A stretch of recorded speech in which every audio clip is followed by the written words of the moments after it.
Salutations, spooks, spirits, and specters, and welcome to the stream.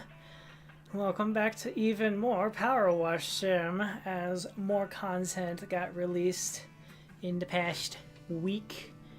Oh my goodness, so much content to go through, so many things to have clean.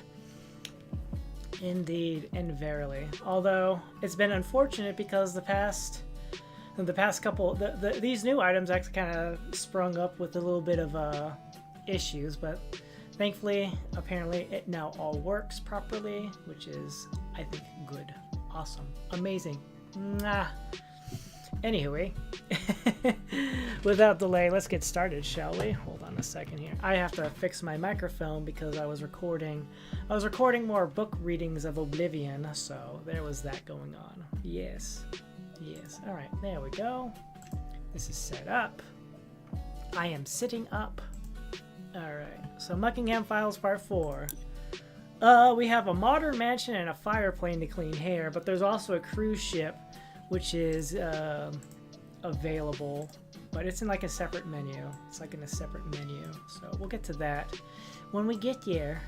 So we'll start up with the mansion first.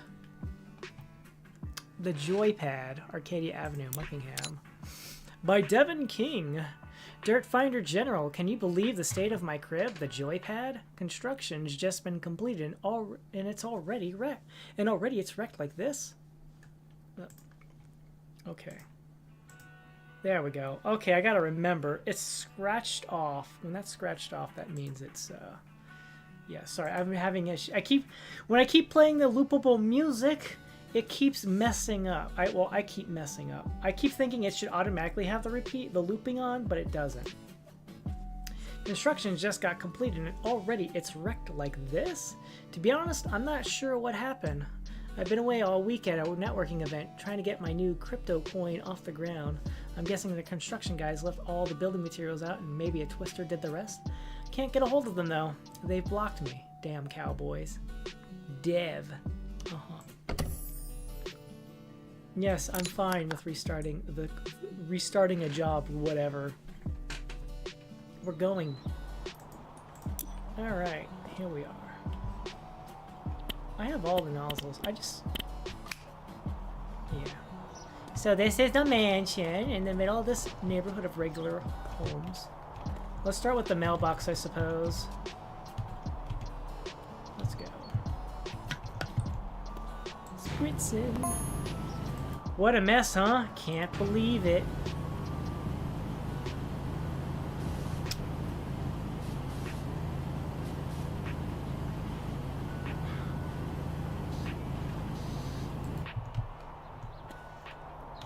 If the builders turn up, let me know. I'll be sure to do that. That part's cool. I still haven't had full sign-off of them agreeing to be paid with my new crypto, Muck coin instead of dollar. Oh, really? That's probably why they messed the whole place up, if anything. They were hoping for some real cash. They better had after all this. Oh my, we have a wonderful driveway to clean. What about you? No, I prefer cash, please. Thank you.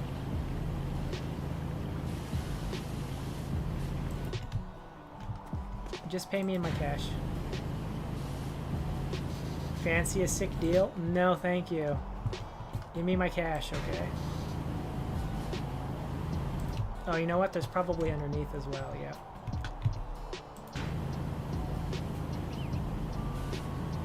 Trust me, it's gonna 100x. It's going to 100x the next within the month. I'm sure of that, sir. I'm sure of that. Absolutely sure.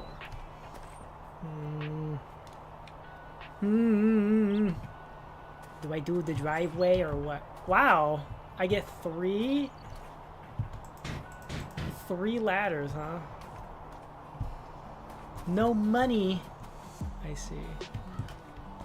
Let's start with the roof. Let's start with the top and work our way down. Where's our money? Ah, yes, that's exactly why they left. Where's the money, huh? Money, man. Alright, look at this. We're up here. Let's go. Third floor feature wall. Okay. There we go. Anyways, things are great. We're back to normal scheduling stuff. So, this week should theoretically be A-okay with normal scheduling times. Hooray. Because I know last week was a bit of a wash. Bit of a wash. I didn't really get to do much, I feel like, that I wanted to. I couldn't really plan anything either because the way things were going for me last week. So I'm glad to be able to do normal streaming times and stuff like that. So yeah. Everything should be going about its normal business. Normal businesses and stuff like that. Alright, that should be clean, right? We got some stuff here. There we go. So, basically... I see. Basically, yeah. I just didn't want to do it this morning because, as I said, there was some stuff I had to take care of. Well, it didn't even turn out to be something I had to take care of anyways. In the end, it got canceled. So I just took the extra time this morning to do more Oblivion book reading. It's interesting how much effort I say, how much effort it takes into reading books. Pretty much reading scripts. Haha, no. No, what I mean to say is, how much effort it goes into, like, finding some of these books, because not everything, like, yes, there's bookstores and stuff like that, but there are books that are only available in certain areas. There's only one version of the book, but you can only get it in that location.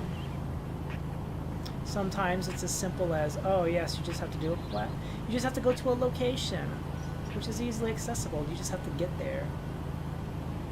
And other things are just like random loot. And unfortunately, random loot doesn't necessarily mean it's always available in certain ways. Sometimes it's monster loot, sometimes it's loot off of certain things, and even then, you don't know if you're actually getting that particular book. You could get another book in that same exact loot pool. Fantastic stuff. But yeah. This week should be normal. We're gonna have fun times. We're gonna continue Unreal. I'll be able to look forward to that. I know as I said, I schedule it twice this week for reasons, because I don't know how much more of the game I have left and how long it's going to take me to progress through that, because it might seem very simple. It'd be one thing if I've already played the game and I know exactly what to do, but since it's a blind playthrough, that's not exactly how things are. Hey Josh, how's it going? The loved boat? No, right now we're currently cleaning a modern mansion. But hey Josh, welcome to the stream. How's it going? Welcome on in. How are you doing? Yeah. Cleaning a quote-unquote modern mansion. I don't know what makes a mansion modern, but yeah. We're cleaning. Starting with the roof. Well, technically I started with the mailbox down there, but I decided to jump on the roof here and work my way down. Yeah, The Love Boat was a 70s TV show, dating sim in a ways. Oh, really? Interesting. Oh, I can actually go in. Oh, wait, no, this is just an exterior bit. Yeah. Yeah, the basic story premise so far is there's a rich guy who is doing Bitcoin. He's going to pay the people who built it, the construction team who built his house, on Bitcoin, and now he's trying to propose it on me. And Yeah, it's kind of like, huh, I wonder why the construction workers left. Maybe they're just not into Bitcoin. Perhaps they want actual money. Who can say?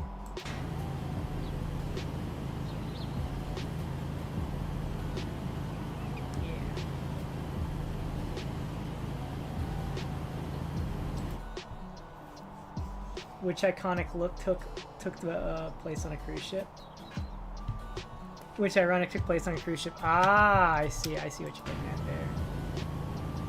Third floor wall. I see. Gotcha. Well, eventually we're going to work on the cruise ship, but I want to get some of these smaller projects knocked out first. So we're going to be doing this this mansion first. And then we're going to follow it up with the fire plane. Yeah. Unlike the previous stream where I cleaned the biggest thing first, I'm going to try to make sure that wait, what? Oh, I see. It's this right here. Yeah. There we go. That's clean now. Yep. All right. There we go. Maybe I should clean that first.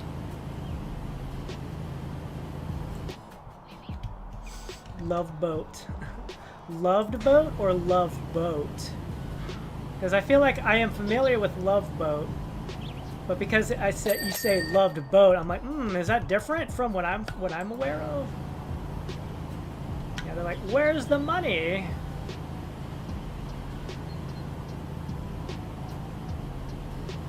No, I don't want to get paid in your funny coinage. I want some real cold hard cash. Thank you very much.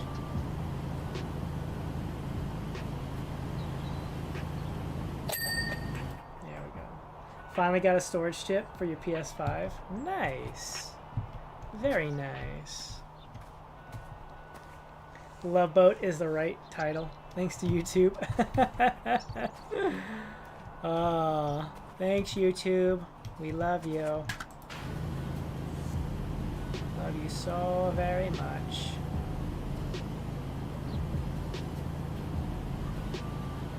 Electricity. I should probably do the edging first. There we go. We'll come back. Yeah. Bump. Well, a really young Michael J. Fox was on the show as a kid. Oh, really? Fascinating. Nice. Oh, that's a window, I see.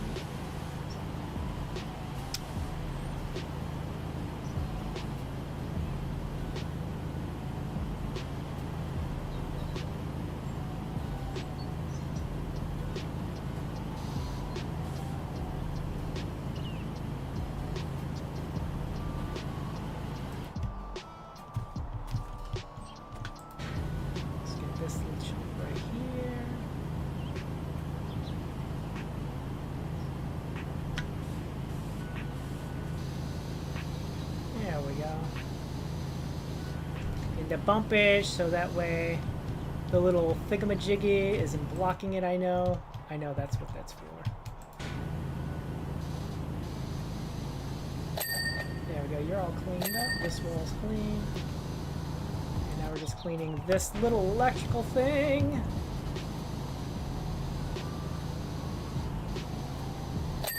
There we go. The AC is done. Oh. I'll have to get creative over here, I suppose.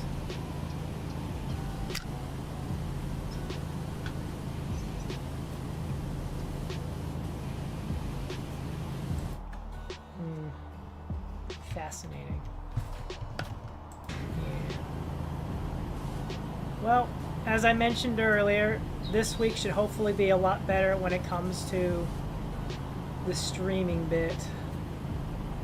Because the thing that was making sure that I couldn't really, why I had it kind of like unsure of last week is now over. So yeah.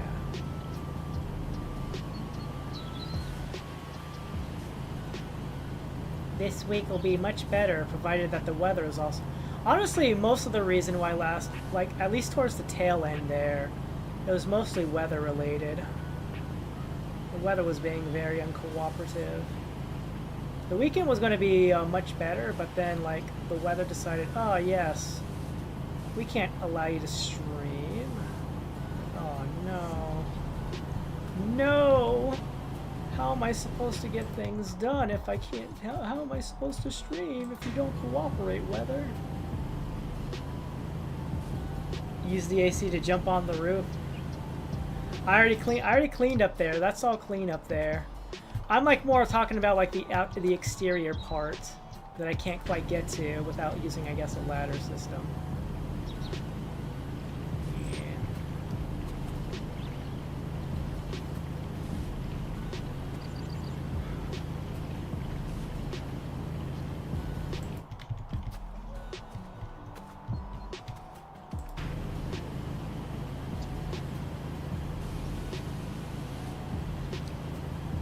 Action because of FF2. FF games take a bit of time. Yeah, they do. Yeah, they do. They certainly do, alright. Let's get this edging done.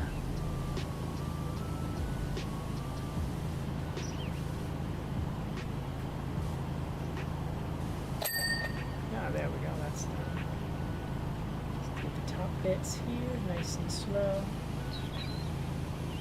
Yeah, I was just like, it's just taking in consideration how long it took me to beat Final Fantasy X.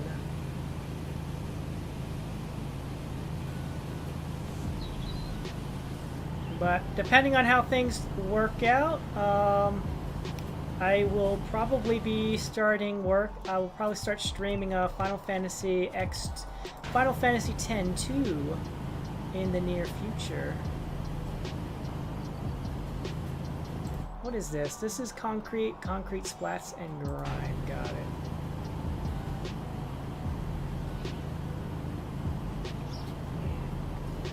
We'll say I'm here chatting the breeze.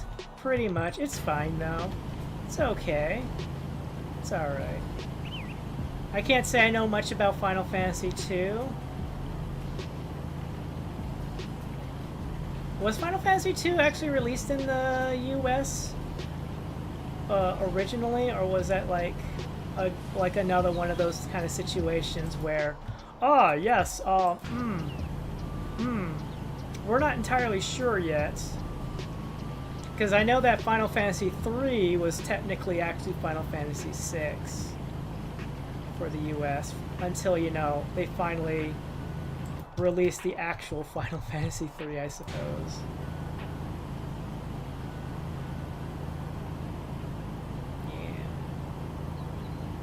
But originally,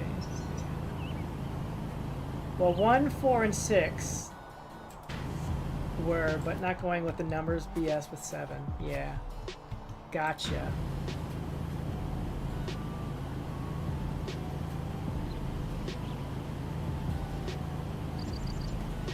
Gotcha.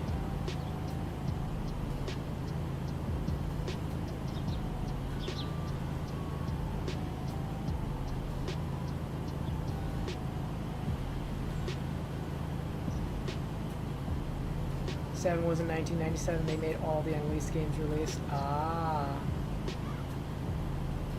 Like, wait a second. How do we go 1, 2, 3, and then 7? Where's the other? What happened to the other 3 games? Oh.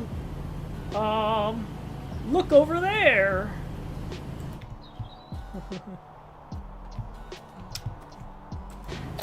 There we go. This is now done. All right. Let's clean this fringing bit here.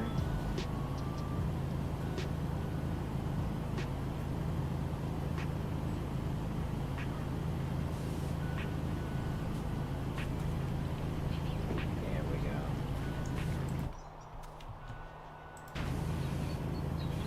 How much of this house have we cleaned? We've cleaned 15%.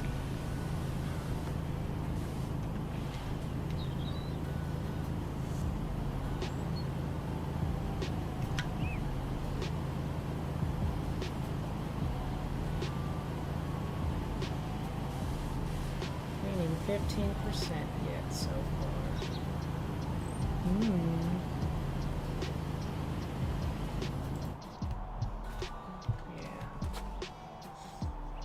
Yeah. 2 being the first, 5 next, and then 3 was last.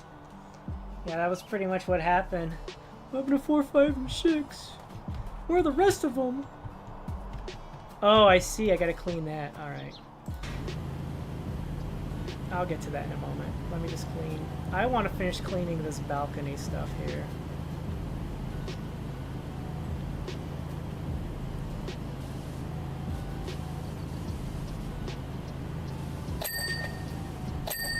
There we go. Alright. We gotta clean this right here.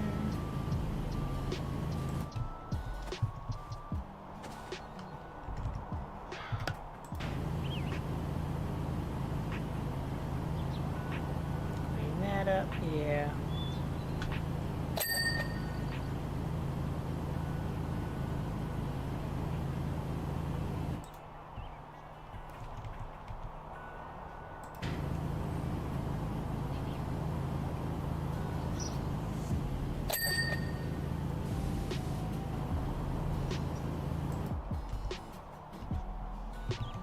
All right, and then I'll clean the ceiling, I guess.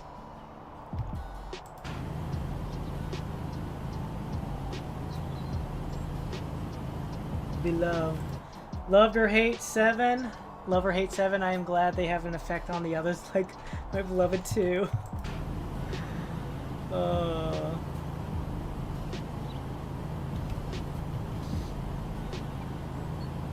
I feel like I think like the thing about 7 is it was such a thing at the time that it leaves a lot of others feeling probably make it feel like it's overrated.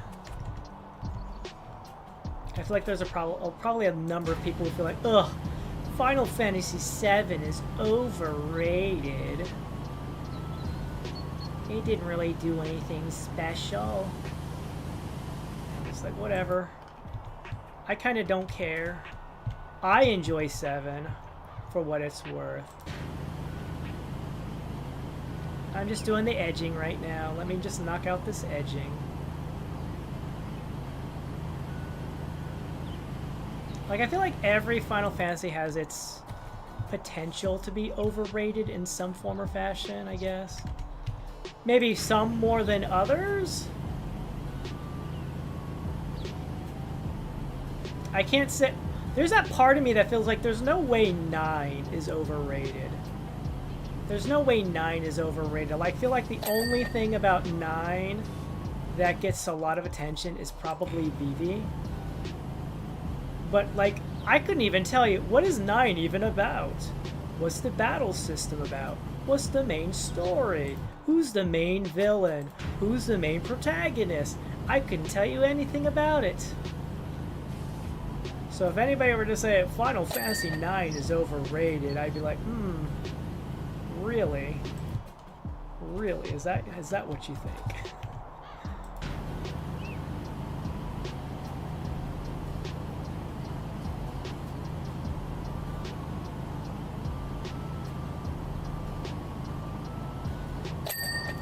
There we go.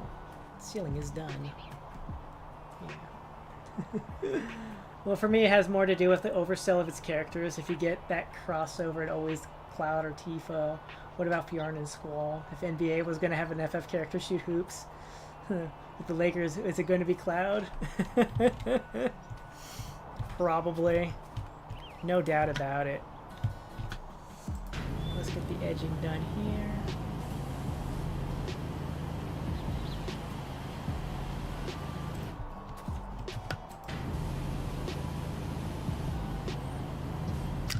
Actually, might as well just do this whole balcony bit right here.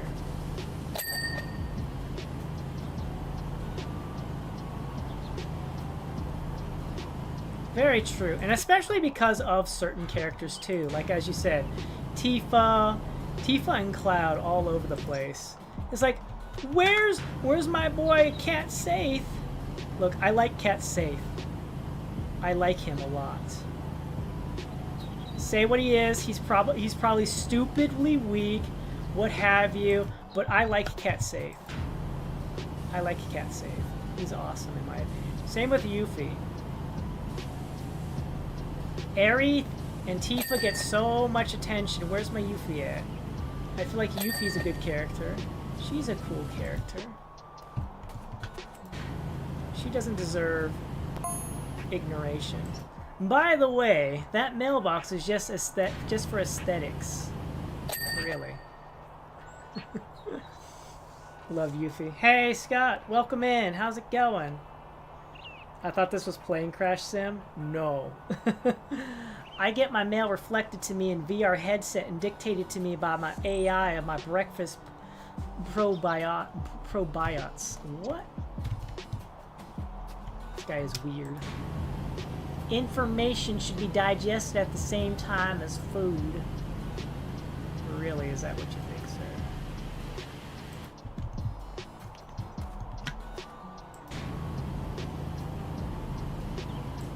Also, I'm allergic to paper. Oh, you're allergic to paper, huh? How is that working out for you, sir? No wonder. You know, I suppose that would make the whole Bitcoin thing make more sense. Nah, this is Powerwash Sim. This is my issue. 7 gets all the love and not even breadcrumbs for the others. Yeah.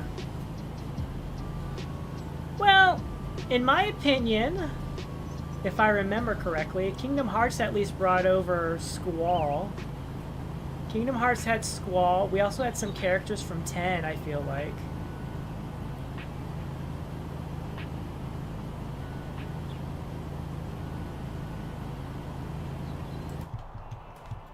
Now I think about it, was 7 the first one to actually get a sequel game, or was Final Fantasy X the first one to actually get a sequel game?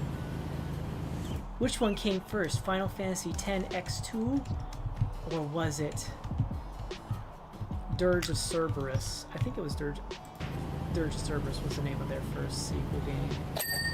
There we go.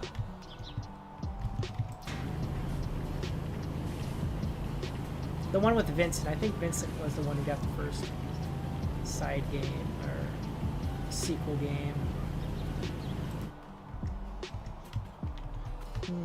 Gonna go now? Alright, thank you for stopping in, Scott. I will stop my Final Fantasy playthrough for 10-2 just to see Riku. I don't count that. It's like a Disney FF crossover. Ah, got it. Uh-huh.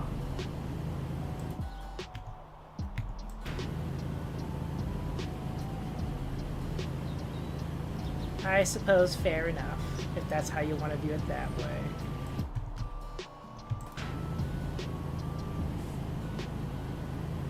I mean, still, they're there. They still exist, though. And of course, naturally, again, who else shows up but Cloud and Sephiroth? We have Sephiroth as our penultimate super secret hard boss, as opposed to any other Final Fantasy villain. Sephiroth. Ba, ba, ba, da, ba, down.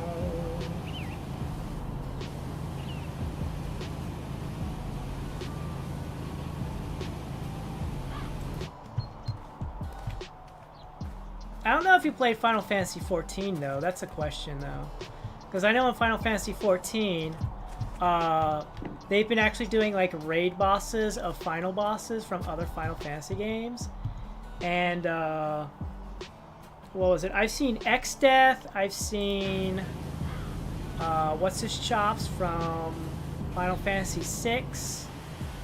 There's a bunch of, Hades, apparently. Hades, there's another one. Yeah, they haven't released, Sephiroth at all. And a lot of people feel like, the only reason we haven't seen Sephiroth as like a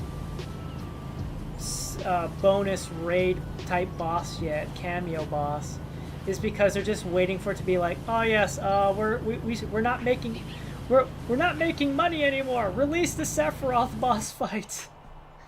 Don't run into Titus, the Zelfir, or Zildane. Ah. And the thing is, I can't even think of like well, honestly, I wouldn't even think of a counter argument at all.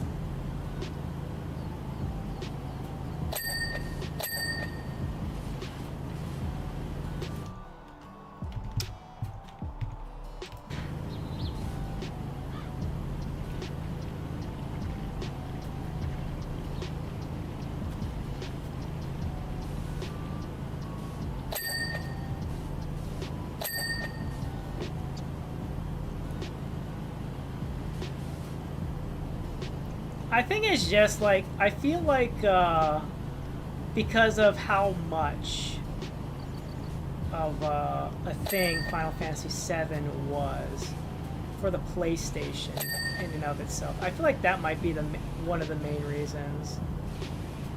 I mean, also, you gotta also factor in too that Final Fantasy VII was also the only Final Fantasy to actually get its own movie too. It may not... take what you will of what you might think of said movie. It's still the only one to have gotten a movie. Advent Children. My gosh. I'll be honest, I only watched that one once. I only watched it once.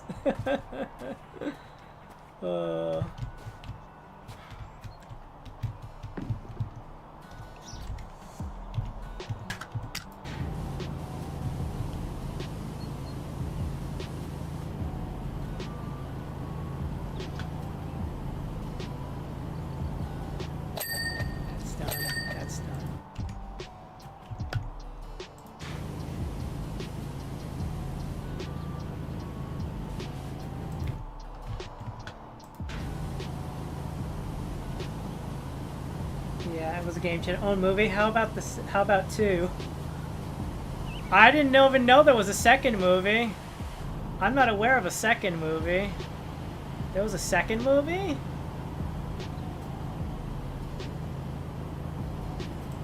I was not aware of the second movie.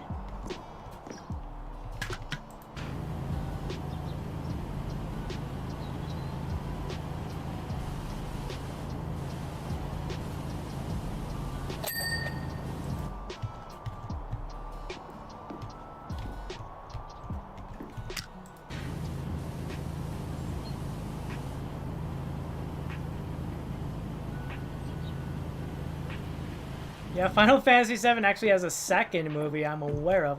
This is news to me. Oh, man.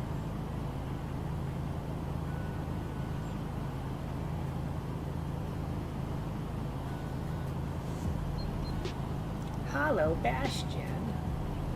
Excuse me? Kefka, that guy. Yeah, I remember his name now.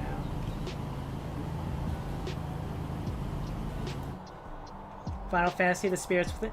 Final Fantasy The Spirits Within was not based on Final Fantasy VII, though. That was its own separate lore thing. That makes me think you never watched that movie. Spirits Within was not based on Final Fantasy VII lore at all. There's no Midgar. It takes place on a fictional Earth.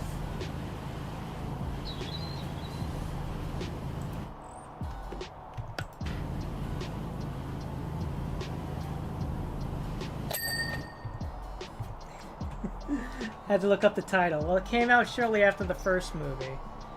No, The Spirits Within was the first Final Fantasy movie. It was the first one. I know so because I watched it when I was in high school, and I never saw and Advent Children never came out until after I was already at my first job.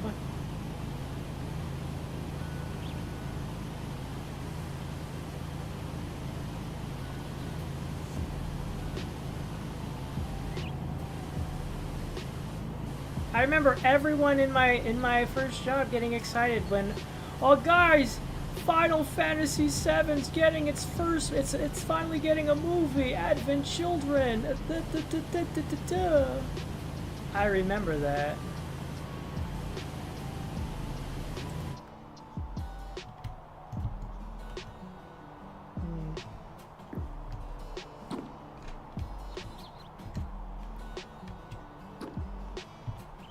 Hiya!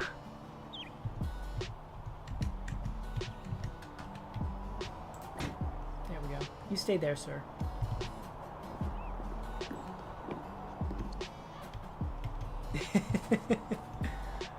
Oh.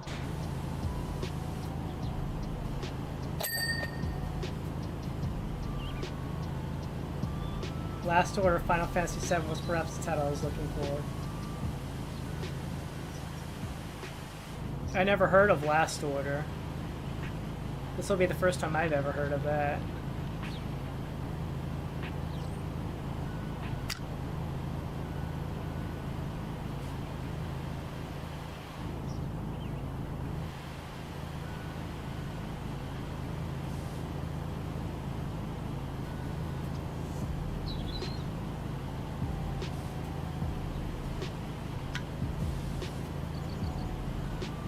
That's probably an interior thing.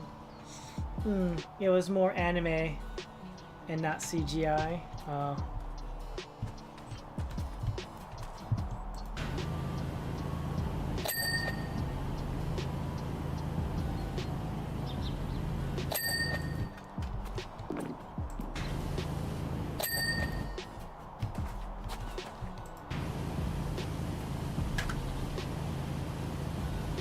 I see.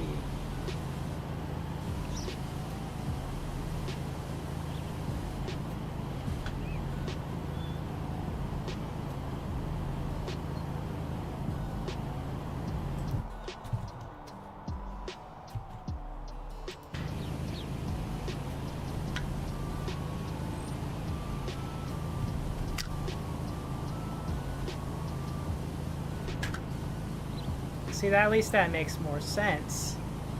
I was gonna say, I don't know what you're going off, Josh, but I've seen Spirits Within, and there's no way that movie is at all linked with Final Fantasy VII in any way, lore-wise.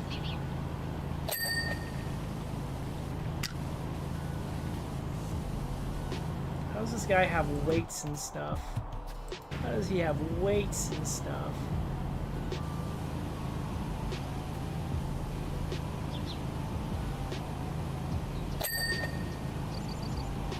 Hello, Ramon! Welcome to the stream. How's it going? How you doing?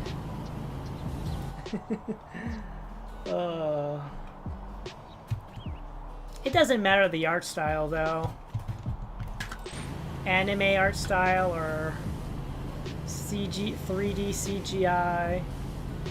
If it's a feature-length film, then it's a feature-length film.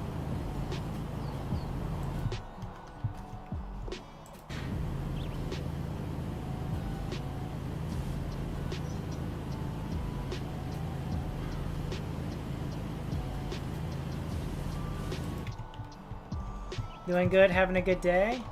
Nice.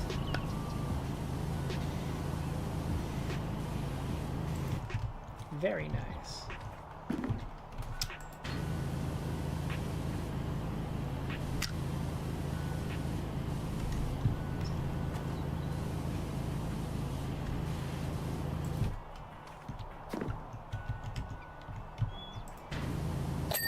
There we go.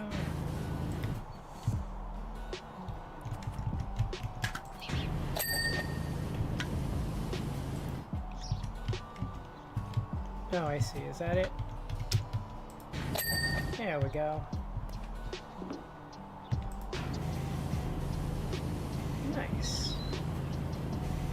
Only 33% done, and you missed, and you're 41 minutes in. It's a mansion. What do you expect? I mean, I could speed it up by using the super overpowered.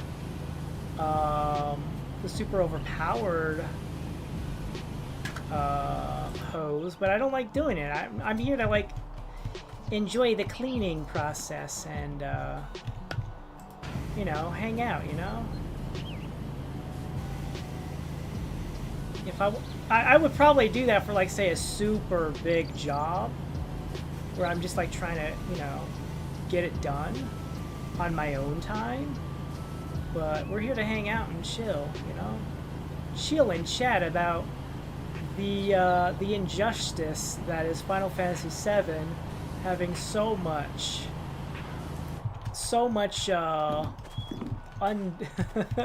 unmitigated enrapturing of the entire population.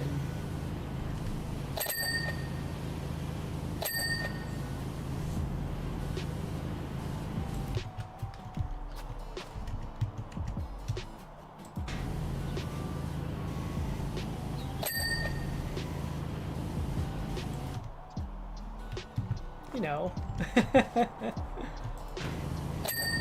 There we go. Yeah. The remakes are great. Remakes are great. I do love that the death scenes in Rebirth. Oh, really? There are death scenes? Wow.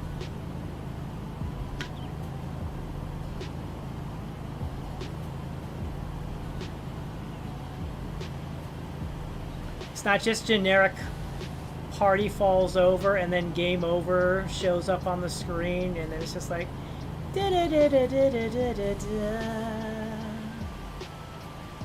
dating, not death.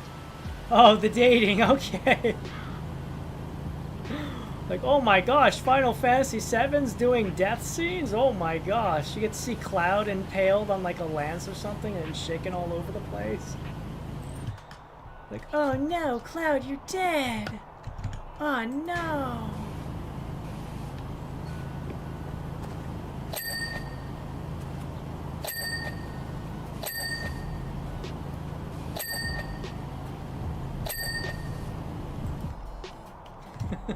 I misread. I misread.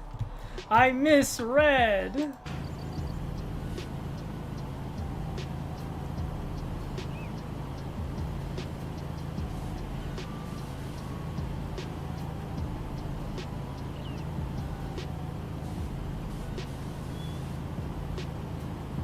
Yuffie was awkward. Really? Well, I wouldn't know because I haven't played it. I haven't played the remake yet. To be fair, I haven't even finished. I haven't even beaten the first game, the base game. To be fair, and I feel like I want to beat the base game before I would even try to do the remakes.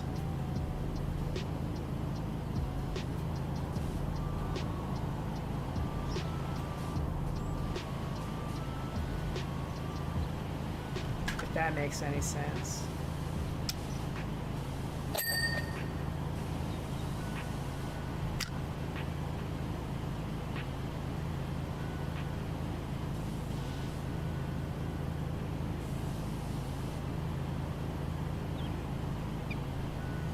Ares' date was so of a romantic, but Tifa was the best. Was sort of romance. Tifa was the best date. I think it was more Yuffie tried too hard with her date in Cloud. Oh, she was trying too hard. Yuffie, don't force your hand. Don't force it. You'll make it worse.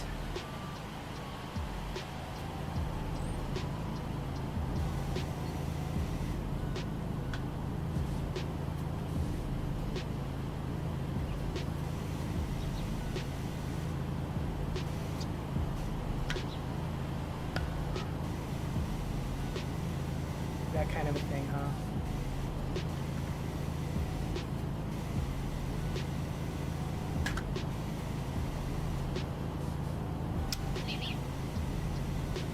Yuffie, go with the flow.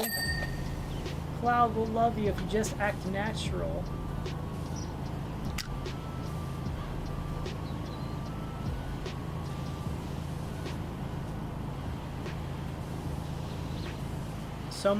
So much Aerith versus Tifa. Where's my Yuffie at? Where's my Yuffie at?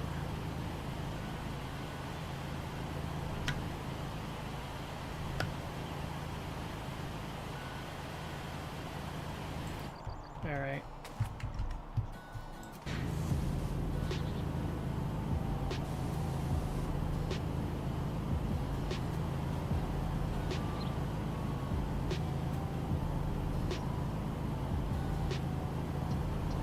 They made it awkward so she never stood a chance.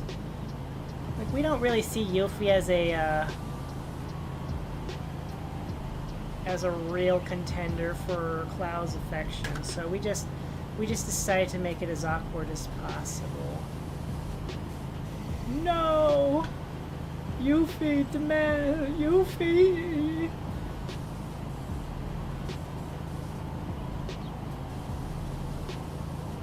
That would suck.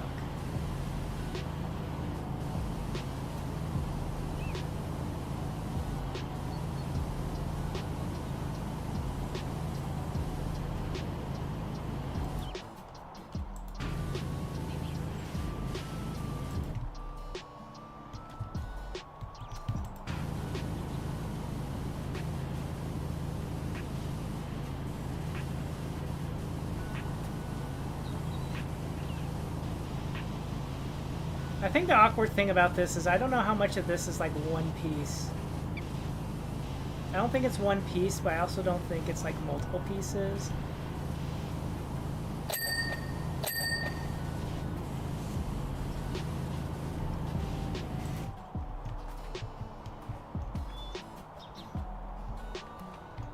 And then for the wall here, we got this huge chunk here. Right, was spraying against the punching bag. Also, what's with the name Dirt Finder General? Uh-huh.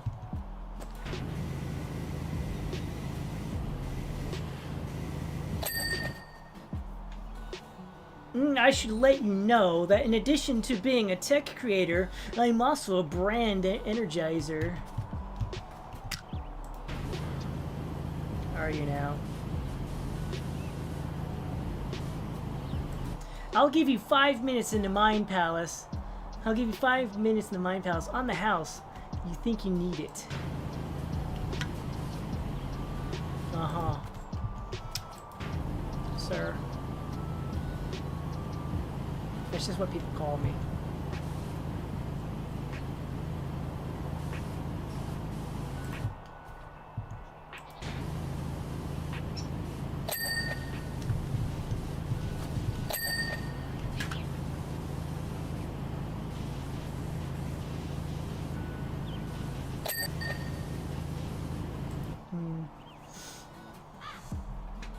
Of course, it really comes down to Cloud and Tifa, though. We all know when the remakes end, Tifa gets the guy and Aerith is gone. I think the third upcoming game has to stick with more of Sephiroth.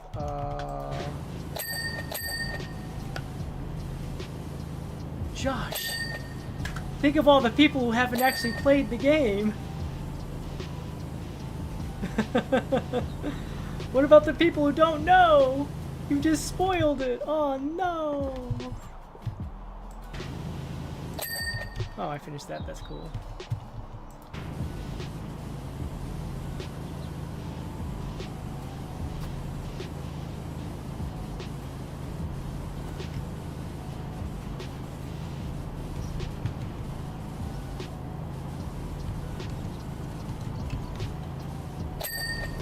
There we go.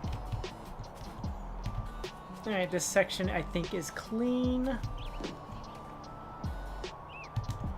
Everything else I would have to get is on the exterior part of the house.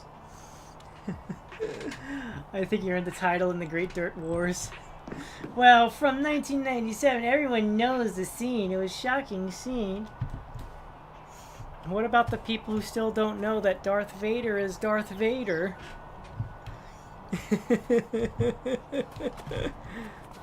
That's your fault that you haven't watched Star Wars yet. Oh my. There's a bit over here. Wow.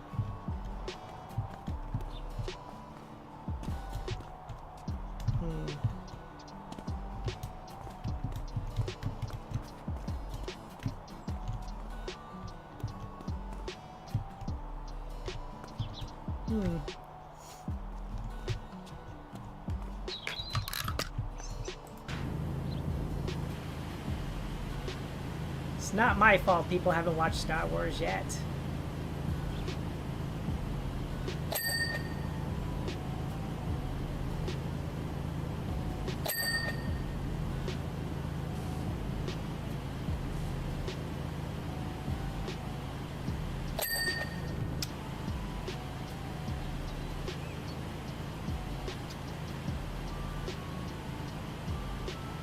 Everyone should know by now who Darth Vader is, and if you don't, too bad.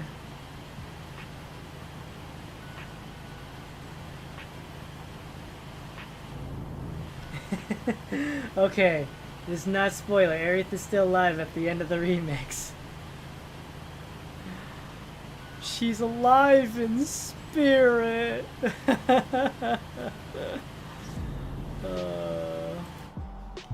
Is that really clean up there? I can't tell.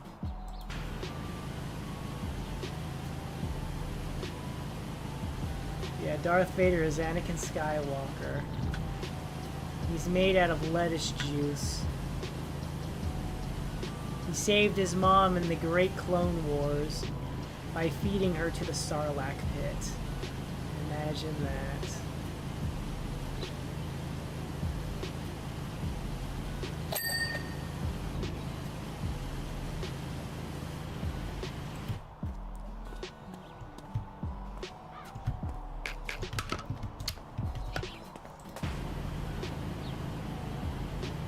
That's how everybody lives in Star Wars. If you don't want to die, you just jump into the Sarlacc pit. Everybody knows this. If you don't know, then you're just a goober. You just don't know what you're thinking anymore.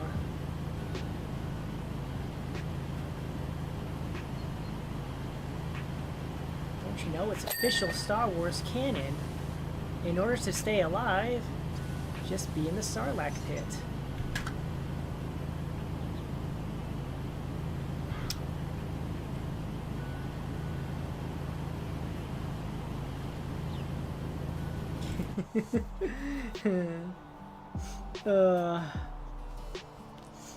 Yeah, you're there for the 1,000 years or something. Yeah, exactly. Can't be dead if you're alive.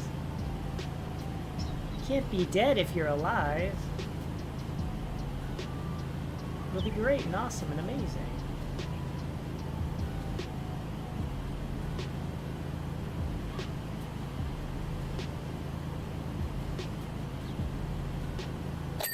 There we go.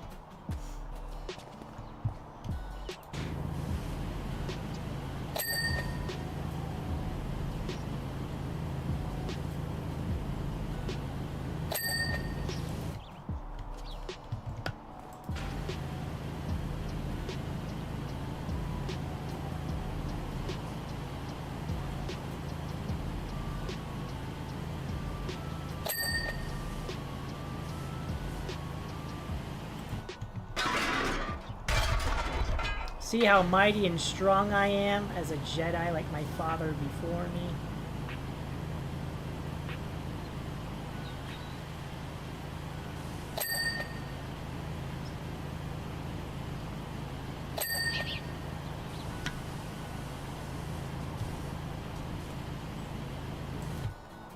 Alright, I don't know why that's not clean, but I'll get to it eventually.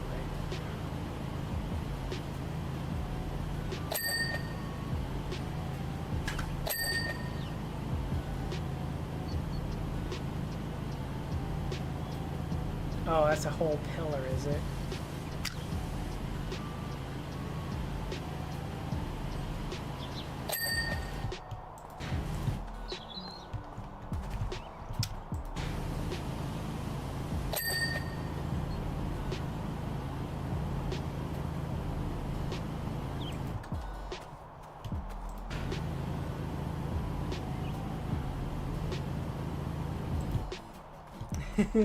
There's no side quest here. The guy just wants his lawn clean first or something.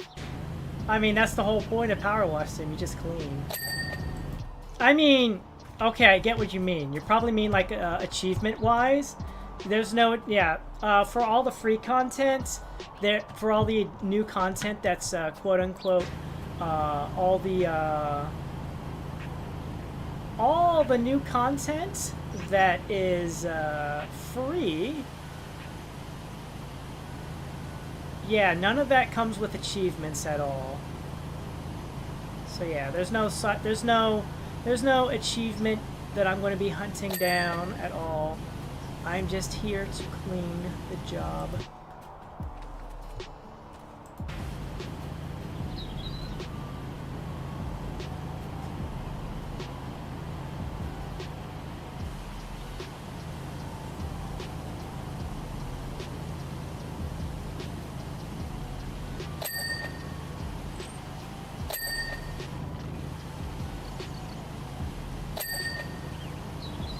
Yeah, there's no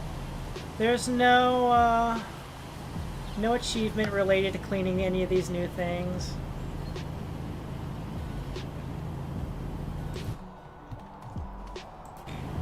No side objective or anything, it's just clean the place. Clean the place.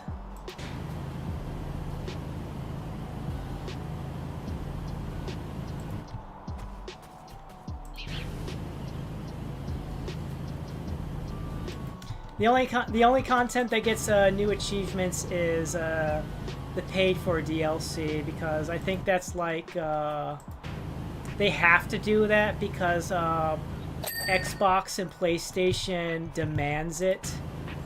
They demand achievements. That's the reason why it took Undertale so long to come to console systems, because like if you want to be released on our consoles, you need to have achievements. You need to have achievements in your game. So a lot of the achievements in the Undertale games for the console versions are really dumb, stupid stuff. Yeah, Toby Fox was like, yeah, really stupid achievements. Let's go.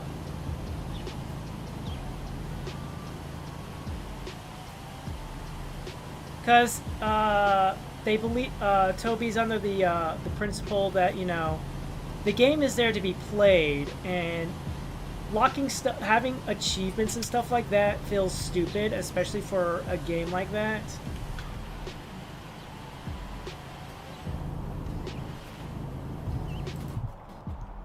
So that's his belief, and I'm fine with that. It's his game. Not every game needs to have achievements.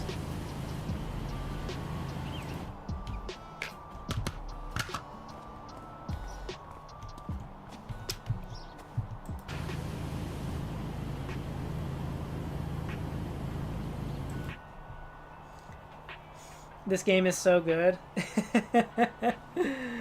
Yee. The rabbit's clock first. Dumb reason for not being put in this on the system. Yeah. Yeah. How dare you not put achievements in your game? We demand it. How are people gonna want to play your game if you don't got achievements in it? By just playing the game, you know?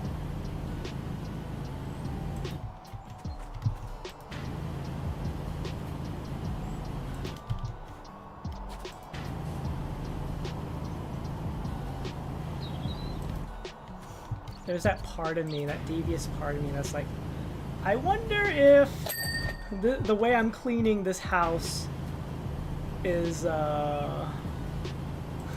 because I remember when I was playing Powerwash Sim originally, Lou Necro would be like, you're cleaning it wrong. You should clean all of this stuff. I'm wondering how much of this has been an experience for her. With how things need to be cleaned. Oh, I fell off the property line, that's why.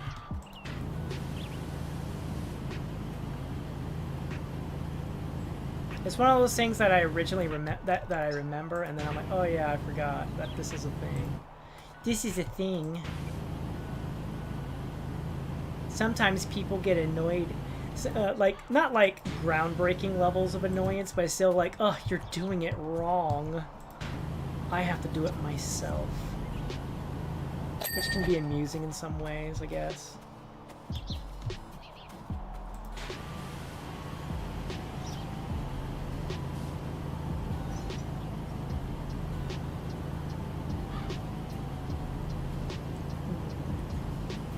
We did not have trophies in the PS2 era. Yeah, we didn't have trophies in a lot of video game era. The trophy was simply beating the game. Victory! And then if we wanted to make more, we would just make our own difficulties as we wanted to, you know? Yeah. Oh, we wanted to make the game harder? Play blindfolded. And then you got the people who are like speedrunning games.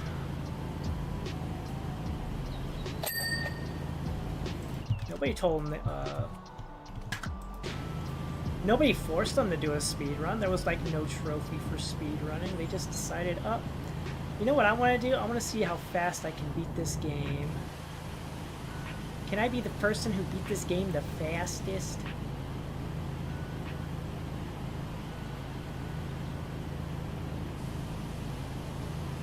That was just their prerogative one day. They just made that decision themselves.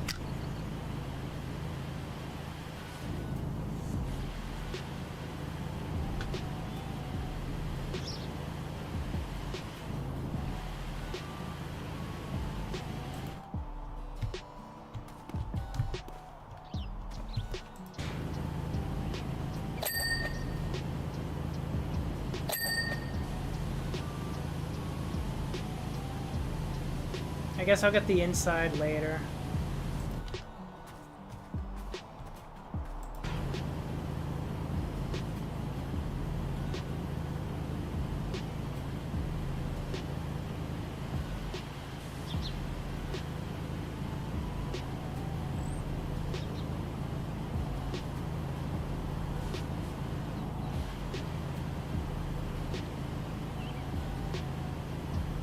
Whoosh. A little Nightmare speed trophy, so you get a bit of it. It's not just a speed trophy, you also have to do it without dying. It's not just beat the game in 90 minutes, it's beat the game in 90 minutes without dying.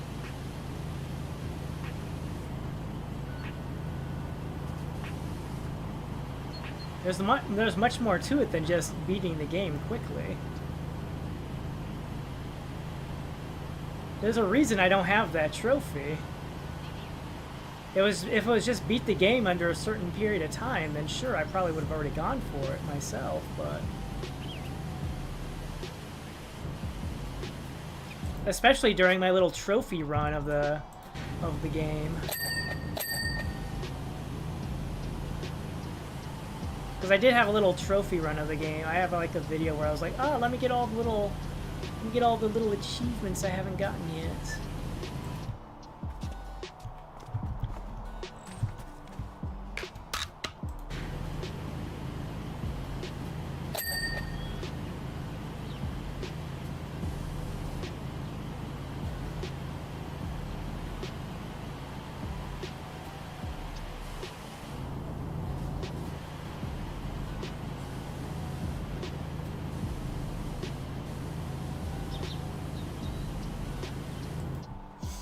Yeah, but the plat seemed out of reach to you. Yeah. So much of it had to do with the fact that it's a speed run with no deaths.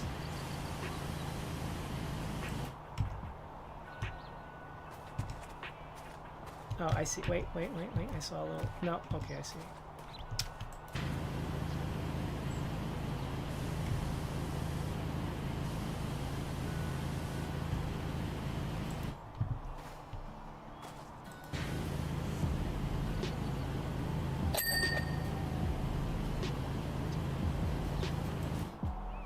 That's the interior as well.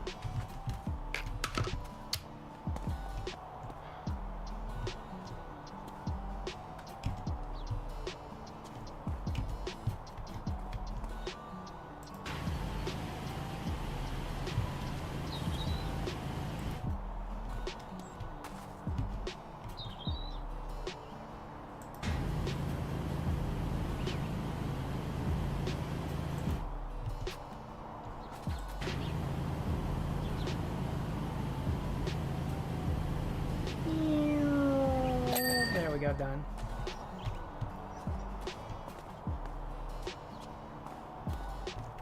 Alright,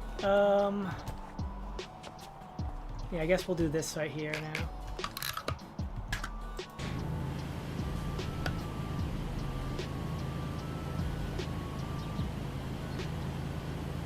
Yeah. Like, I won't deny the fact that I didn't go for it.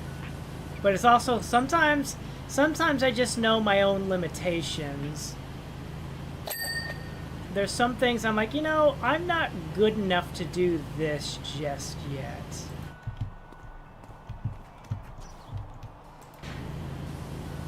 Now, maybe it's just a matter of like, oh, I should just get the motivation or something like that. True. True. But, I don't know.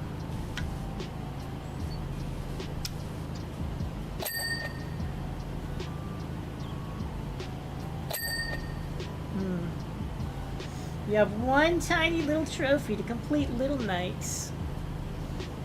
True. I don't know.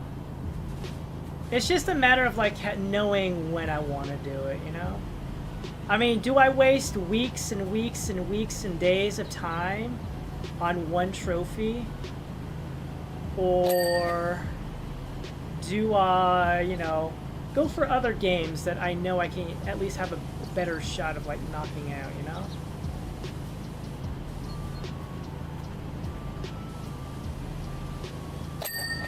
You know, that makes sense.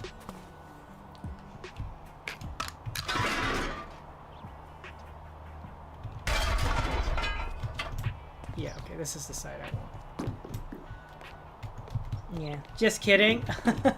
No, it's fine. I don't see it as... I wouldn't take that personal. It's just, you know, I'm just trying to explain my own self. If that makes any sense. Like, ah, yes. I get it, but also here's my thing. Whee! Back off. And then in we go. Yeah, there we go. Of course, some people do stream these hard run attempts. Yeah. Like, there's a channel, there's a person I follow who does that kind of stuff. There's Carcinogen, Carcy. He does lots of speed run, no hit, of a lot of the Resident Evil games. Honestly, a lot of just survival horror games in general. He's done it with Silent Hill, Dino Crisis.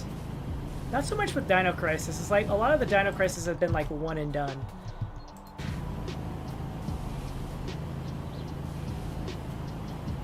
And even then, of course, he only did it for like Dino Crisis 1 and 2. Which I don't blame him, because I don't know who's the target audience for a Dino Crisis 3 run. Right?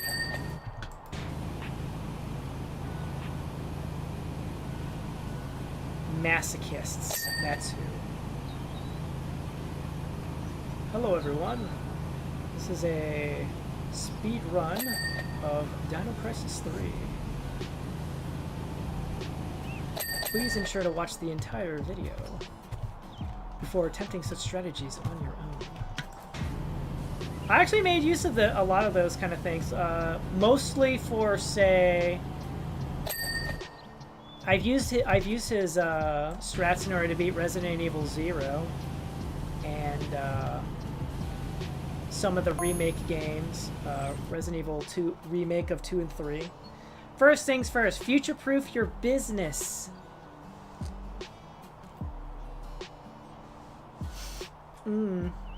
Wow, you made it in. Yes, odd on your YouTube recommendations. Big decision to make.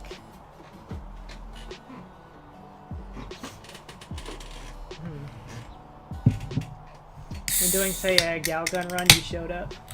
When I was doing, say, a Galgun. Now I'm doing Final Fantasy, lots of Final Fantasy shows up. Yeah. Either engage in the future, take on the automatons, or reflect in your name, or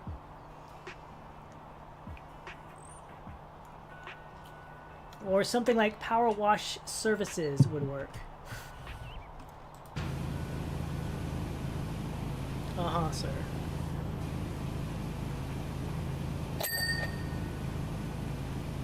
I noticed the same thing, too. Like, when I'm playing a lot of Dead by Daylight, I get a lot of Dead by Daylight video recommendations.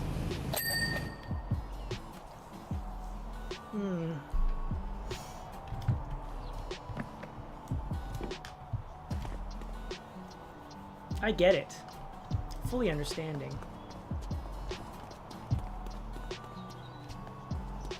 I think all the upper floors are done, but I could be wrong. Yeah, as I said, I could be wrong.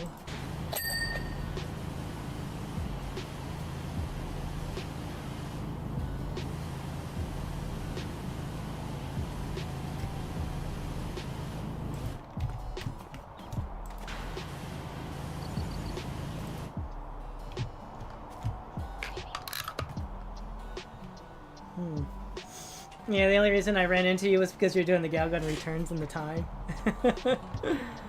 Ah, yes. Ah, yes. How do I want to do this? Am I start in the back and work my way front, or what? When you're streaming Galgun too? Ah, that's right, I remember, because you're like asking if I was... Are you using a different costume? Are you doing like a costume based on what you're playing? And I was like, nope. This is just what I happen to be wearing at the time.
The vest you have now makes it look very Japanese.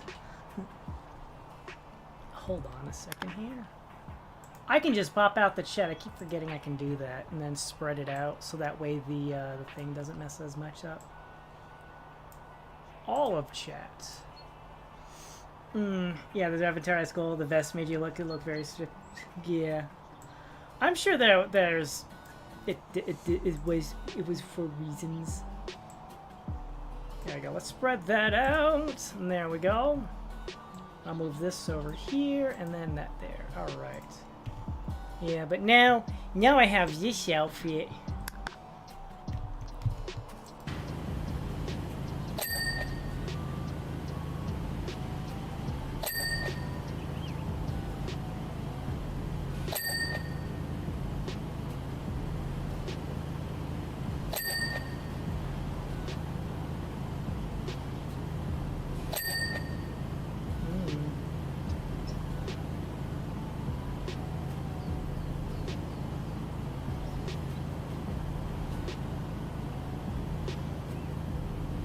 Gosh, I can't tell if I'm hearing thunder or not. I hate that.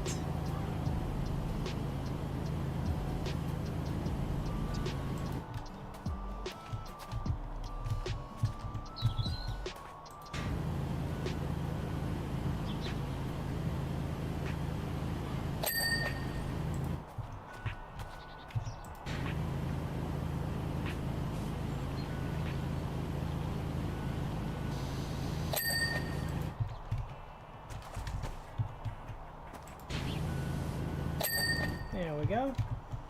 Excellent. How much of this is like a porch or what have you?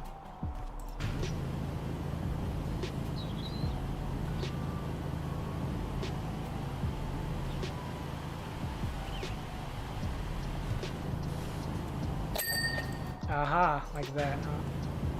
Here's what I'm gonna do. I'm gonna do this.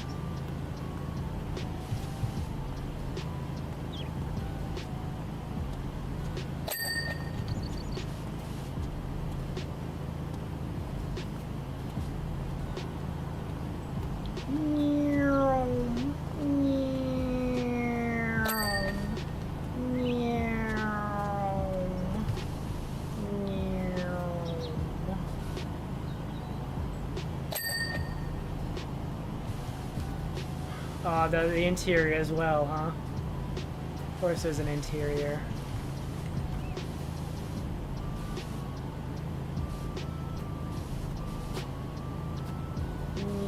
Slow. Slow and steady.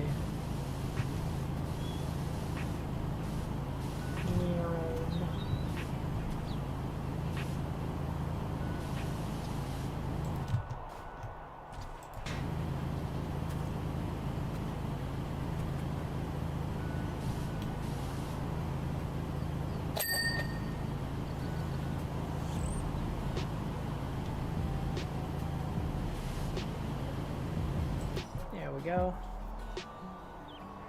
You're not the yeah, not the first time you had to do a power down before the storm. Yeah.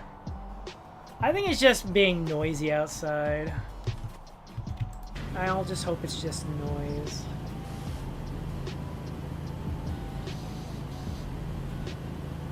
There we go, that's done.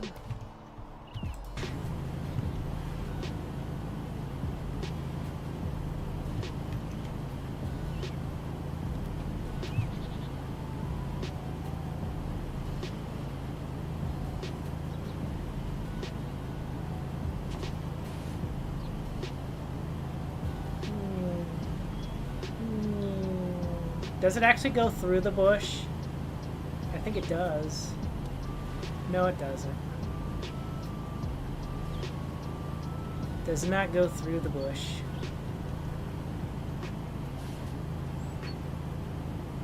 There we go. That wall is clean.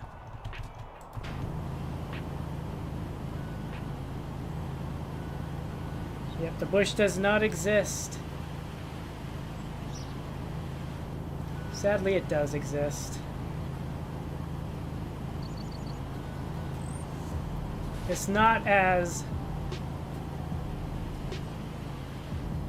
It's not as temporal as I would like it to be.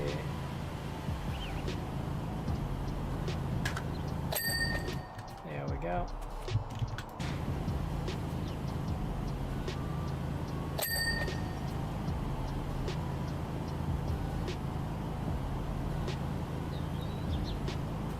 That is why water acting like it's not there. Nah, there was a couple places. I think it's like more like where it's the actual shrubbery. I think that's actually where the actual part is. I wasn't sure how much it would behave like actual leaves or what have you.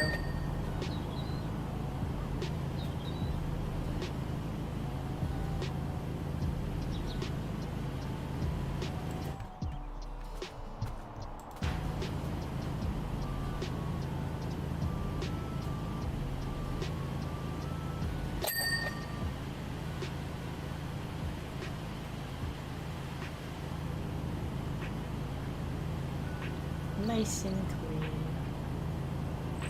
Nice and clean. Nice and clean.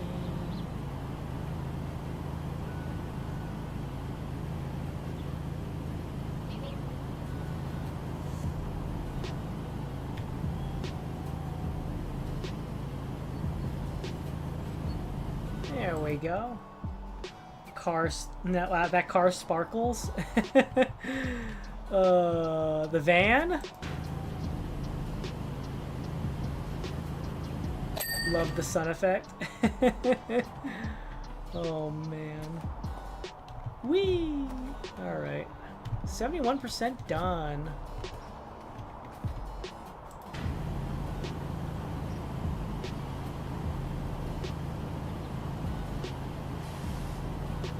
The van, yeah. Come a long way. Come a long When the van was the very first thing I cleaned.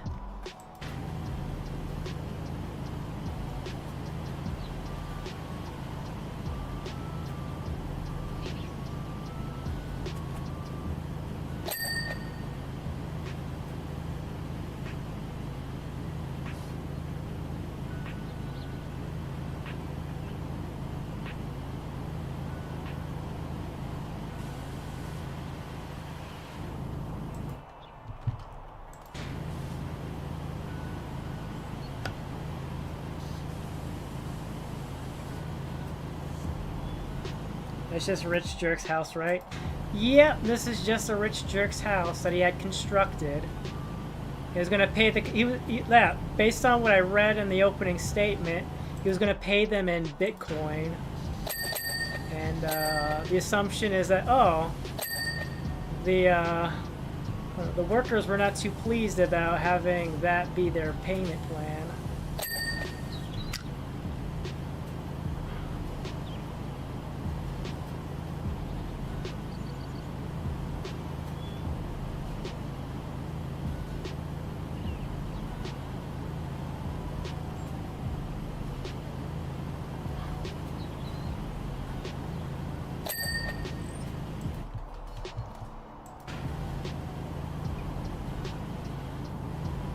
And of course, naturally, the guy was also like, "Hey, Mr. Powerwasher, Dirt Finder General, would you be interested in being paid in Bitcoin?" Like, I prefer cash, please. And of course, the logic is that, I'm allergic to paper. I'm like, really, sir? Really? What a shame. What a shame for you.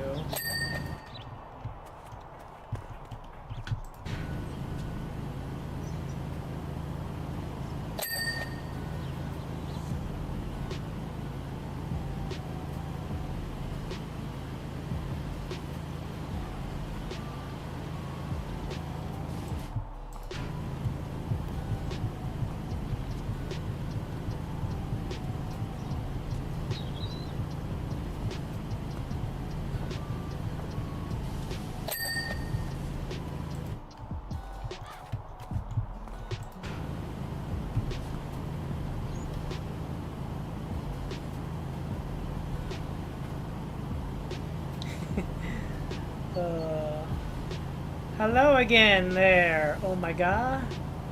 Welcome to the stream. How are you doing?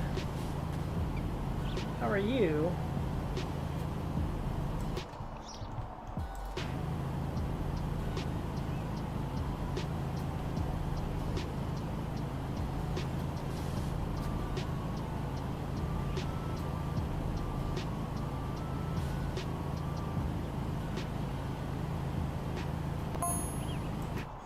Bitcoin is not that cash though, more like a type of backup.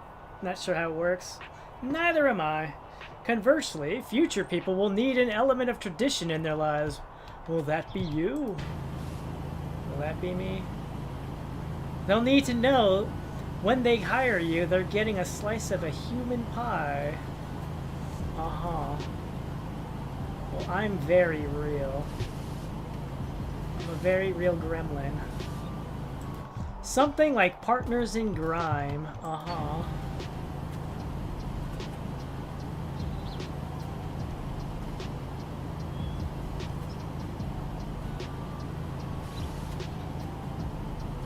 This will impact your rate, though. No, I don't think so, sir. You're paying me in full. This is you just doing an intellectual exercise yourself. A business called Palace Cleaners is aspirational and can charge 5 times the prestige fee. Uh-huh. Create the life you want to live, Duderella. I'm having a fine time right now, sir. Without your wild accusations. Yeah, you gremlins eat humans, right? No! We don't eat people. We cause mayhem and mischief, but we don't eat the people. We eat the wonderful electronics and stuff.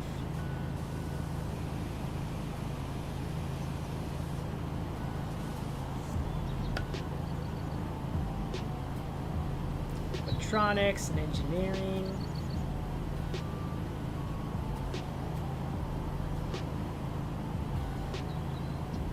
Mechanical doodads.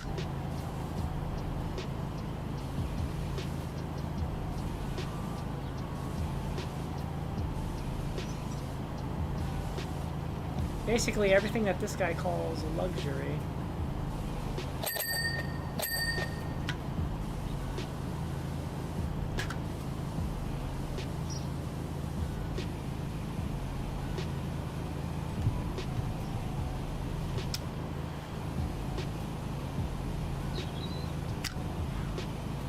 Very delicious. If he doesn't pay me, I'll have to come back and eat everything, I guess. In dividends.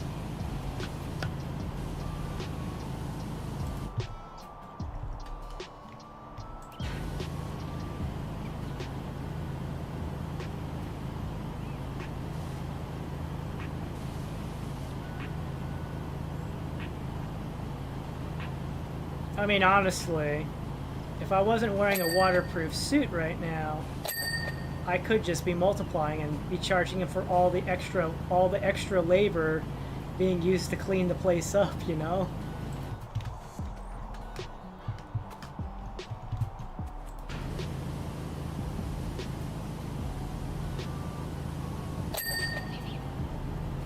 I could do that, you know?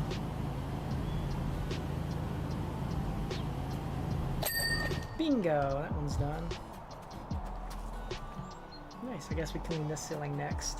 So what happens if he pays you in soap tabs or something? Then we go inside his house and we eat all the wiring and stuff. And then the house gets shut down for safety concerns. The watering doesn't work, the electricity doesn't work, the Wi-Fi doesn't work. Because we ate all the electronics and cables. You won't have an AC unit because those are very tasty and delicious.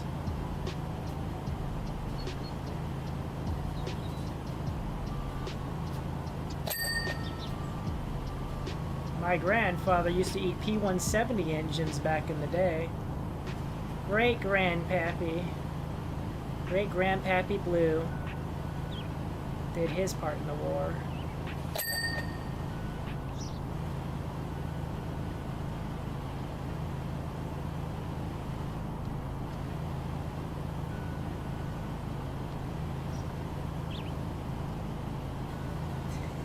So which movie was your favorite, the first or the second? Well, let's be fair. The first one is more of a classic, and the second one is great because it just expands on the madness so much more than what the first one did.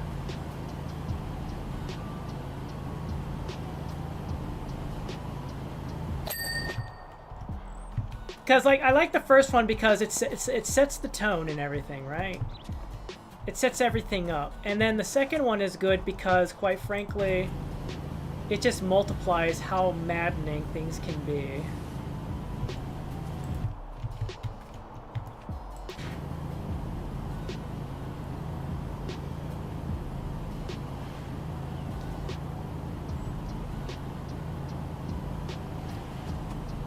It's like the second one, I feel like so many people don't give it too much of a chance because of how crazy it goes.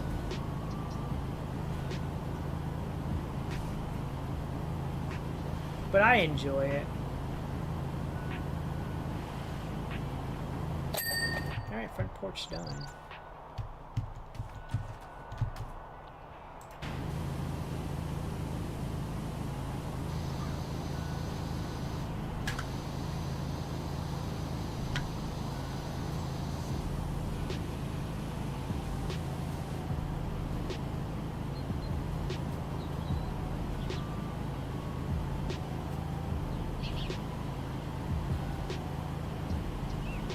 Nice and slow over there.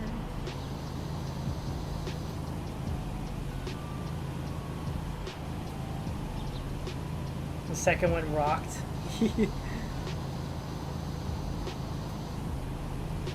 Now, if you were to tell me which one I like better between Short Circuit and Short Circuit 2, then I would definitely have to go with Short Circuit. It just felt like there was a lot more going on with that one than the second one. If that makes any sense. Like, the second movie felt more plagued by sequel... between, like, problems that make a sequel bad. Like, oh yes, they strictly made it, obviously, to make more money, but, you know...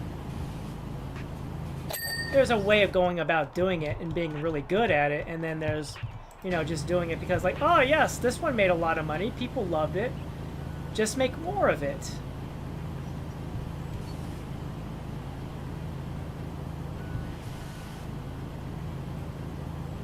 But they did it. I feel like they did it in like a bad, not so good way.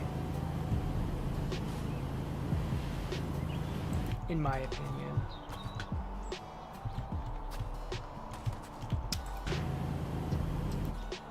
Yeah, the first movie was classic. Second one did flop hard. Yeah. Yeah.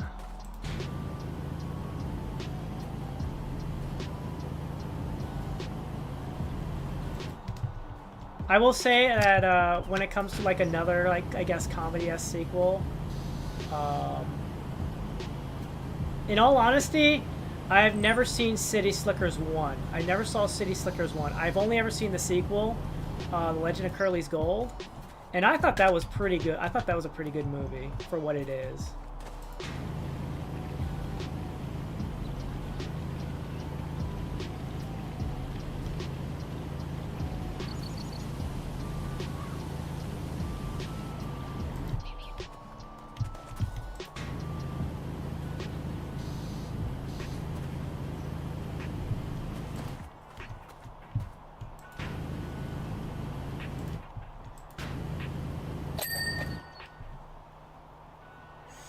There was also not much of a story to it, just Indian guy finds love and robot beats up mob members to become an American citizen.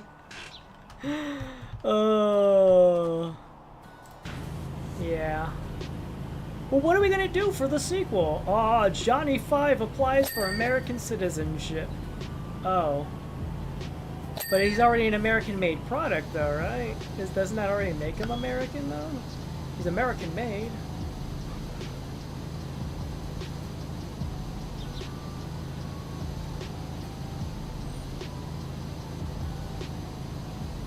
He was literally made in America. But why?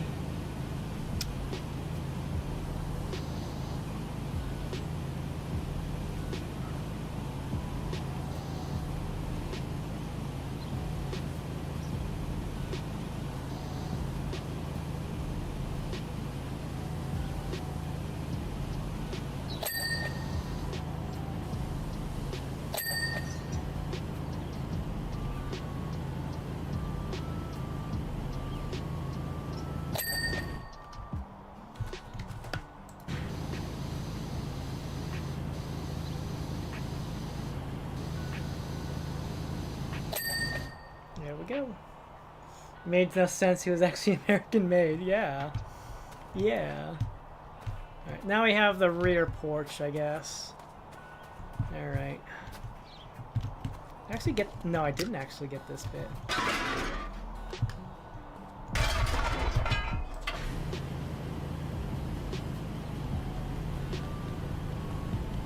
How much more American can you get if you're American made?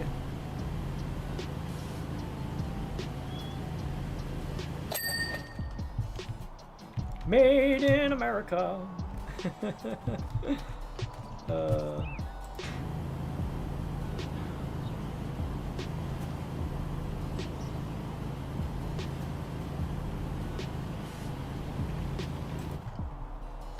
not the 2000s where things were made. Ernie's Christmas was good.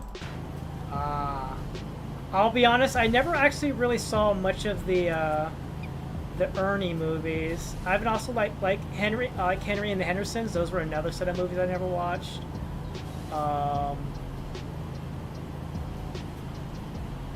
The Beethoven movies. Air Bud. I mean, I feel like I watched the first Air Bud, but I feel like it was definitely not something I like watched anything beyond the first one. Actually, you know, thinking about that, that actually makes me think of another like oldie movie. This might feel like it's coming out of nowhere, but I feel like I'm like remembering the movie Angels in the Outfield. Danny Glover, Christopher Lloyd. Was Christopher Lloyd in that movie? I feel like he was.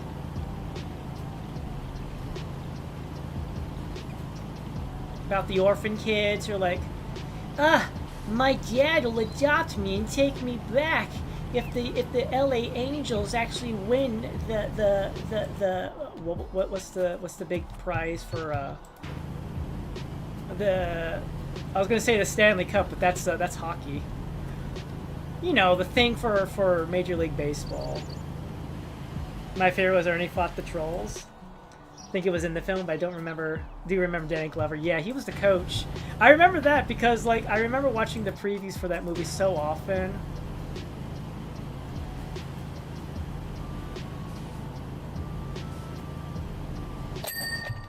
Yeah. God? If there really is a God, could you help me out? Bit of a blind spot right now. Alright, I have no idea what I have left to clean, so... Do the thingy. Barbell weights. Oh, really?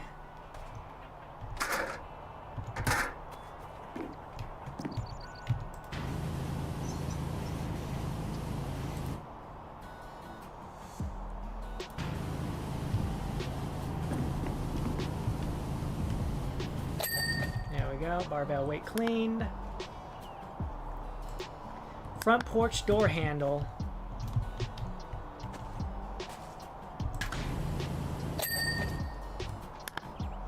Next. Punching bag frame. Alright, well that's going to be easy enough to figure out. Whoosh. Yes, probably the top here. There we go. Rear balcony door handle.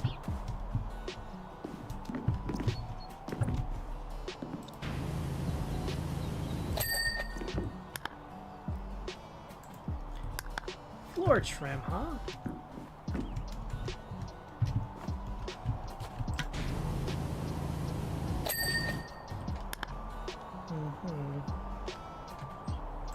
Second floor barrier post, huh?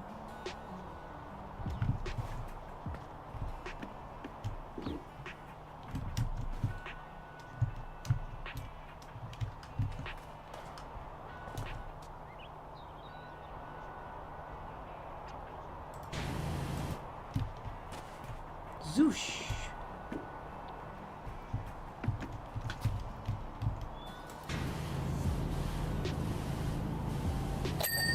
There's that.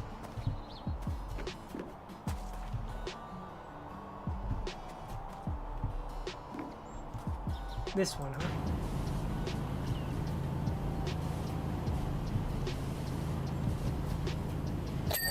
There we go.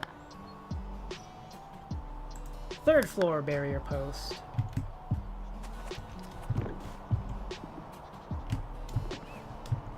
Alright, well, where's that one?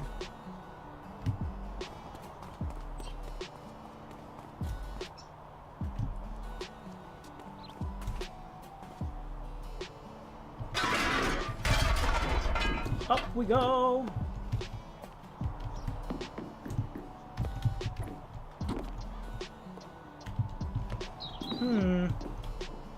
Atlanta team winning the World Series for adopting, then you're SOL. Oh. So you're not you. Not you. Wait, it is you, isn't it?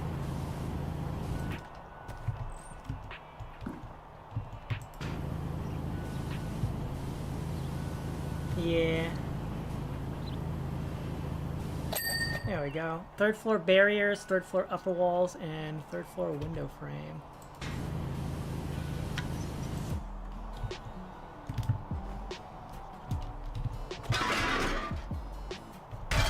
Okay, there we go. An upper wall, a window frame, and a barrier.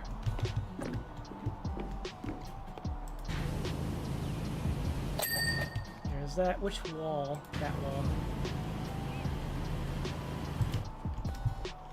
Yeah. Free Willy! That's another one. Gosh, Free Willy.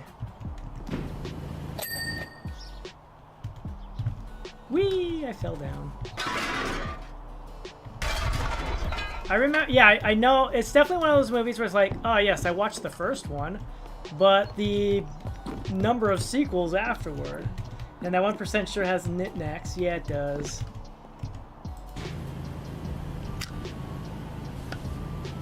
There we go. Mission complete. Look at that, cleaning from top to bottom. Look at that. That's cool. I always like these things. They're so great. Yes. Your skills are formidable. Finally, the joypad home. Finally, the joypad home to the Devon King, is complete. You know, my neighbors DM'd my AR saying those builders made that mess on purpose, chucking those bags of cement everywhere. Can you believe that? No way I'm paying them now. And Muck Coin's already stabilized to within 1/10 of its launch price, so it's their loss. Anyway, I've transferred your funds. Can't say I understand why you'd want to get paid in yesteryear's money when I was offering you the sweet taste of the future, but it's your call. Great job, though. You're worth every cent. Dev. Alright. Cleaning the fire plane now. Willy was released in the wild in real life. Yeah.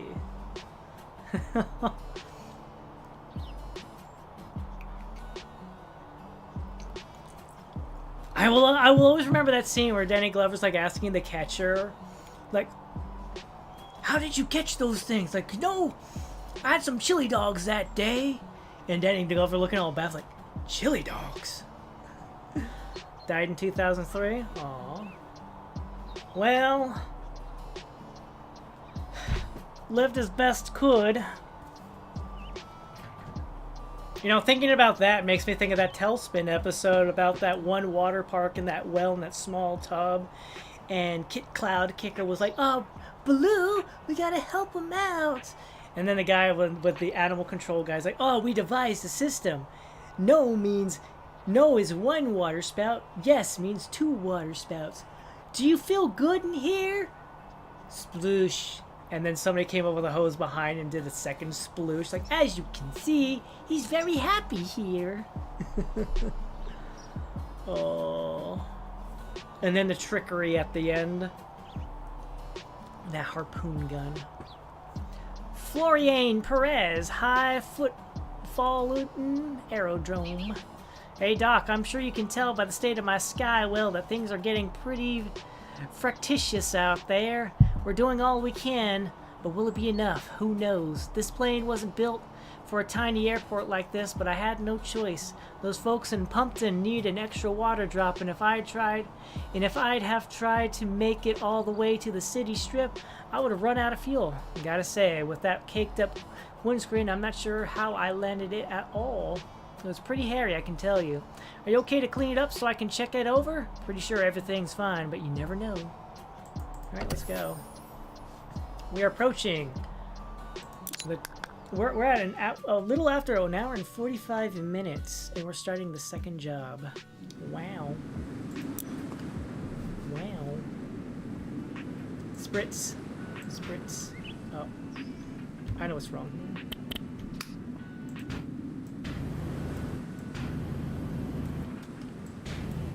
I'm too far away. There we go. Timmy Terrence, how long do you think you'll be? I don't know. How many different parts do you have that are annoying to clean?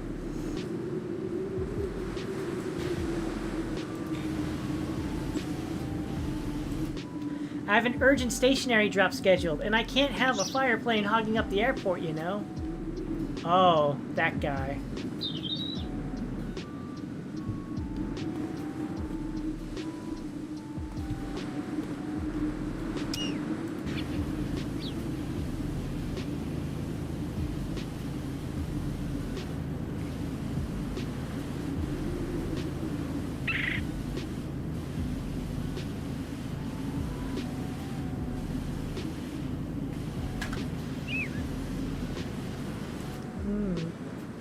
Yeah, one of those old planes.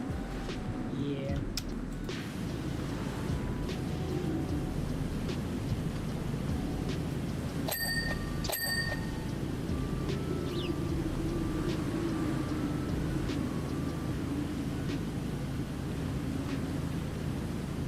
The fuselage.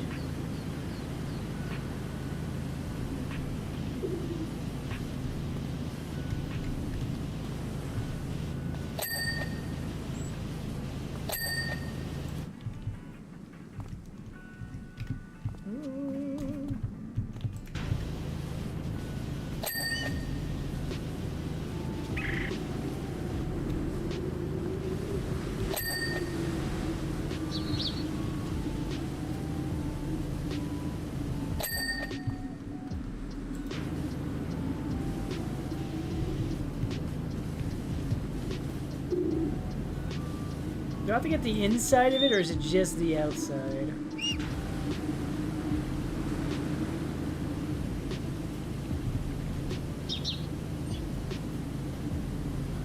Dinner is coming up? Alright, well, and Josh, if I don't get the chance to see you when you depart, have a good one and enjoy the nom-noms as I continue to clean the ever-lovingness out of this plane.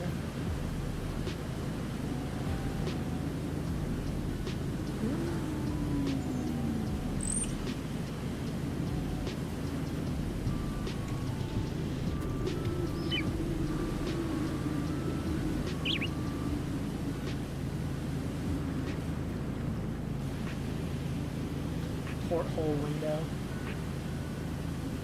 Wow, look at this. So great.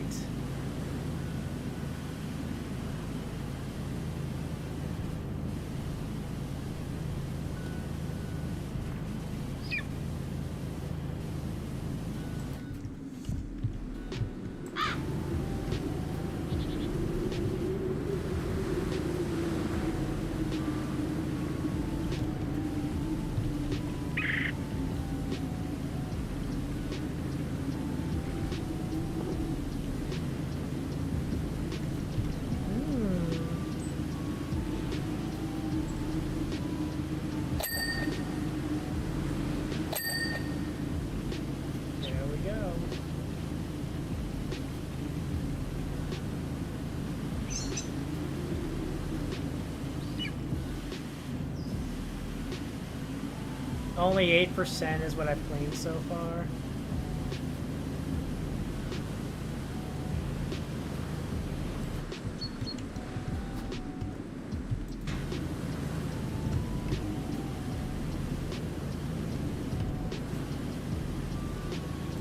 Oh my, I just realized that's an actual eyeball there.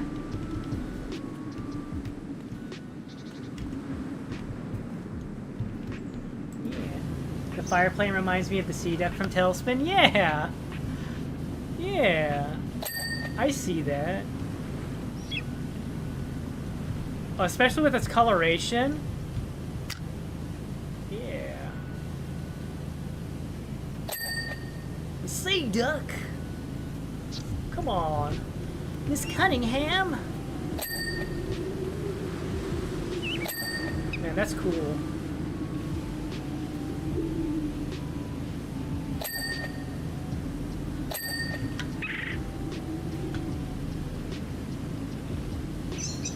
That nice yellow coloration here.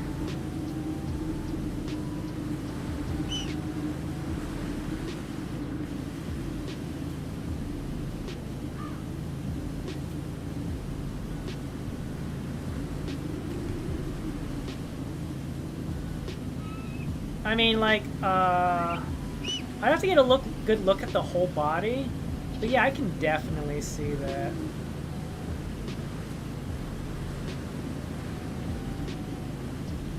Rebecca. Man, those two were a hoot. Granted, I'll be honest. When I was a kid, I never really appreciated it because, you know, a lot of the times when you're a kid, you're just like, I want the action. What's this whole melodrama thing going on about? Where's the air pirates? When do we get to go back to beating those stupid things up? Well, let's go back to Don Carnage getting outplayed by Blue and the company.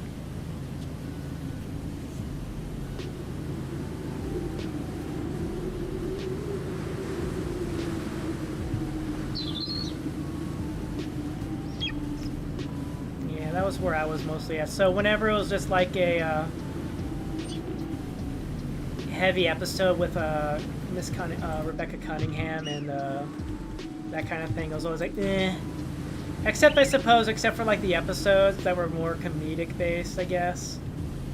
Like the body swap episode. Oh my, is that that's a water dump door, is that it? That was always a favorite of me as a kid. The good old body swap episodes. Let's see here.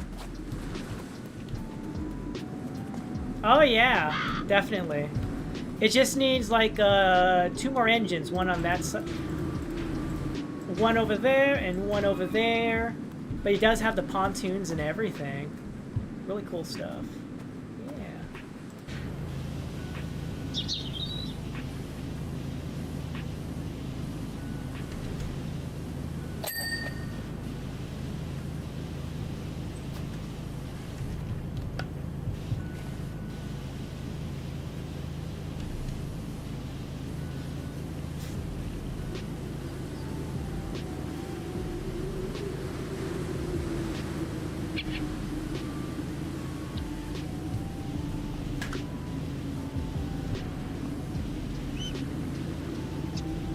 Molly was also kind of an annoyance with her whole Danger Woman skit, I feel like. That was another thing. I was like, ugh, Molly with Danger Woman again. Danger Woman!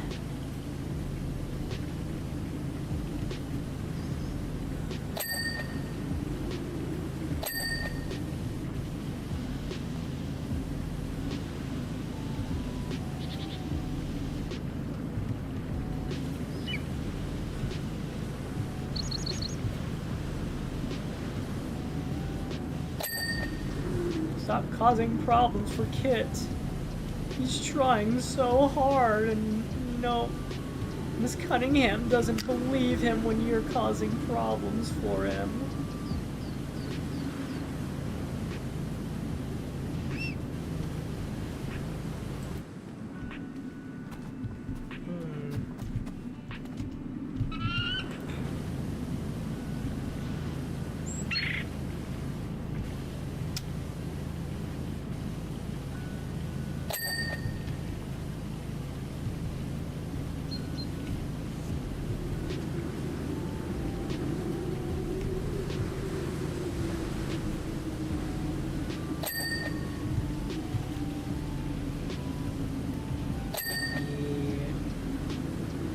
The kids do be like that, don't they?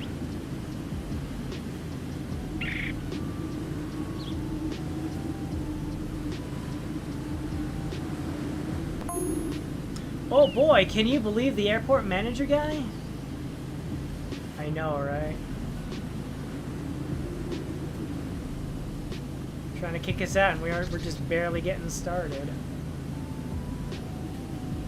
I just went into the lounge for a coffee, and bear in mind, I'm filthy from volcanic ash. I've clearly been through something. Yeah.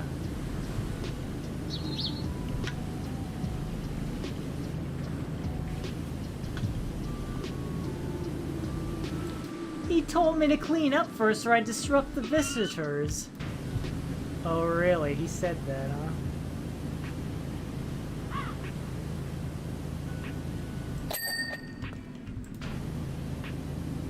I'm the only one here. Oh, you're the only one there too? Oh, yeah, okay, yeah. Yeah. There we go. That's some buffoonery right there.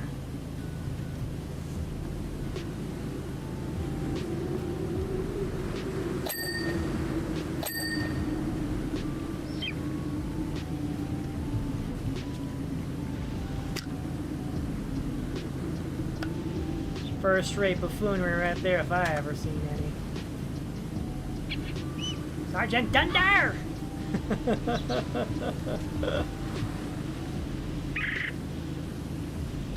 Colonel Spigot, we were just talking about your magnificence. Oh, really? Then tell me some more, Sergeant Dunder.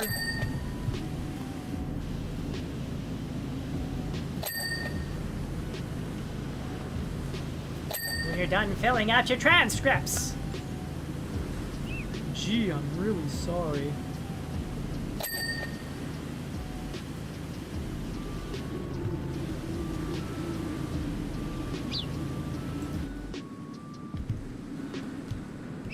There we go.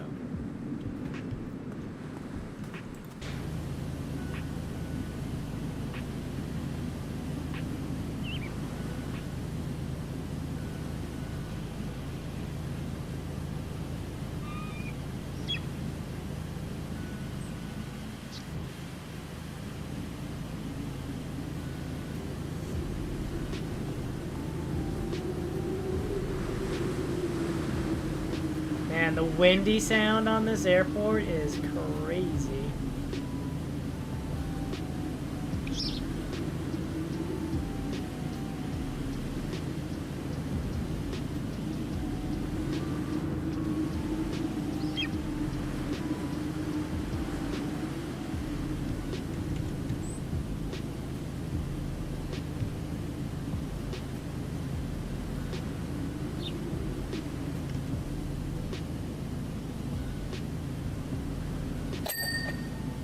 Oh, really? That's cool.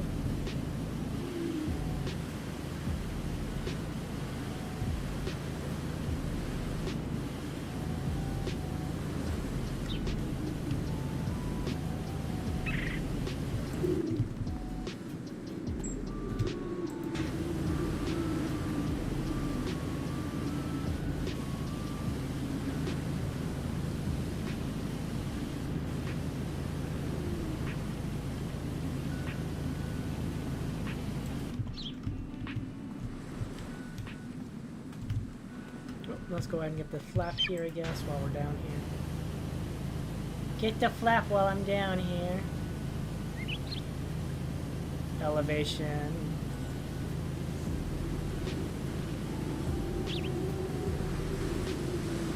Oh my.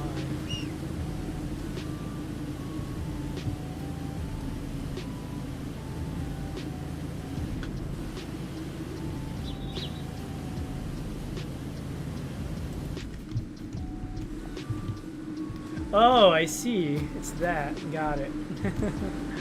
Alright, let's come back over here. Oh my.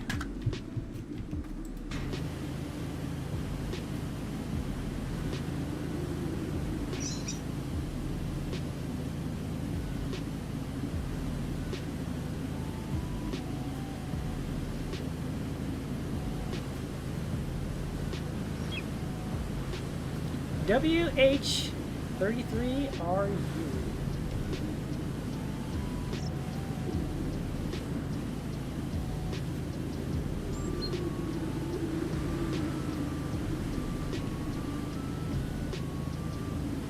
Yeah, this guy's like, how long are you gonna clean this thing for? We have other planes here. I'm like, cool, dude. I gotcha, but you know, this isn't exactly a quick job, you see.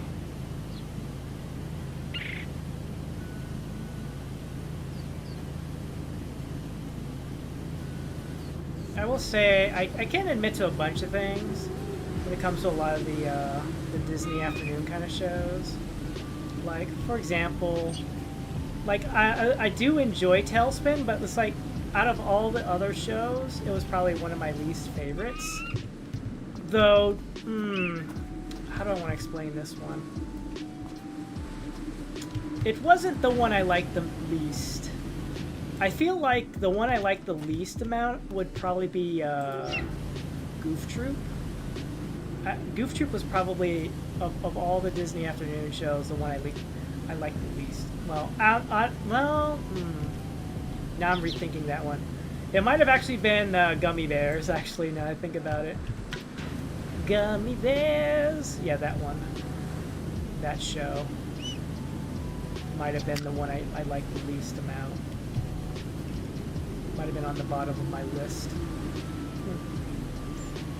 If there were Disney afternoon cartoons, which ones would you be like, yeah?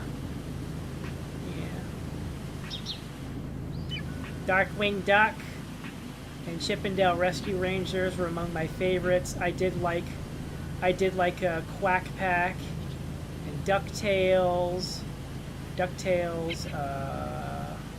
What else was there? Bonkers was okay. I'd say Bonkers is probably like in the middle of the list. Marsupilami was also alright.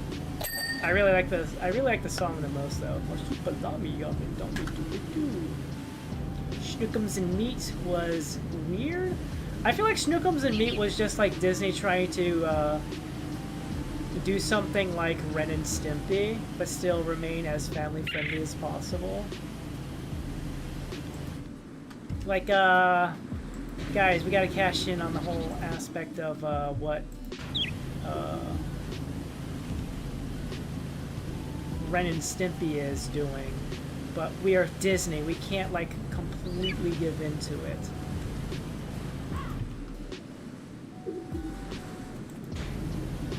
We have higher standards in our humor.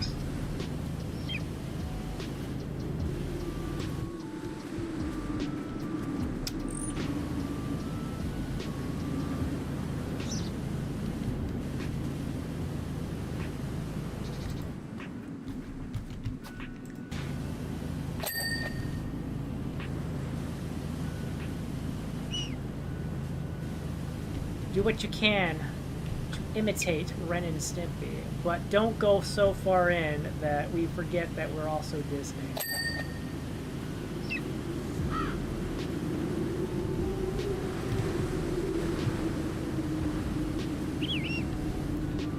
Powdered toast, man.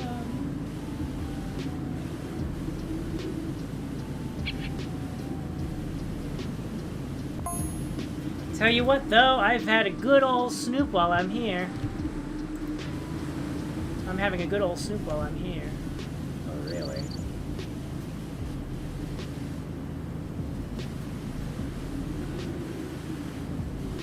Some very curious photos on the wall. Oh.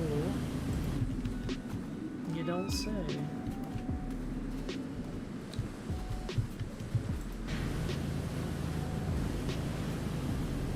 This guy's got friends in high places. Oh, like the mayor.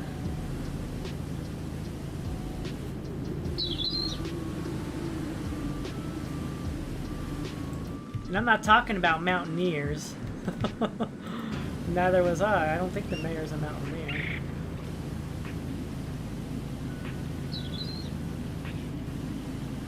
I could be wrong, though. Also, he does look strangely familiar, but I can't quite place it.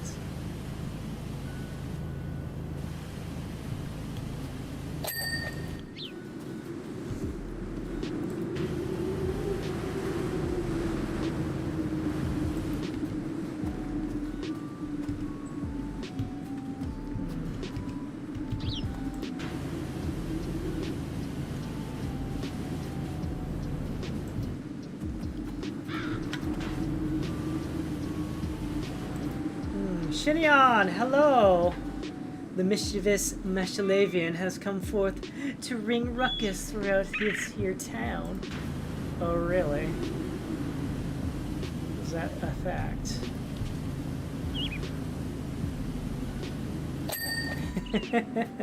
I mean, I hope all of you are having a relaxing stream. Yes, hello Shinion. Welcome in. How's it going? How are you doing this wonderful, explicit of day?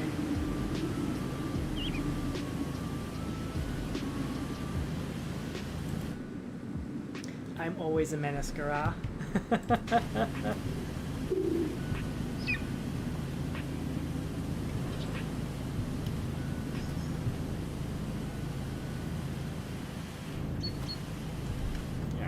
we're cleaning the wing now because I feel like it.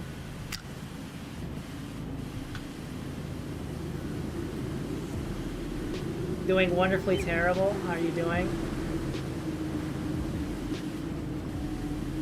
I am doing okay. And it's not goblin, it's gremlin. It's not goblin, it's not hobgoblin, it's gremlin. Gremlin. Get it correct.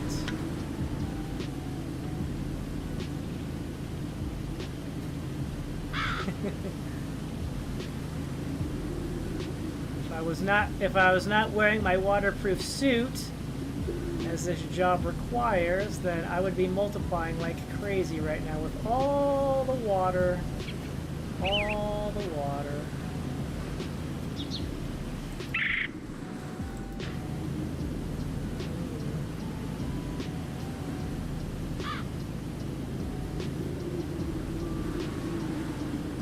Then I suppose I could charge for more. I could charge the people more for additional labor fees.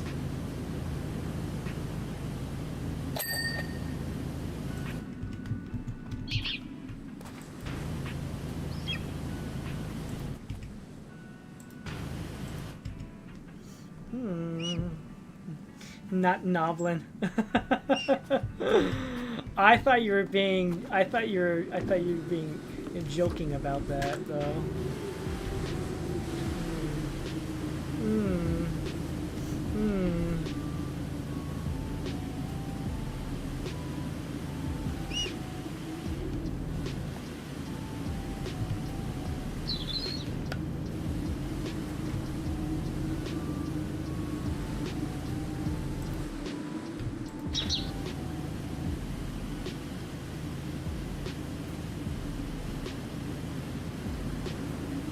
Then I realize I have a whole other wing I gotta clean.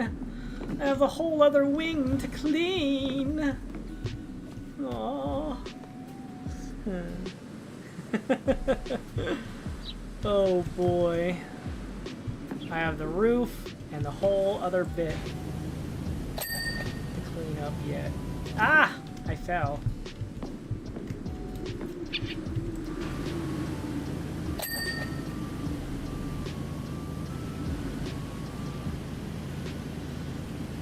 Interesting.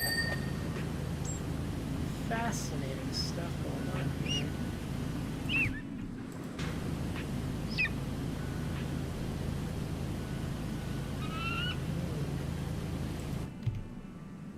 Do apologize. I've misraced you. I prefer to pronounce.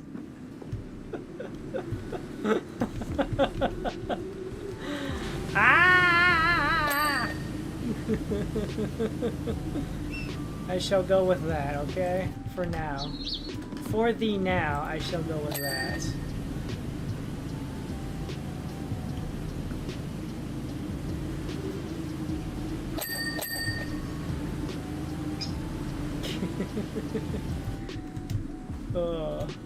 It's not pronouns.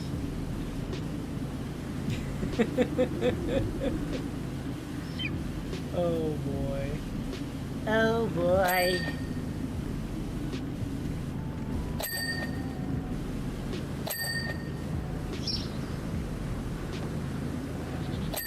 There we go.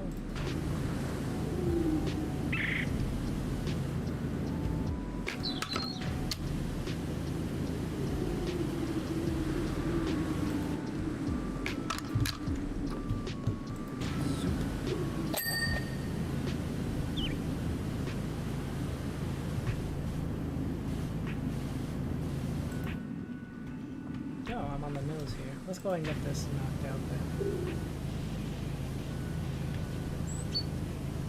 Zoop! Cleaning the plane. Not pro now. Now we're just being silly. Now we're just being silly.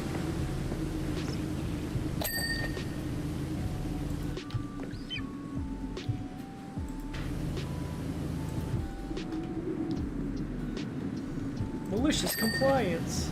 Was that it?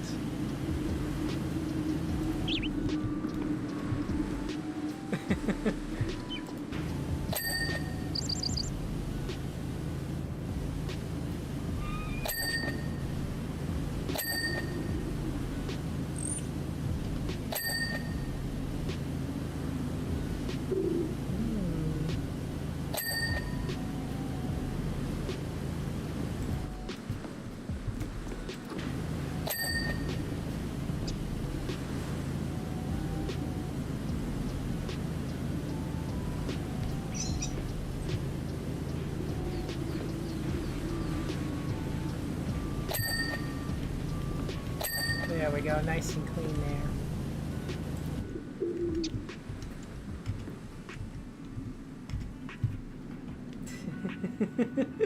there. Right. Your pronoun is him because you are him, right? An act like silly comes to be up. Ah! Nyah! We'll just move on. We'll just move on. We're moving on. We're moving on. We're moving on to just going back to cleaning the plane, as I have been doing.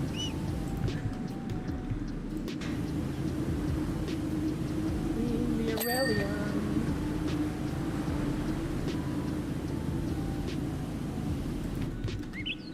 Yippee.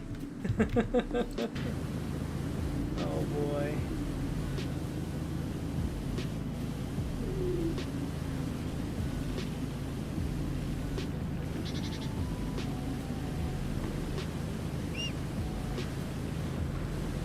Gosh.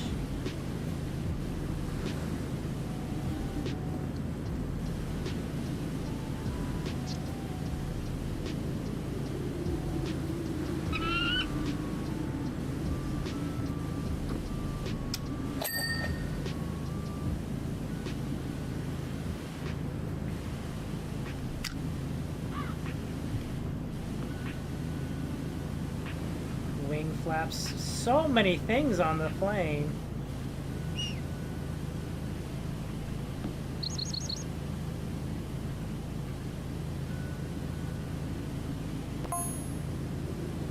When will you be done? I'm just 60% done, sir! How's the stream been going, apart from the water and the bird ASMR? It's been okay. Been keeping an eye on that filthy pilot. He's filthy for a reason! You're dirty! What, you want me to power wash him down? I don't think that's a very healthy thing, sir. Yeah, everything's been going alright. We're on our second job here. Who's also got 0 manners. Sir, you have 0 manners.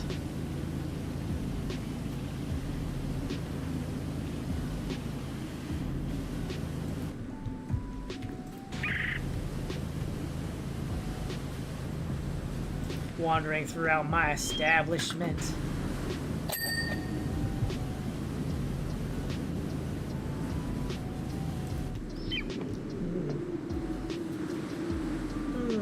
How does a plane get this dirty? Laughing to herself for no reason. 0 reason. What? Excuse me? She has plenty of reasons to laugh.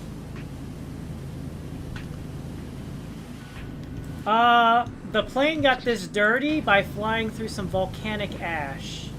That is how it got this dirty.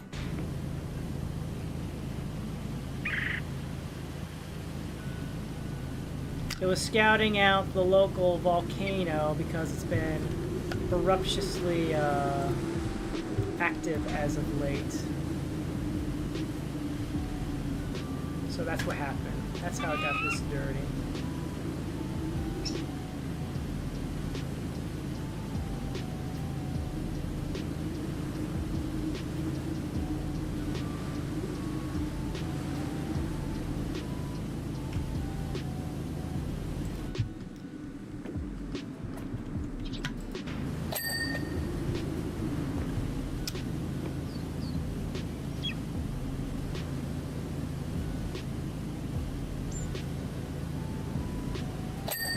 Boom, there.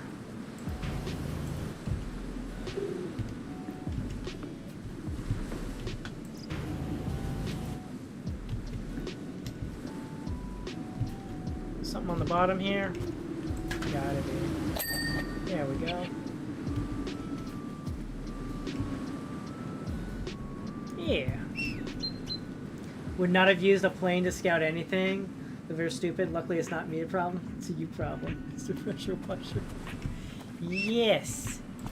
Yes.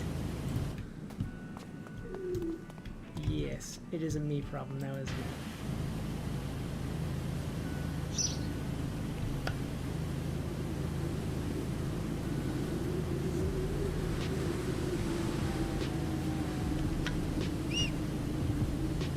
But I am being paid to do it, so it's my problem by choice of monetary gain.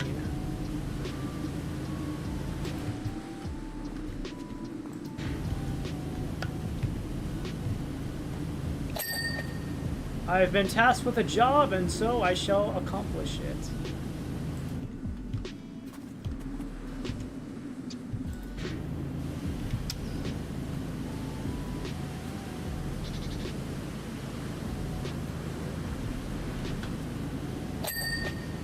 There we go.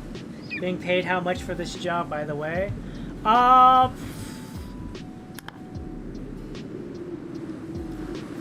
We're being paid $175. That's what we're being paid. That's how much I'm getting paid to clean this. They're also paying for all the water usage, so it's their water bill.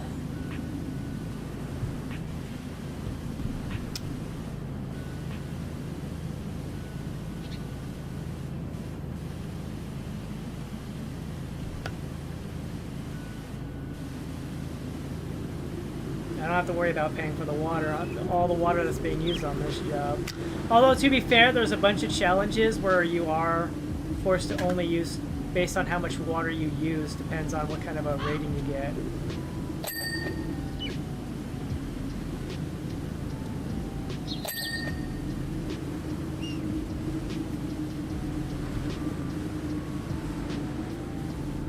So, that's the thing.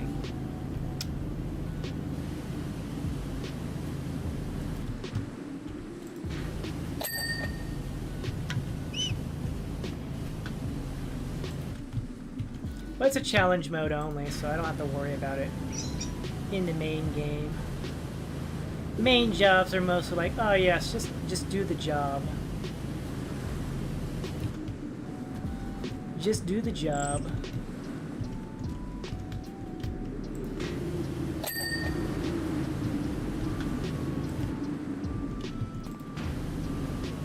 Yeah. It's about $48 per hour, that's pretty solid.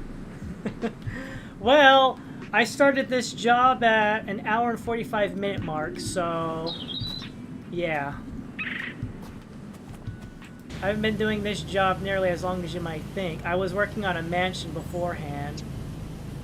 This is actually the second job.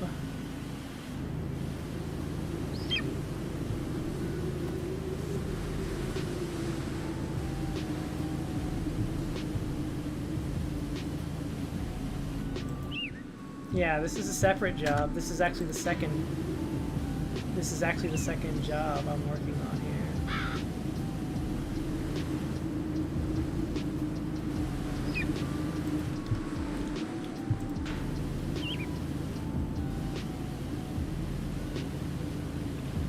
It's currently $175 an hour. I mean, technically, I could go a lot faster. I'm just going at this particular speed because I'm using this particular hose because, you know, the whole aspect of a potential let's just chat and chill out kind of a thing. It's not about doing it fast, it's about, you know, enjoying the cleaning process in and of itself.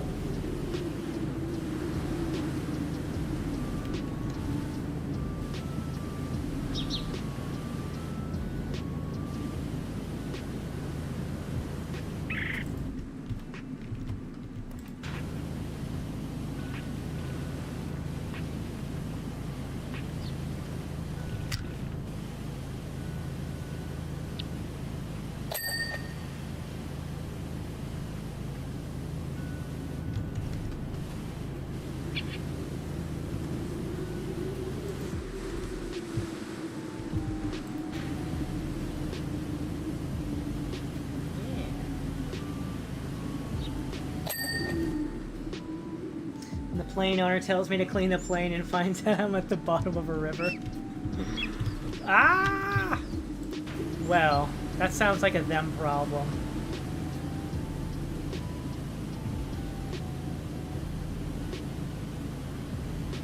Honestly, just because you're in the, that's just like sitting in a bathtub. You're sitting in a bathtub doesn't actually cause you to get clean. It's the fact that you're actually scrubbing. And it's not like I'm soaking the plane in water. I'm actually... This is like high pressure. It's like actual hard scrubbing it. Depending on the nozzle I'm using.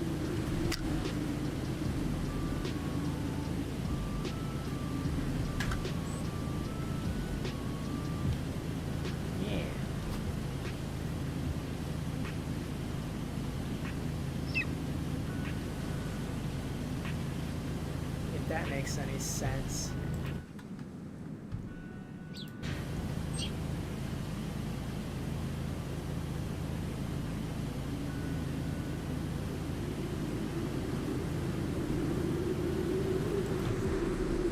There we go. Alright. Let's get back on top of this and see what happens.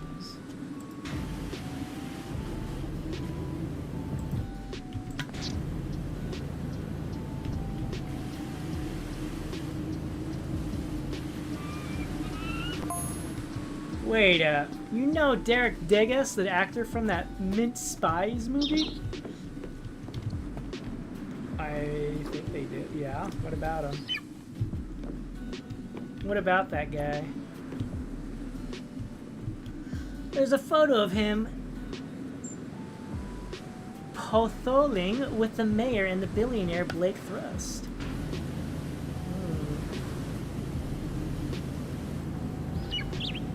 How random is that? Not really random at all, I don't think.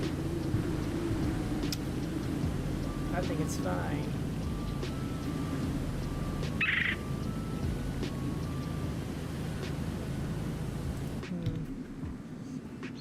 Normal people sit in baths to de-stress. I sit in the river to become dirtier. I trust the mayor and the billionaire completely. Oh, no! Don't trust the mayor. The mayor's been plotting. The mayor's part of a plot.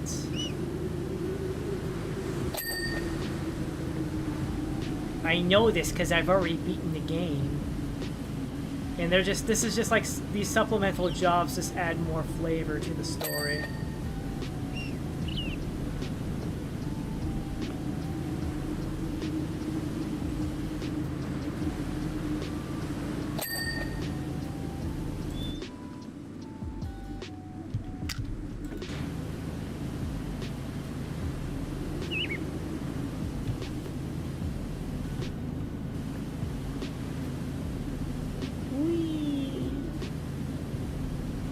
Honestly, the mayor wouldn't even let us on his property to clean his house when it got egged. We had to buy a long nozzle in order to even clean his place. It's like, you know what? You're not even allowed here. How do I know I can trust you? But I'm still gonna pay you to clean my house. Really, sir? Is that how you want to do this?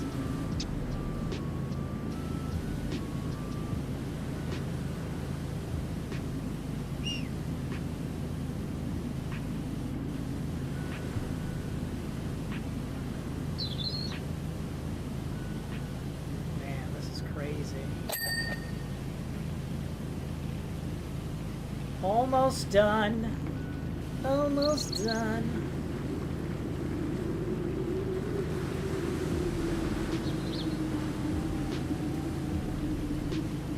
Yay.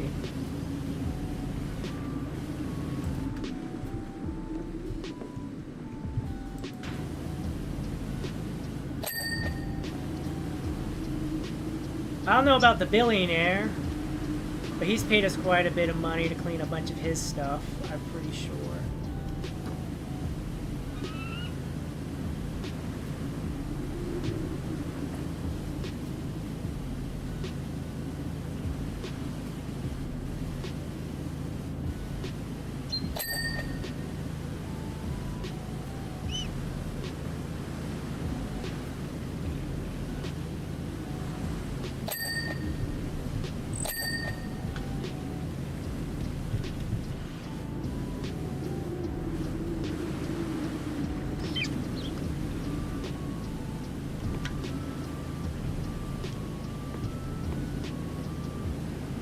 Mayor doesn't even pay all that well. So suspicious. Aliens paid more money than the mayor, I think.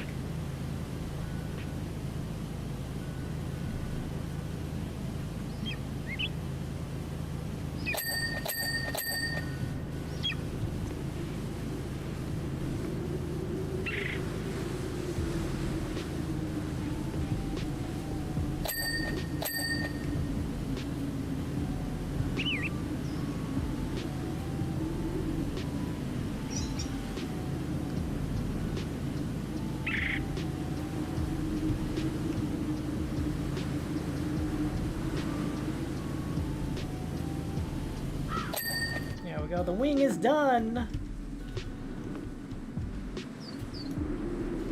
Alright, let's go over here.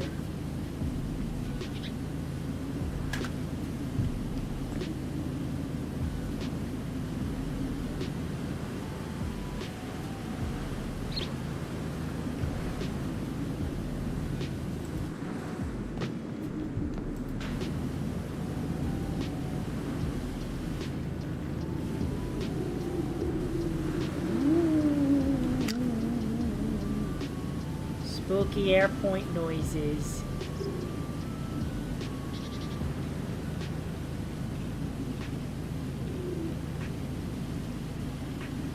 You're zooming? I mean, yeah, but I could also... I always feel like I could zoom faster if I so desired. I could always switch to the trident hose and go even faster.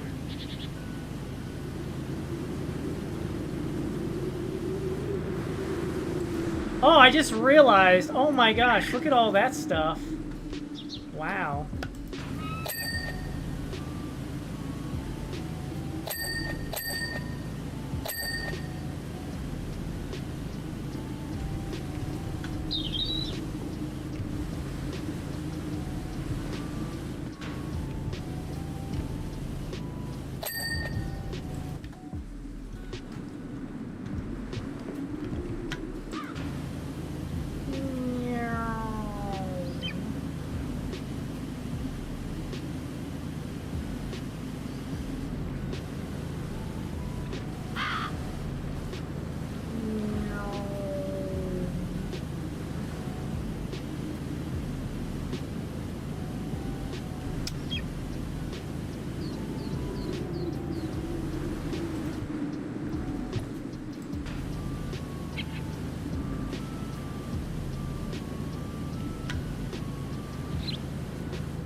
Not all millionaires are like Bruce Wayne. Or, Uzi Blavitz.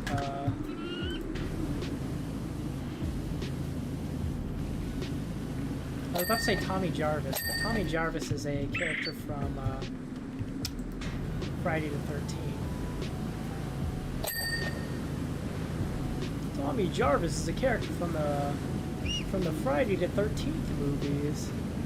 He's one of the people who actually killed Freddy. Not Freddy, Jason Voorhees. Yeah. He killed Freddy from Friday on the 13th. Freddy from Nightmare on Elm Street. Yeah, that's what he did. That's what he did. Yes. It's all coming together now. Of course he did.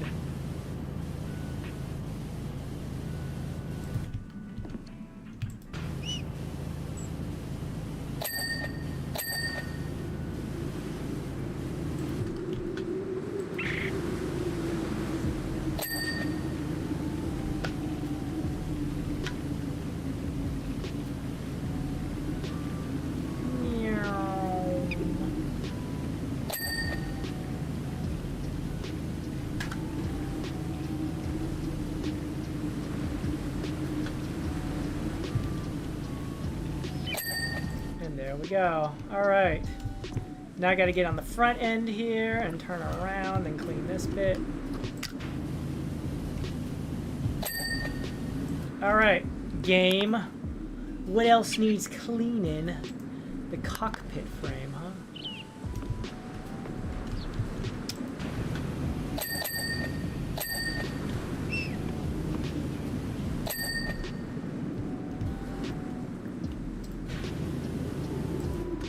Alright, now what?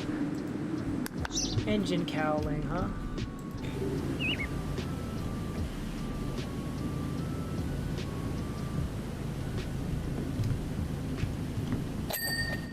Propeller and propeller blade, 2 propeller blades and 2 wing floats.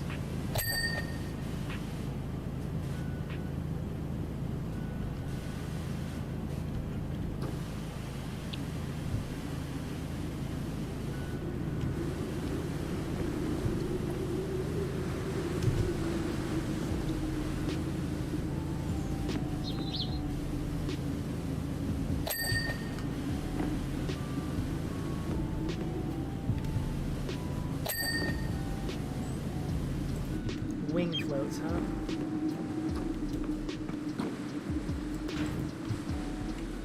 Oh, I see.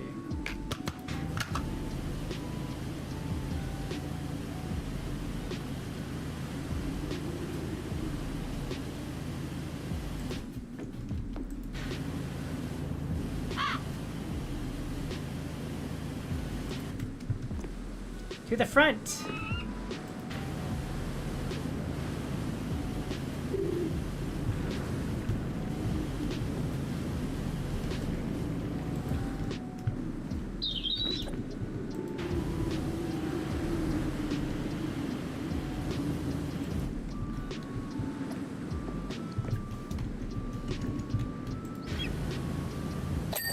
There's one, and now to get the other.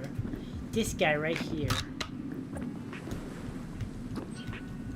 And then we wiggle on down. Oh, I made it. Job accomplished. Let's go. Look at it go! Look at it go!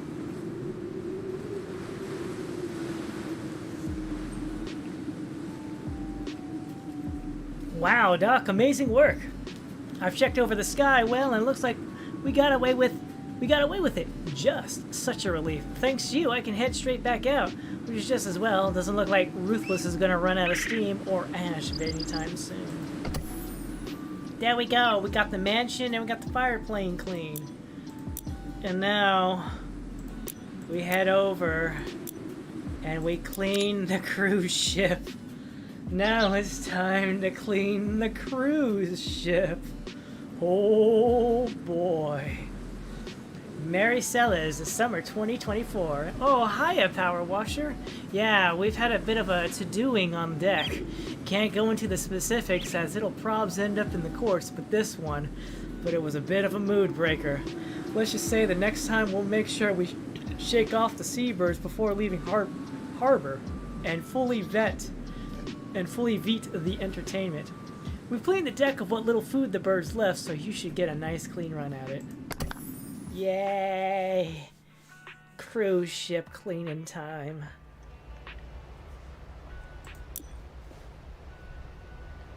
Oh boy. Oh boy, they left some floaties in here. How much of this is it? You know, this isn't as bad as I thought it would be. But the fact that I have to clean palm trees as well.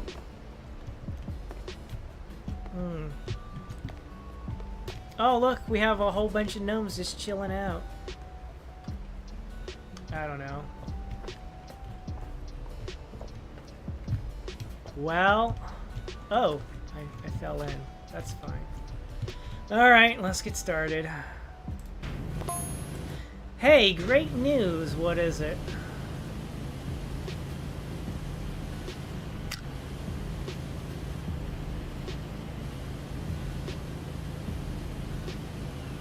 Yeah, you're gonna tell me what the great news is? Captain says he's checked the contracts and we're in the clear. How are you now? Infinity pool window.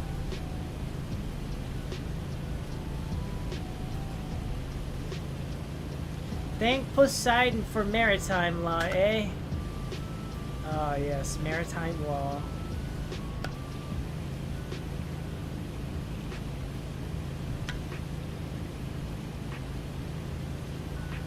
Anyways, what that means is that I can now tell you exactly what happened here.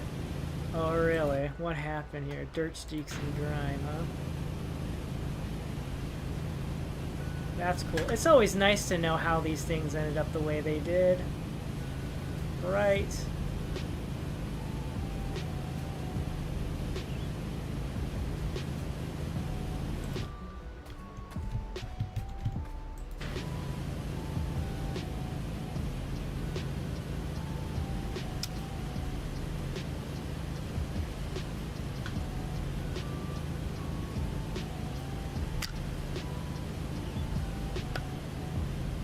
Honestly, this feels so much better. Doing it like this.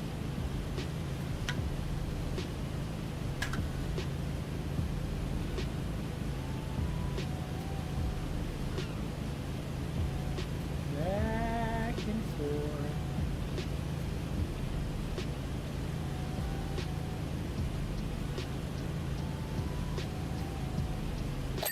Ow! My eyeballs.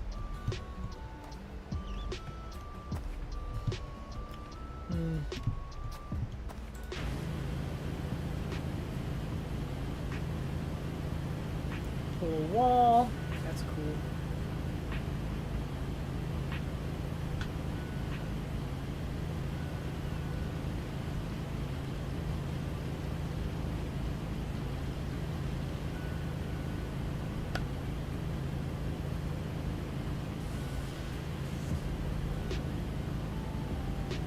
Woohoo!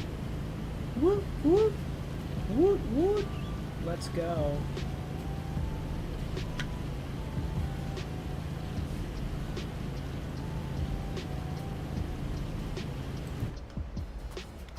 That funny. That the dirt shadow is always funny in my opinion. Just saying the dirt shadow.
Oh my, that's painful on the eyeballs.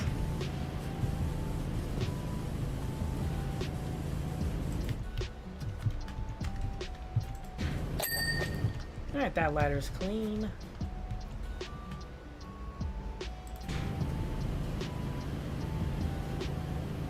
We're gonna clean the floor now.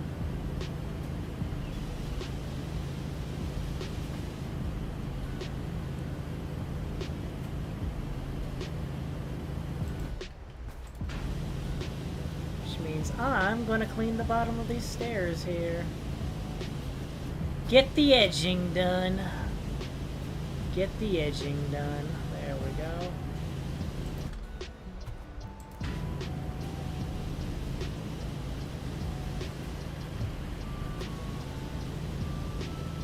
There we go. Alright. I don't know. Let's just clean, I guess. Semicircular motion.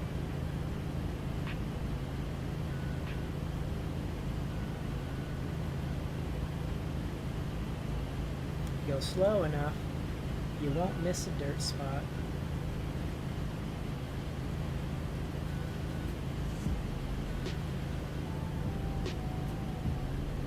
Oops.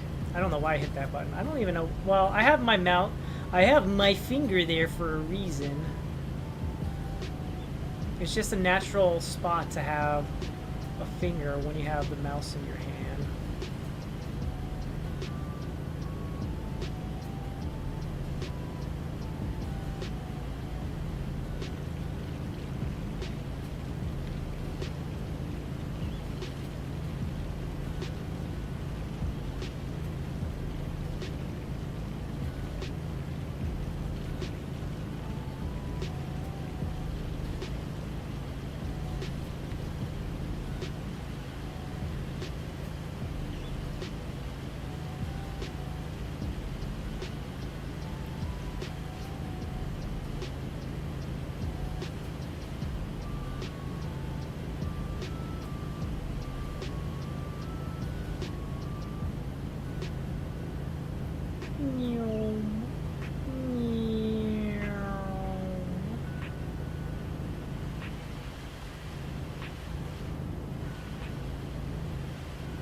Go real slow over there, I guess.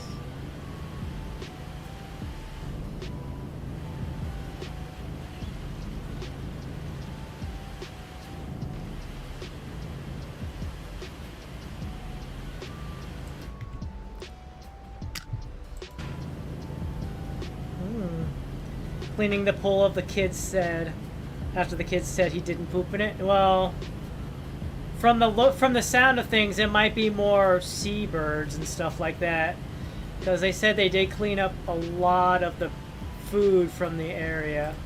Well, let's see. We got algae and dirt streaks and grime. That's what they say this dirt.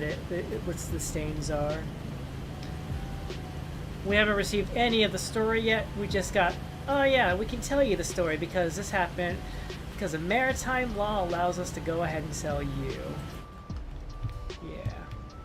Alright, so I'm going to go over here, and we'll clean this bit here.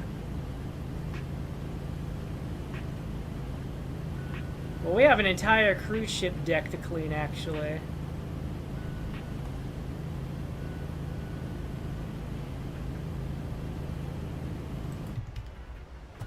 Alright, we'll clean this up now.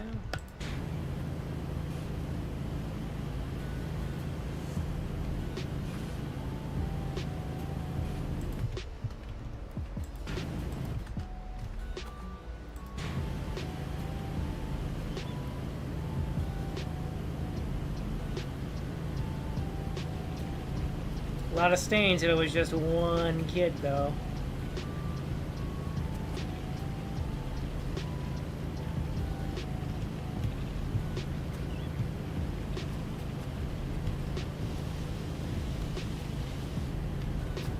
I know where this is. It's behind here, right?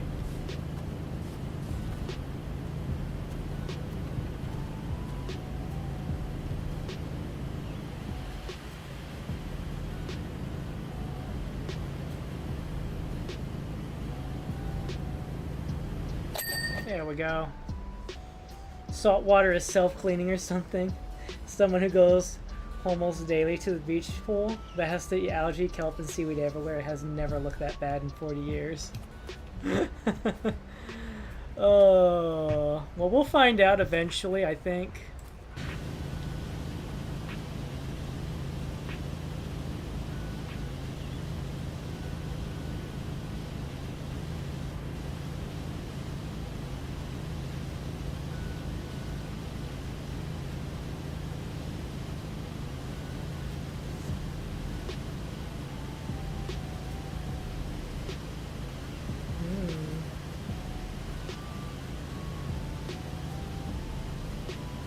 A lot of places look really bad.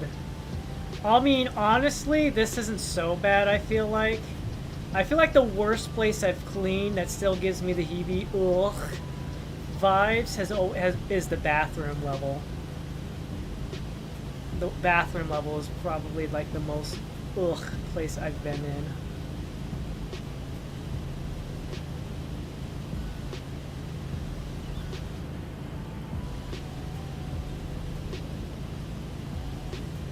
Oh, I see. There's probably some edging here that needs to be done yet.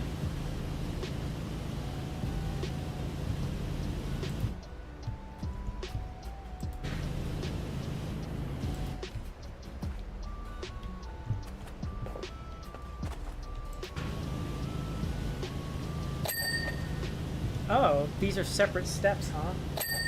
Okay, I didn't realize that.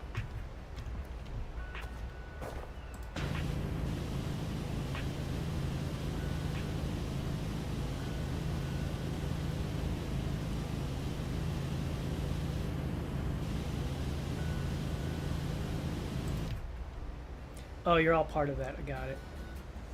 Eggs? Eggs? There are eggs in this thing too? Oh my gosh. I have a story I must be told. What happened here?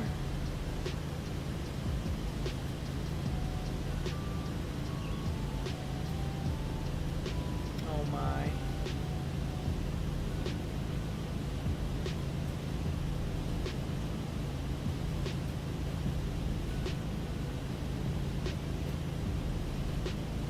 Do they really put salt water in pools, though? I don't know. I thought it was chlorinated water.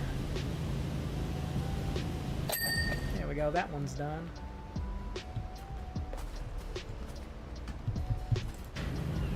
Let's just get this done here.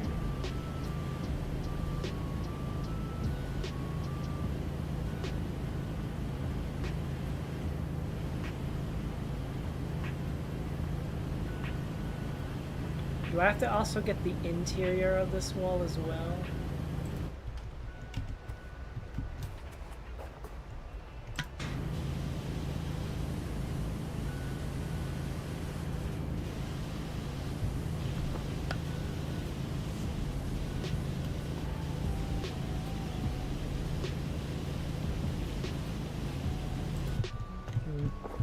One second here, let me just get over. Let me out!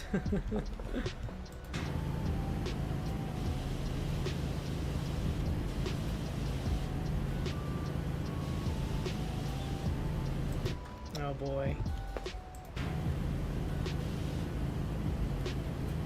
Yeah, all the way around.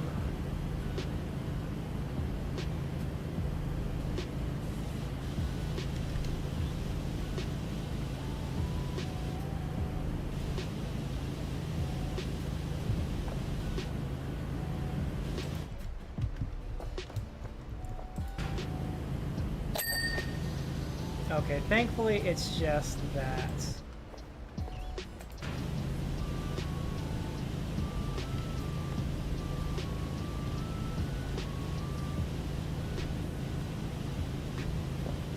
There we go.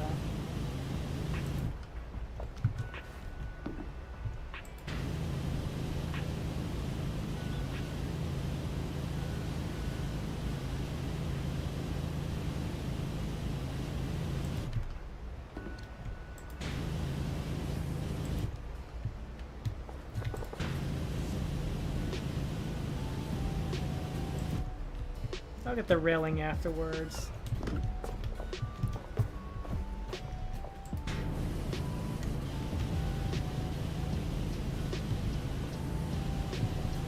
I say as I start cleaning the railing as well.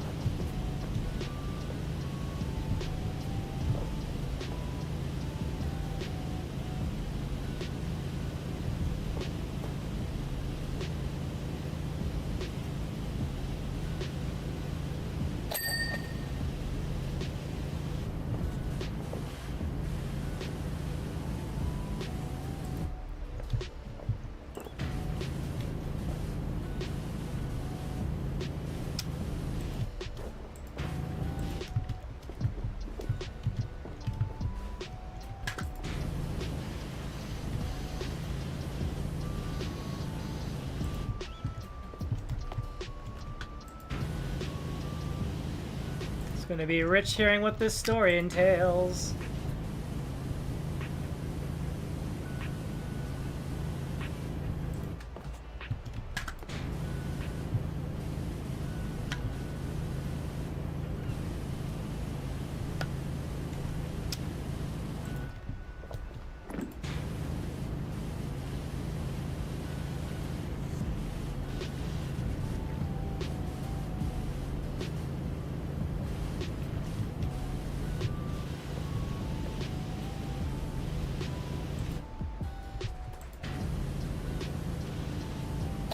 There we go. That rail is done. Not comfy staying up this late, so while I doze off to sleep, can I hear your entire life story? Like, why you specifically a gremlin model and why you stream so often and stuff? Okay. That's the rim. Okay. Alright. Why... Well, let's see here. Why gremlin? Why a gremlin? Honestly, I feel like, good night. Yeah, good night. Good night, Shinyan. I will do the story thing. Thank you for giving me an idea of what to talk about. That's great. Sincerely, I mean, that's a great. For giving me a good idea of what to chat about. Alright. Why do I stream so often? Well, that's probably the easiest thing. I stream so often because, quite frankly, I game actually quite a lot, so... A lot of my vast majority of my spare time is just gaming in general. So, to be honest, most of the time I'm not actually streaming, I'm actually playing a game.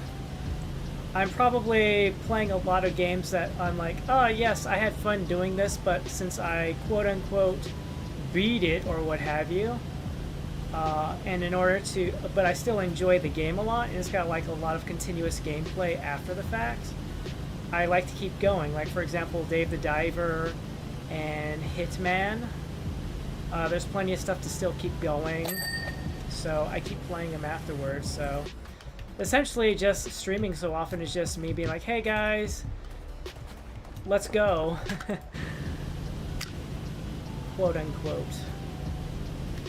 I'm streaming so that way you guys can see the live gameplay on the fly, as opposed to like how I used to do it, where I would just record videos. On one hand, I get to do a lot of content immediately, and can get through games a lot more quickly, so I can play a lot more variety of games. But on the flip side, I also don't get to take my time and play. Like when I was doing videos and stuff beforehand, yes, I would have to come up with titles and thumbnails all the times, but with a stream I don't really have to do that nearly as such a frequent thing, because I can just like, oh, here's one thumbnail that just basically shows that yes, I'm playing this game, let's go. Whereas like every video that I would upload would have to be like its own thumbnail, or you know, like a lot of cases, sometimes like a lot of the Dead by Daylight videos I've done, I've just been kind of lazy, like, YouTube, pick a part, I like this part as a thumbnail. And I know that's kind of lame, just letting YouTube come up with something. It's not very engaging or personal, but hey, sometimes you gotta give a bit here and there. So basically streaming a lot is just me playing video games, but I get to do it more on a personal basis, and you guys can interact with me. So, we'd been having a tough time of it, truth be told.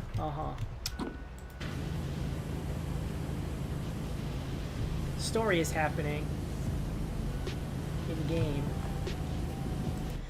We'd hired a magician called Great Ted Cheese, but he disappeared.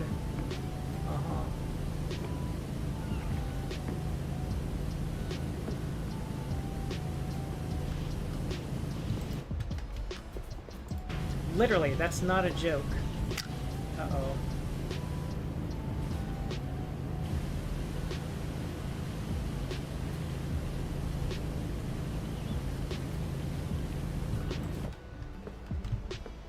We still haven't found him. Oh boy.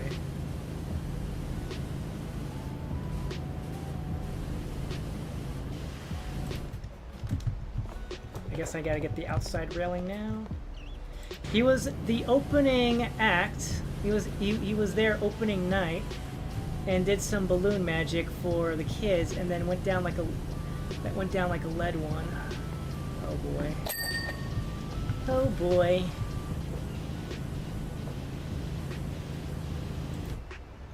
All right. Let me finish the edging here. There we go. That's it. All right, that's done. Picking a thumbnail or making a whole new one can be difficult at times. Don't push yourself down over that. I know there's been YouTubers who essentially just use the same thumbnail over and over, and all they do is they just add like a number to it. And I get that. Sometimes, you know, you're pushing out the videos to get done and out there, so yeah, it's nice and quick. But sometimes, I don't know, it just feels a bit lazy in my opinion. It's not something I would want to do.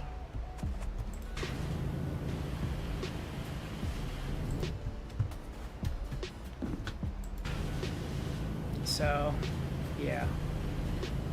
To be fair, I've been kind of doing that with my own, with some of the stream thumbnails. So, what else is there? Oh, I see. There's this right here. I didn't realize that. There we go. Yeah. Alright, you know what? I'm gonna get this railing here. So yeah, that's kind of like, it kind of just went in that direction. And yeah. Once I found out that YouTube started allowing streaming and stuff like that, I kind of just started testing it out. And then eventually, once I became super comfy with it, it just went from there.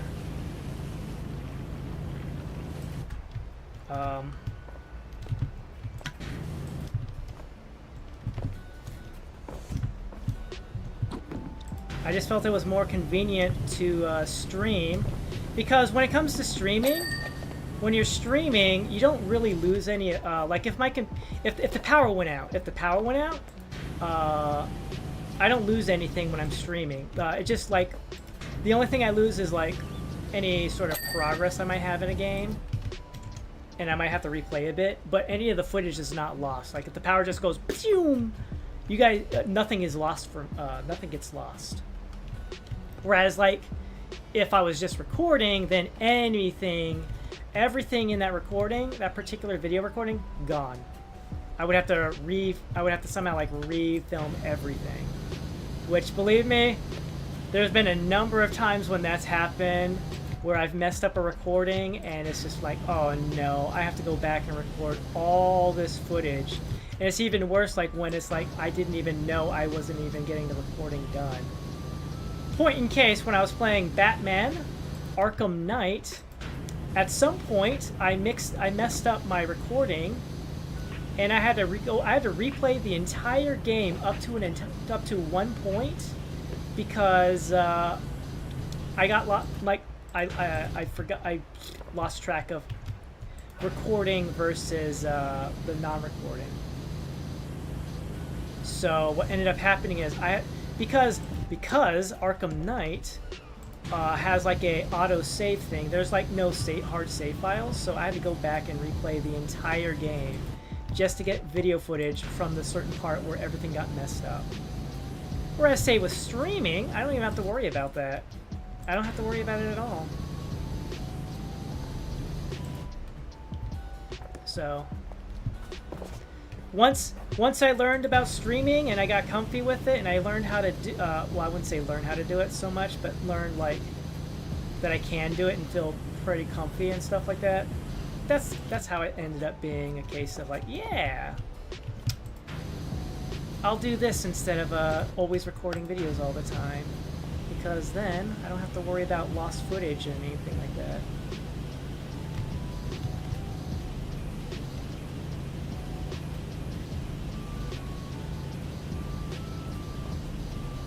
All I gotta do is make sure everything's set up. I can actually monitor the footage a lot better, because I can check and I can just have my phone open and make sure everything's being streamed properly. and I can ask you guys, like, hey guys, how's the audio levels and stuff like that. You know, get feedback that way. Yeah. And that moral train of thought is what makes you such a green person. I cannot relate like at all. Oh, great person, great person, great person. Hold on. Such a great person. Okay, yeah. I'm just making sure because live reaction. There's that little heart thing in the corner. Sometimes it blocks stuff. So yeah. Yeah. So that is how that happened. As for becoming a gremlin, well, that's a tale of itself. So,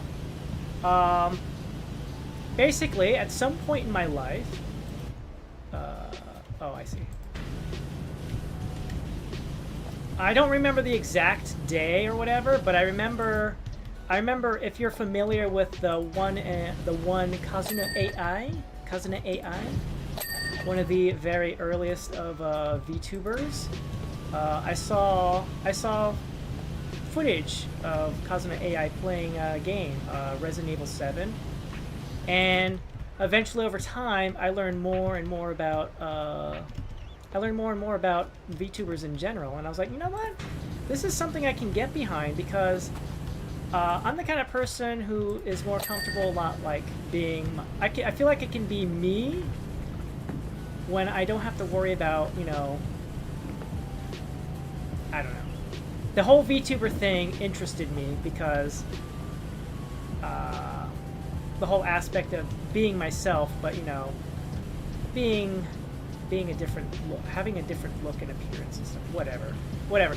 It's more easier for me to emote, I feel like, as a VTuber, as a persona, than it is for me to normally.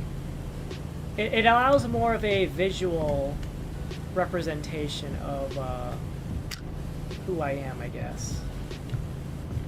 And so it took some research and stuff like that, learning like, oh yes, models are expensive, etc., but there's programs and stuff out there for people who are just getting started, free stuff. So what I ended up doing was Steam was advertising the VTuber Studio, so I started using that. They have like this one model there.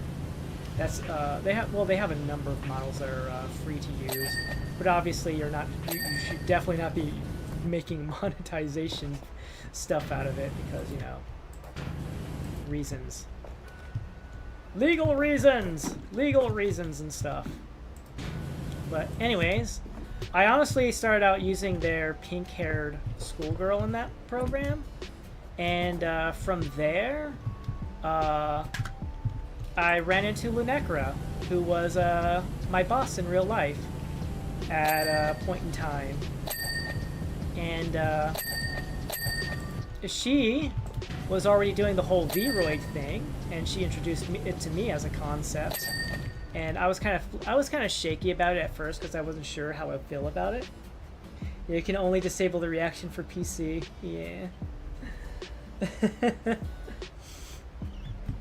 So,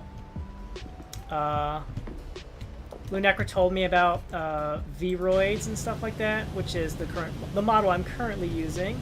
This is a Vroid, VRM, what have you, and yeah, basically after giving it some thought, I downloaded a program to make my own Vroid, and I just kind of was messing with the options and tools and stuff like that, and I just came up with this. The outfit is not my initial outfit. The original outfit was a school uniform kind of thing, in order to kind of be a bit of a not a breach, but a kind of blending of what I started off as, using the original character the original model I was working with in the start, and then eventually I liked this outfit, because, well, I started using this outfit for a World of Warships stream that I was playing with Lego Gorn, and I just kind of really liked the outfit, and I just kind of went from there.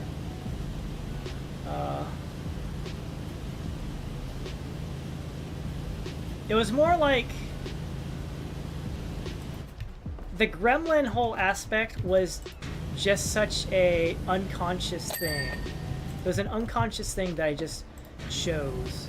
It just felt right, if that makes sense. I didn't choose it because I was like, I want to be a gremlin. The gremlin was just always there, and my unconscious self made it a reality when I started putting the model together on my own terms. If that, yeah. Almost as good as the book club sessions. Yeah. Yeah. Alright. Wow, you know, it looks really nice so far until, you know, I look at the rest that I have left to do. Oh my gosh, look at all the rest of this place I gotta go. I look at that, it's like, look how nice and clean that is, and I turn over, it's like, oh my gosh. One step at a time, one step at a time. Yeah.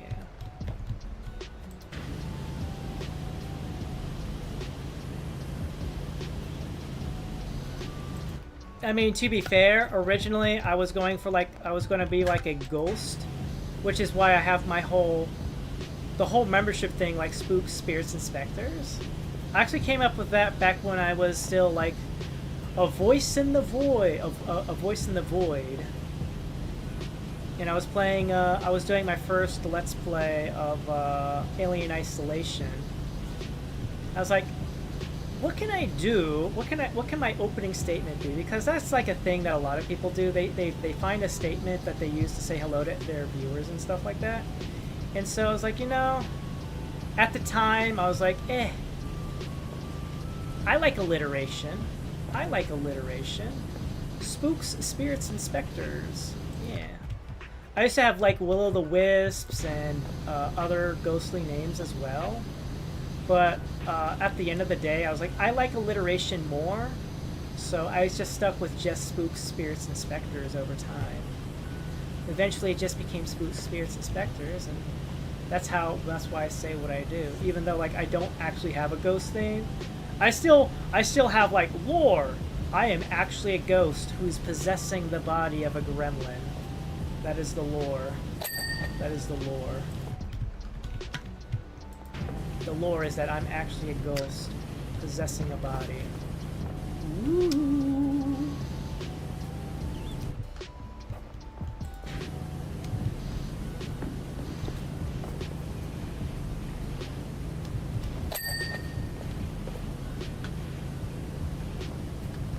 Second chance for everybody. The gremlin died, but the body was still fresh, so I inhabited it. I gave it new life through me. Yes.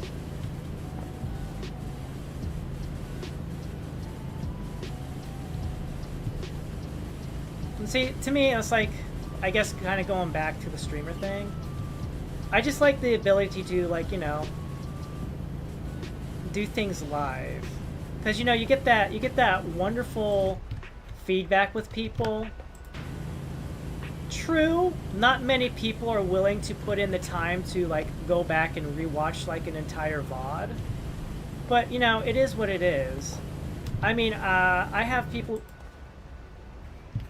I've had viewers say how they like to go back and just put on, like, say, the American Truck Sim playlist because of the way my voice is. It helps with sleeping. It helps with the sleepies. I have a ladder up here, right? Somewhere? Yeah, right here.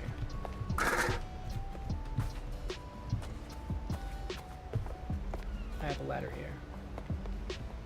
The ladder is going on the tree, so that way I can clean the tree. Because yeah, sometimes, you know, you don't need to have, like, you don't need to be loud and energetic all the time. Sometimes, you know, the people who have less energy and are more monotone or calm and chill, they have their place for people to help them, I guess, relax and go to sleep or something like that. Like, not everybody can be high energy all the time. You can't always have the high energies all the time.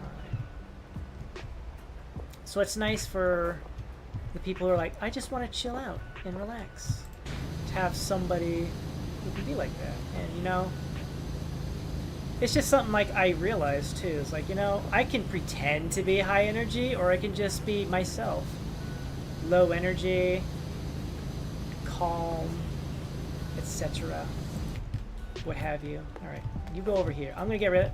Gnomes, you get in the pool. Get in the pool. The pool is nice and clean now. I'm cleaning over here now. Yeah.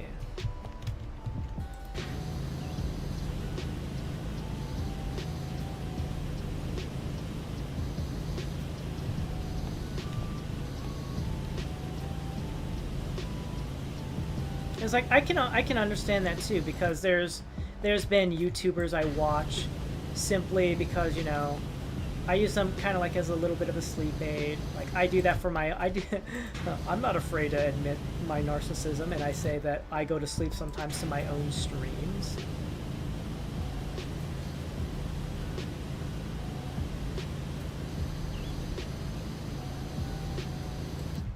You know? I don't feel like that's something to be ashamed of. Yes, I watch my own content. Sometimes it's there to help me, like, okay, how did I mess up here? Is there something I could do better or whatever, you know? How can I improve? It does get obnoxious. It does get annoying, though, because, you know, sometimes if I'm like watching actively, I honestly really don't like the sound of my voice. The curse of a lot of people when they're content creators, how many of us might not even like the sound of our own voices. And yet we have to listen to ourselves. We have to listen to ourselves talk so often. Oh no!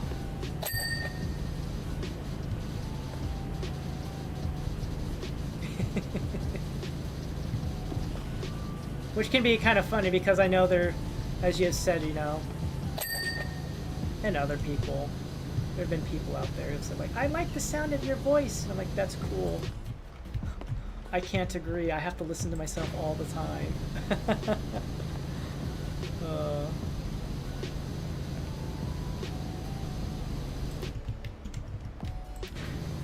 Woo! But hey, it's fine. Boom.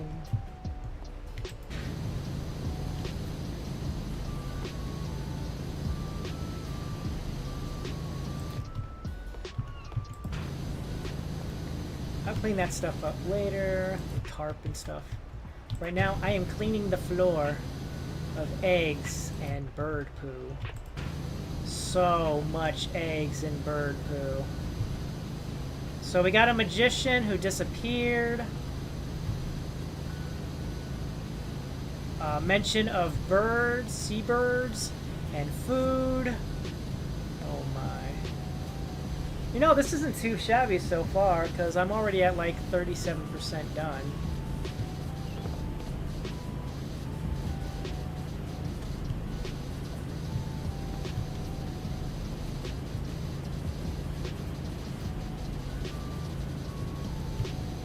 Yeah, I'm cleaning the chairs as well as I go, but they're also really tiny. The chairs are really tiny in comparison to that tarp tent, the overhang.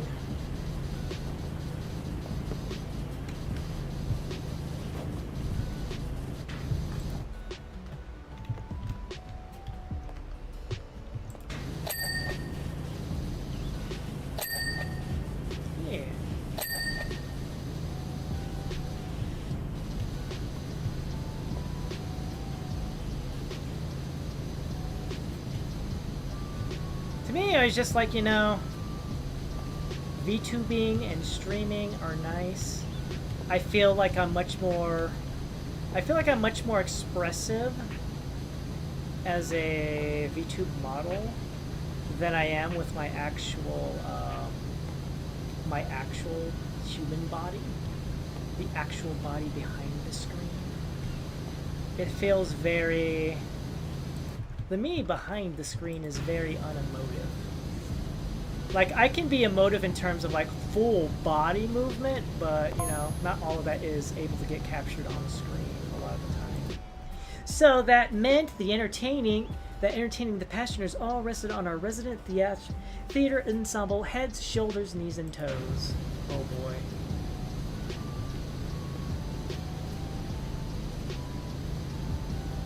Well, for starters, they weren't used to performing for grown-ups. Oh boy.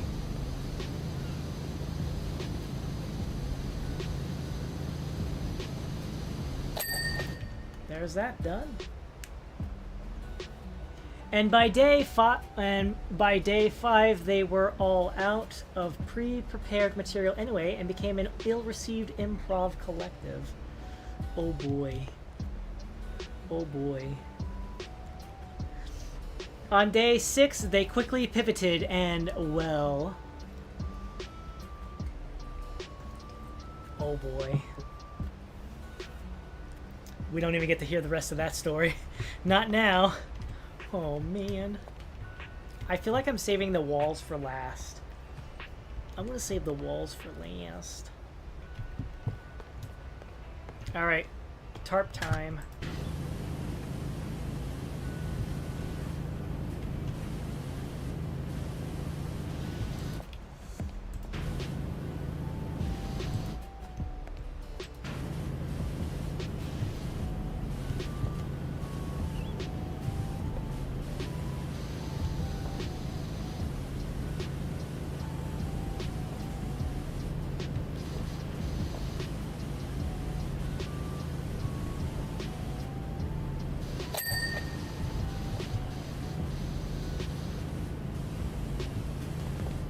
We're here to entertain the kids, not the adults. You never signed us on for adult entertainment. Even then, we don't even know how to go about doing that. All right, you're done. You're done. You're the pole that's left. There we go. Pole is done. Yay.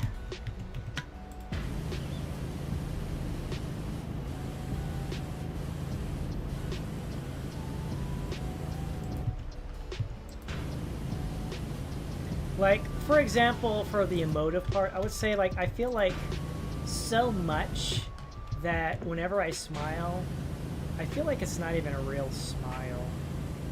It feels so fake. For me, a genuine smile has to be unconsciously made. I feel like I don't like smiling just for the sake of smiling.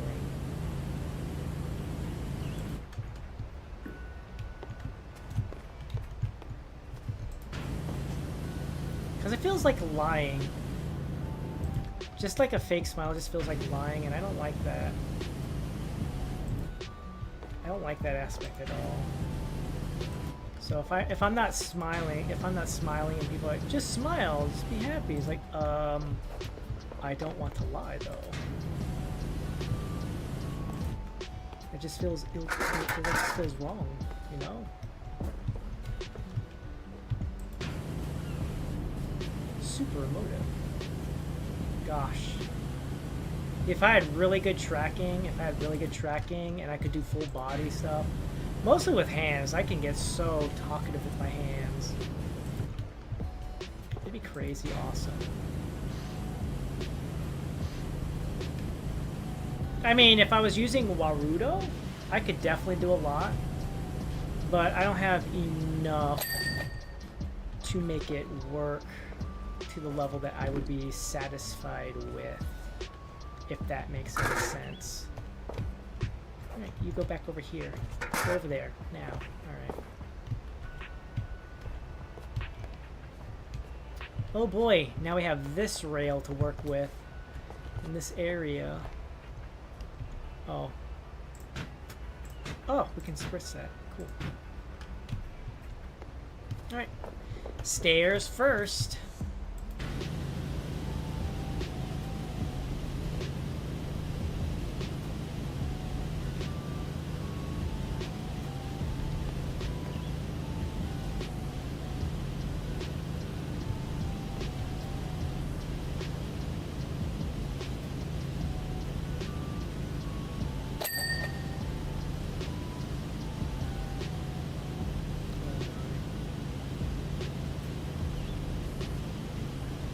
Whereas like with the VTuber, I can just slap on, like a little emote or something like that. It's like, oh, you can definitely tell I'm angry, not just because of my, like, vocally, I suppose vocally I can be very emotive in terms of vocalization. But vocalization isn't all potential communication discourse. You have to have that. You have to have that body language in there too. The non-verbal communication that can really make something just feel really alive. You know? And I really like that. That's like probably the one thing that I really enjoy about the VTubingness is that I feel like I can be so much me. I can be so much me.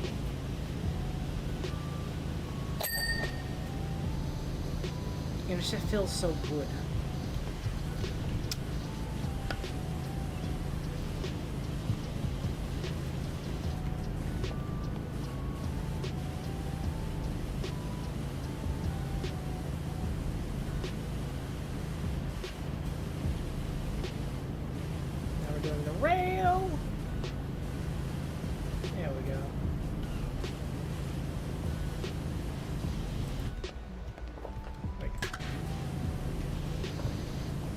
I didn't. As I said, like the gremlin aspect was just such an unconscious thing. It just became me. It was always there. It just kind of started to shine through, I guess. Woo.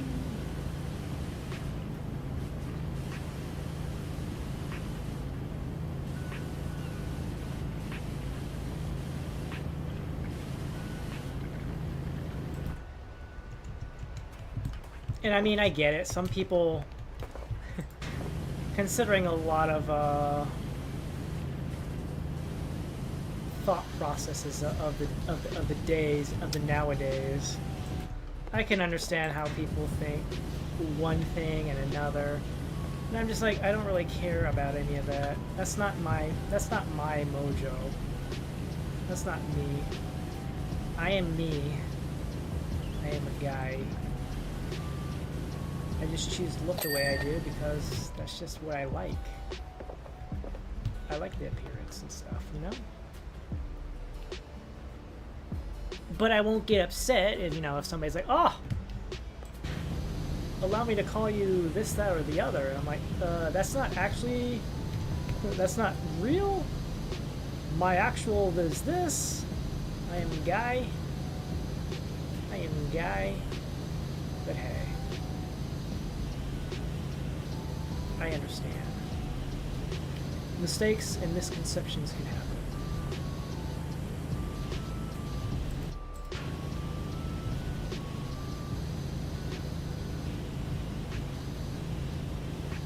Yeah.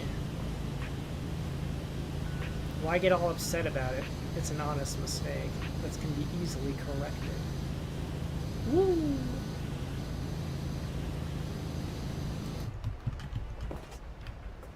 But why? Why look that way? Because I like it. It's no different than why do guys like to play female characters in video games? Because I want to. It's a different experience.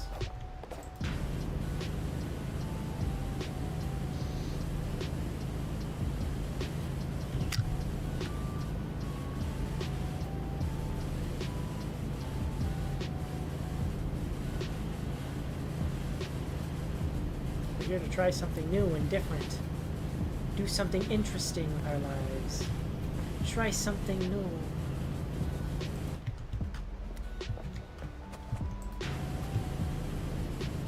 I could probably really be as successful. I probably would be fine with being like a power washer in real life, you know?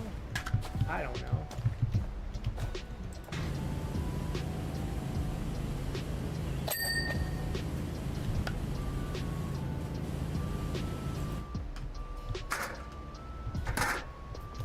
come up here. We're gonna climb the palm tree and clean it from above.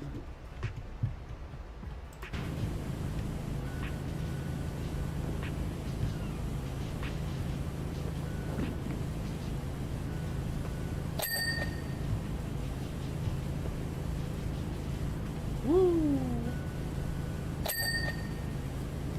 Enjoying life, cleaning all the things, getting all the money. Hoorah! And I'll put you over there. Excellent. How many more trees do I have to clean?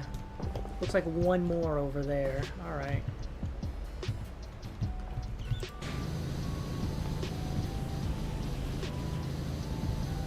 Clean the wooden planking here.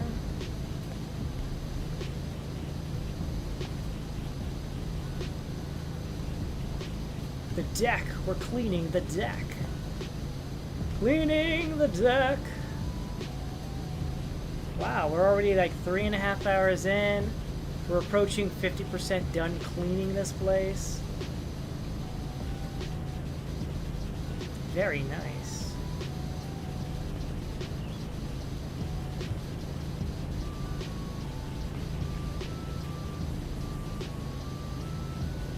We are at 50% clean. Nice. Oh, I didn't realize I didn't clean that all the way.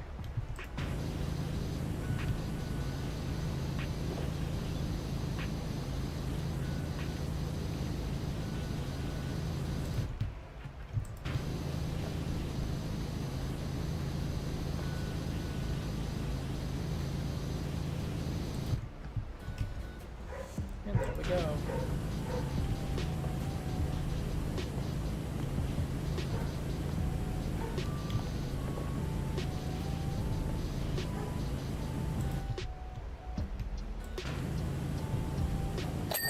There we go. All right.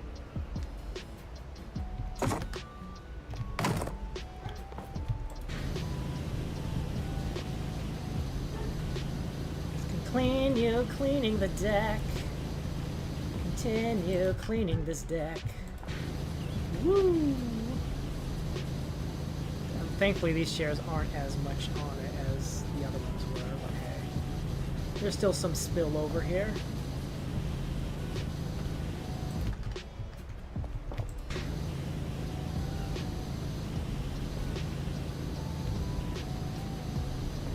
Look at all the bird poop. So much poo.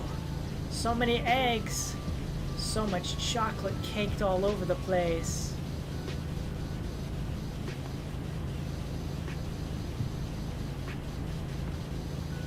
I think I'll clean the blue part next, the blue part of the deck.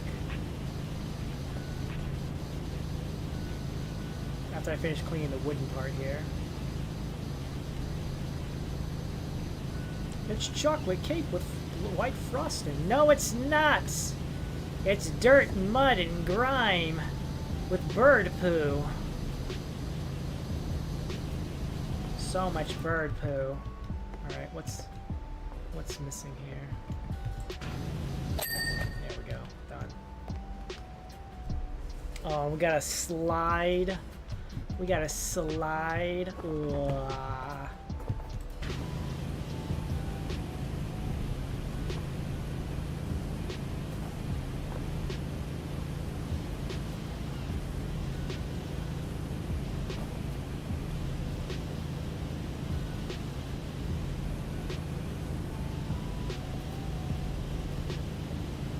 Cleaning the edge. Cleaning. Oh my gosh. This over here looks like it's really caked in. Really caked in over here. Ugh. Ugh. Ugh. Oh man.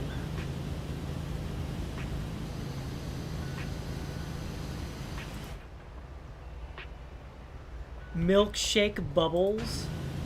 Bubbles. My bubbles.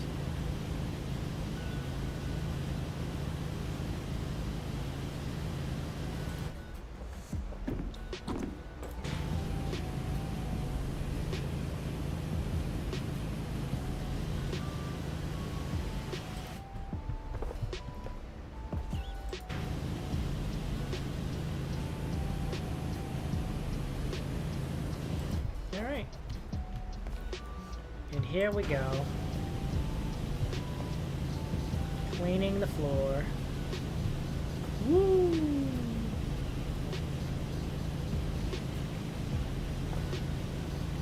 Yeah, if there was ever a thing to really like about streaming is how much content I don't lose in the event of forgetting to hit the record button or power outage or anything like that, you know? Just anything that could cause a file to be like, oh, lost. Like, no! All that footage gone! No! I gotta redo all this entire section again! No! Like, yeah, it could be funny, haha. Like, guys, you'll never believe this, but major story plot happened, and the whole time I forgot that I didn't actually have I wasn't actually recording that whole time. And be like, oh no. Yeah, honestly, that was probably like, in my opinion, that was like the worst experience in when I was playing Arkham Knight. It had nothing to do with Arkham Knight itself. Arkham Knight itself was fine. It was just, you know, oopsies, user error. I done goofed up. I done goofed up.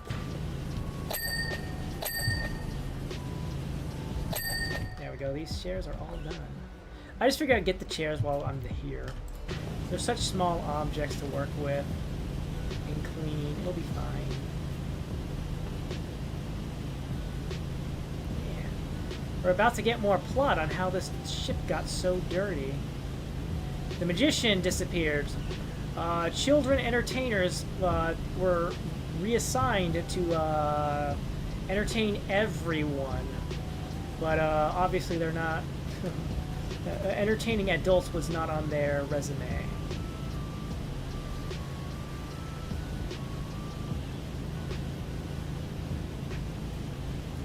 Honestly, the worst part about a cleaning game is when you have a dirty computer when you have a dirty monitor and you can't tell if you're missing up a dirt stain or what. We normally have a no food on deck policy, but by way of apology, a buffet was hastily prepared in the pool area. Oh no. This is how the birds got involved, isn't it? This backfired as we'd woefully underestimated the demand from the all-inclusive ticket holders. Oh no.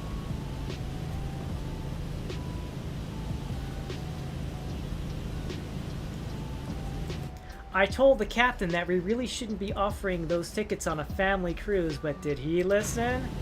Oh no. Oh no.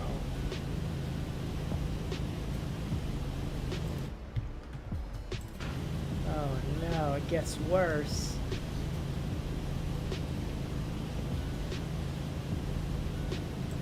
Nice. Very cool, very chill. Upper deck is almost clean. The blue parts anyway, the blue part here anyway.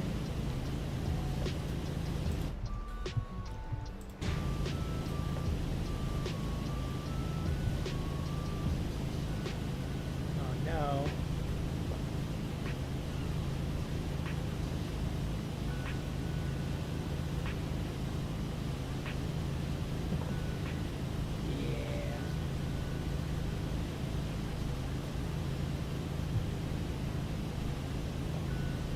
Honestly, for the gremlin bit, though, I don't understand. I don't know, like, there's that part of me that doesn't understand one thing when it comes to,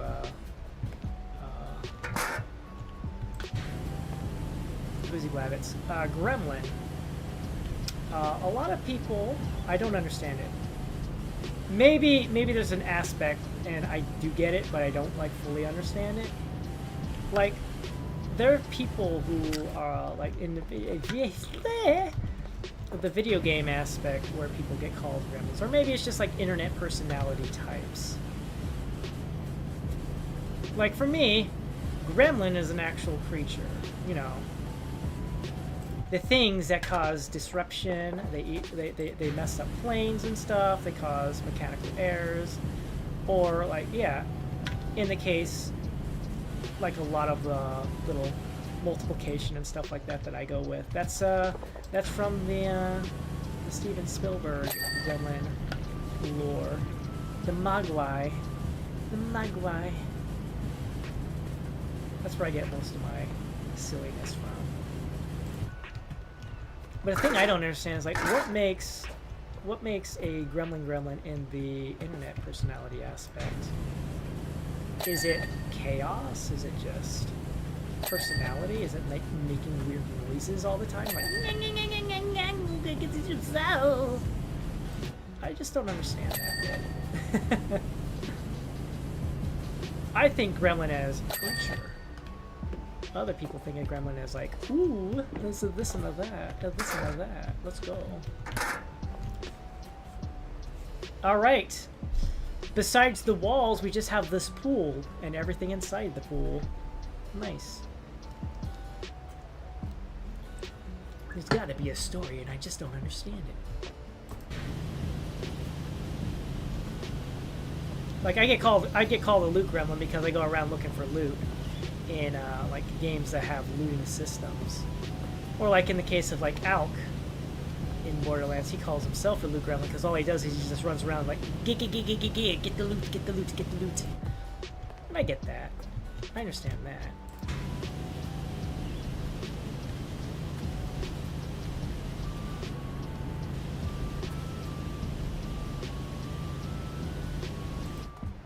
Woo.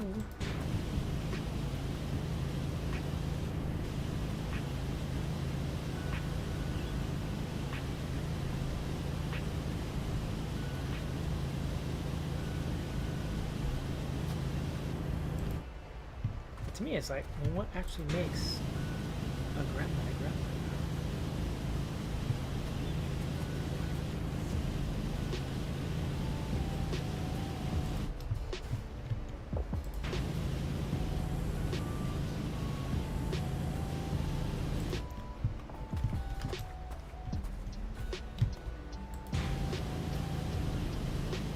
Is that rumbly noises outside, or am I just imagining things?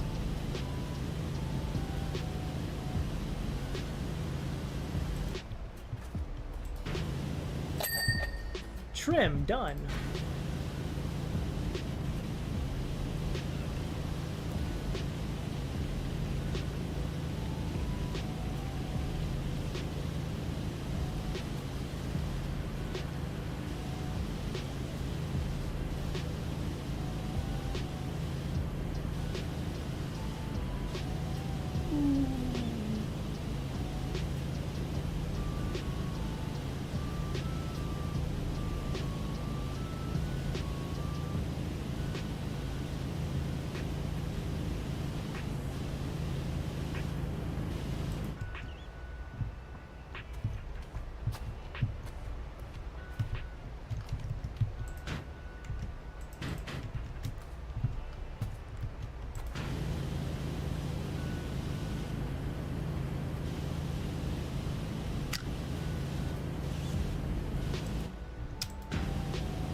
The birds!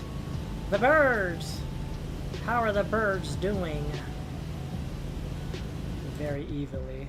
They are doing very evilly.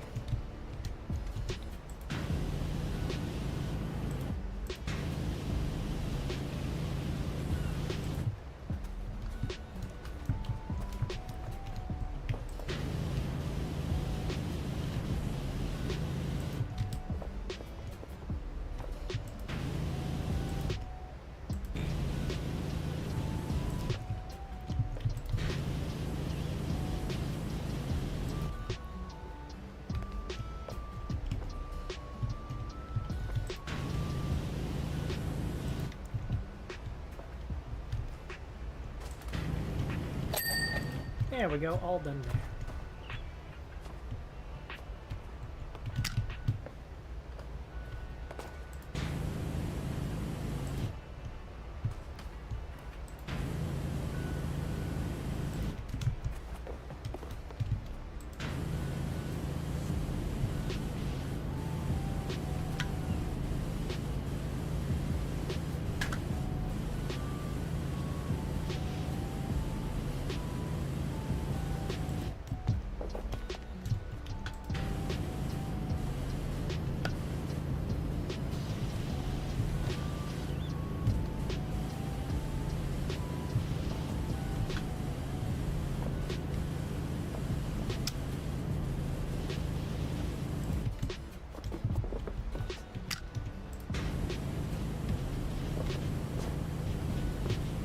Clean and scrub it, do do do do do do do.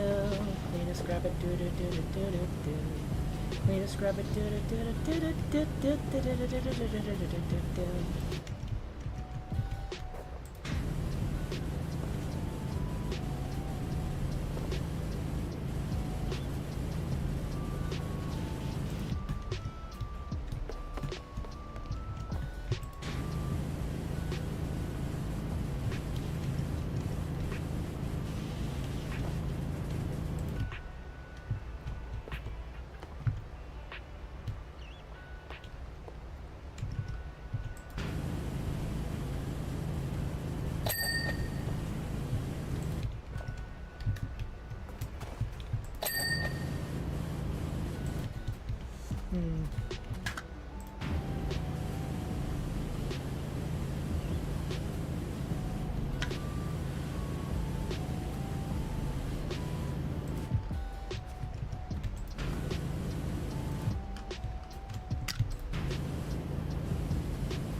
How does this thing get dirty, is my question.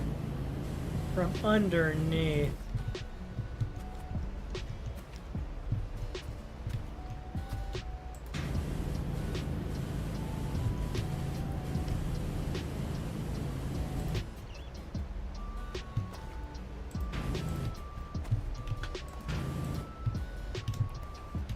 I suppose I need to get on top now.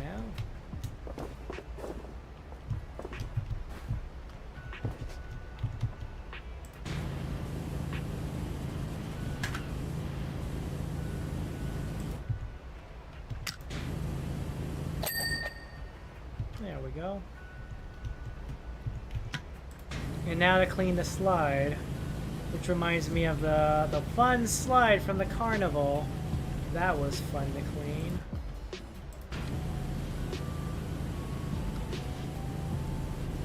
Just think of it as chocolate pudding.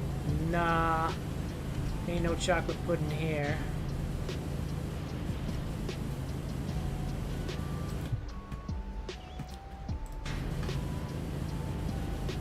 This ain't no chocolate pudding. Nope.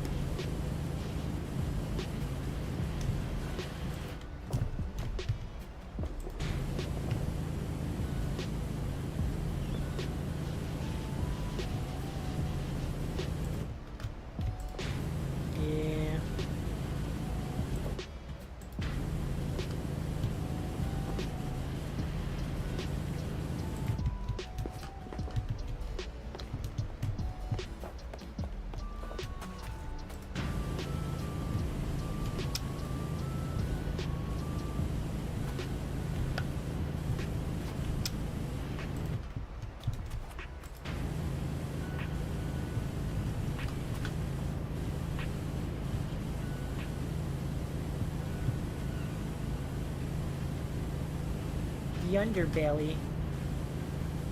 The underbelly of the slide.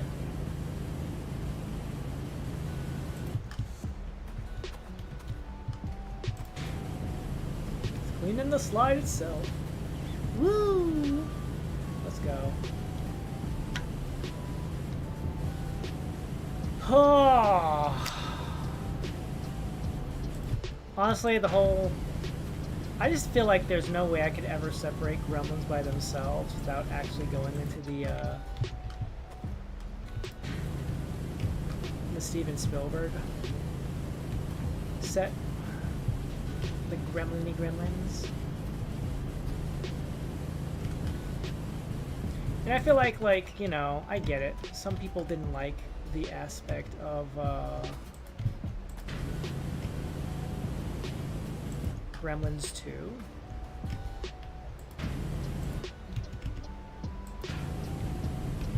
And I get that. Not everybody's gonna enjoy. It just felt like, you know, appropriate and in character, though, for them to be so chaotic, especially with whateverness going on.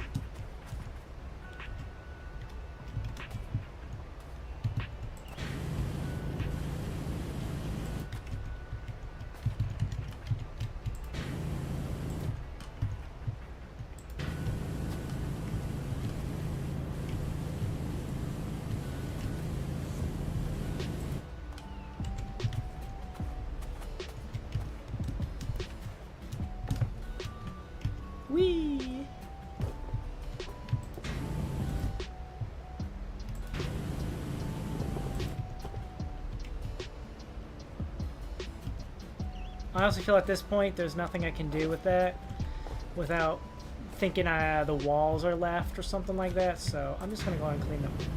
I'm gonna clean everything else up for now.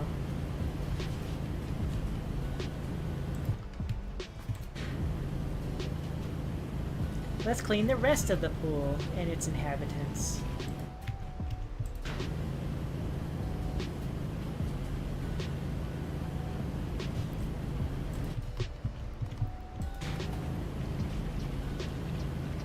Yes, back when I was like, let's just do nice and slow sweeps back and forth.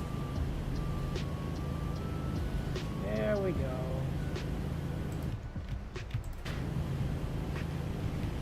Back and forth. Back and forth.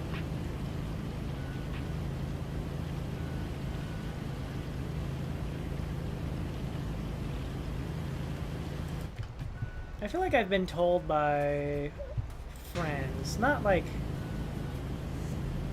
so much told, but I've asked.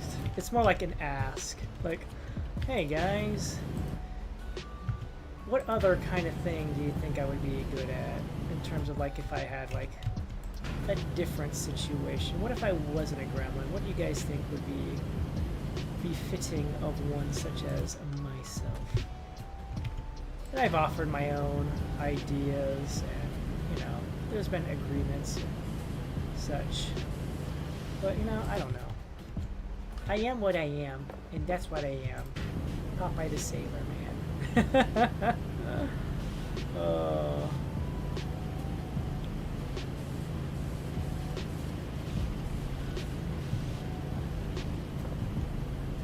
Wow, wow, wow, wow, wow, wow, wow, wow, wow, wow.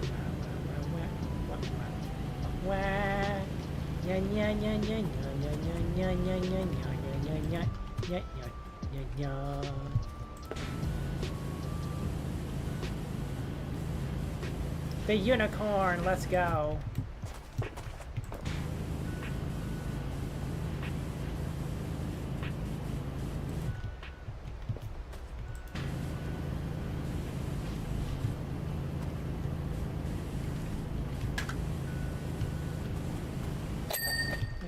You're done.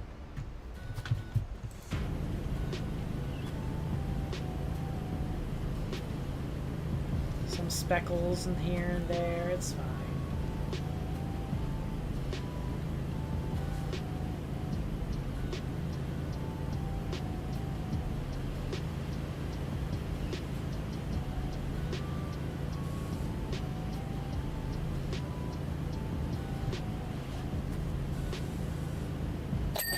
Boom, done.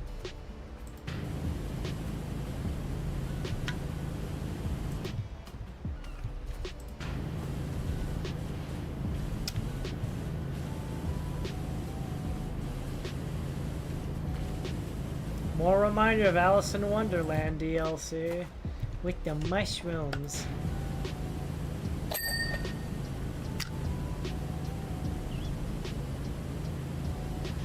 I get it though, this is just like, you know, a very convenient shape for an umbrella, I guess.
Oh, I see it.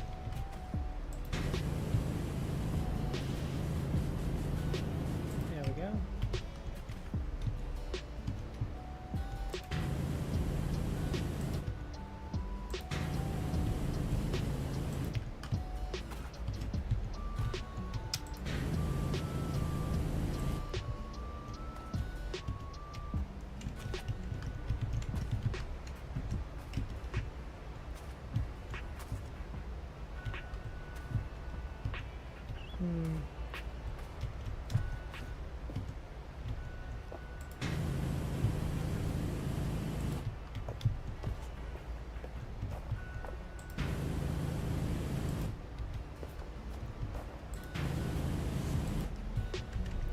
Oh, really? Right over here, huh?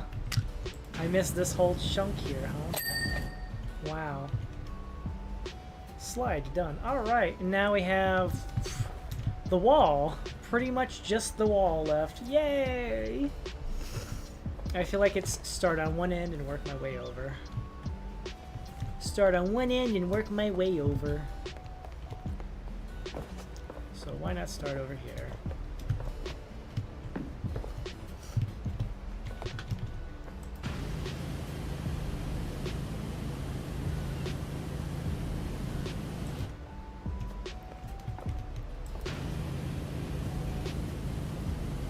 Head and shoulders, knees and toes. Knees and toes. Head and shoulders, knees and toes.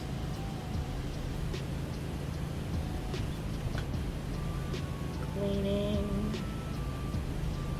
Whoops-a-daisy. 75% complete.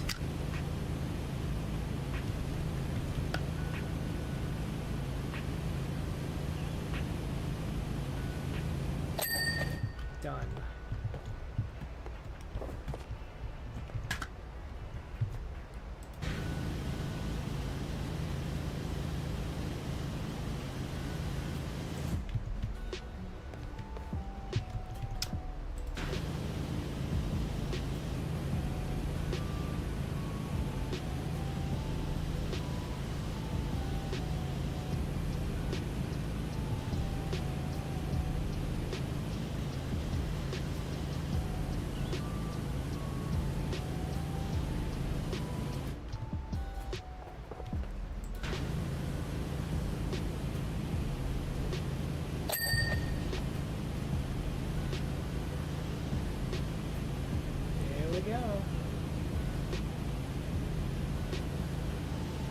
I will say the one thing that does get kind of annoying with streaming is old games that don't have like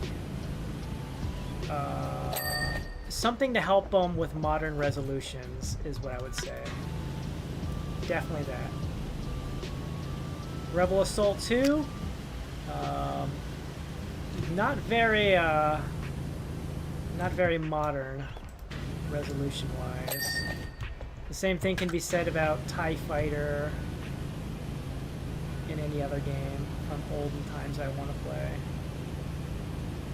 Some games, like Alien vs. Predator 2, and I'm assuming No One Lives Forever, as will when I get around to playing that, actually have some sort of thing working in their favor.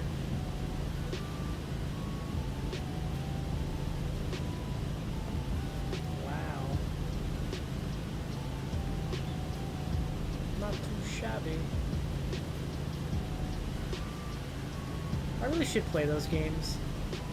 I have the stuff to work them, theoretically. E-Sleek, hello, welcome to the stream. Played Oblivion a bit because of you. Pretty fun. Aw, well, you're welcome. You're welcome and or thank you. Oh, I'm glad you enjoyed it. But hello there, welcome to the stream. How are you doing? Yeah. This bit here. Whoosh.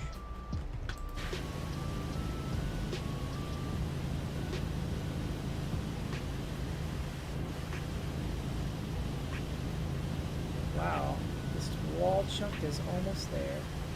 Made a magic character? Ah.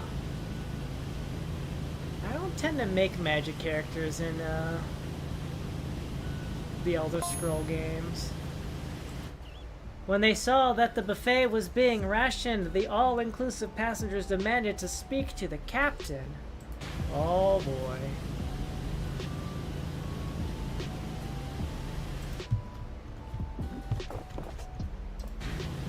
The captain is a far better mariner than he is a diplomat, and declared their tickets non-refundable. Oh no.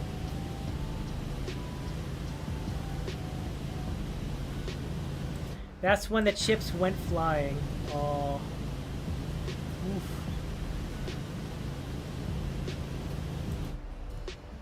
Don't know either, but it's pretty fun. Yeah, mostly when it comes to magic, it's usually a hybrid character. And when the chips went flying is when the seabirds descended.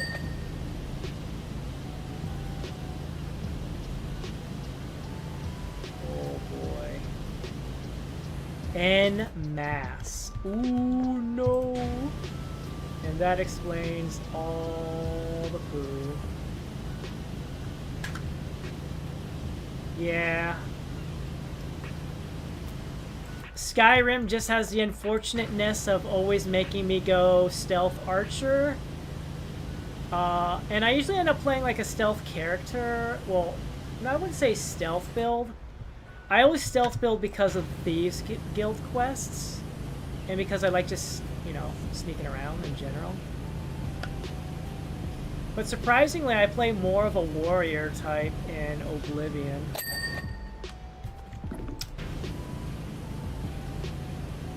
Yeah. Is this SeaWorld or something? No, actually this is on a deck of a cruise ship. This is the sun deck of a cruise ship. These are pools and stuff like that. Yeah. I'm just naturally inclined to play a stealth-like character in a game like that.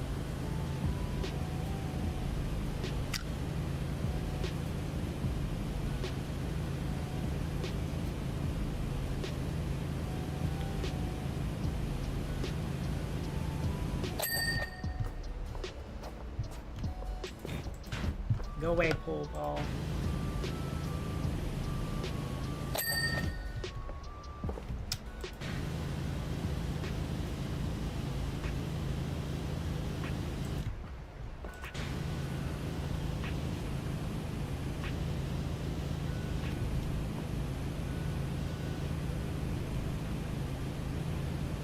I did clean an aquarium the last time, though. That took a long while to clean.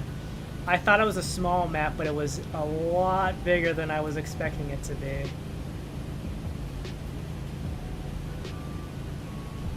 There we go, that's done.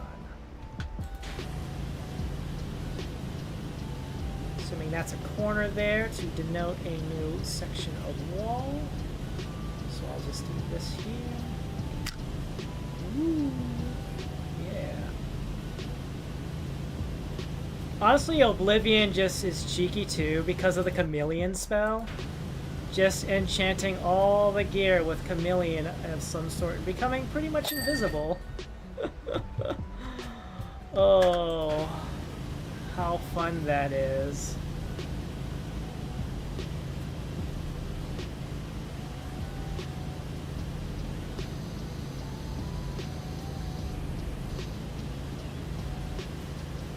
Pretty cheeky, but I like it.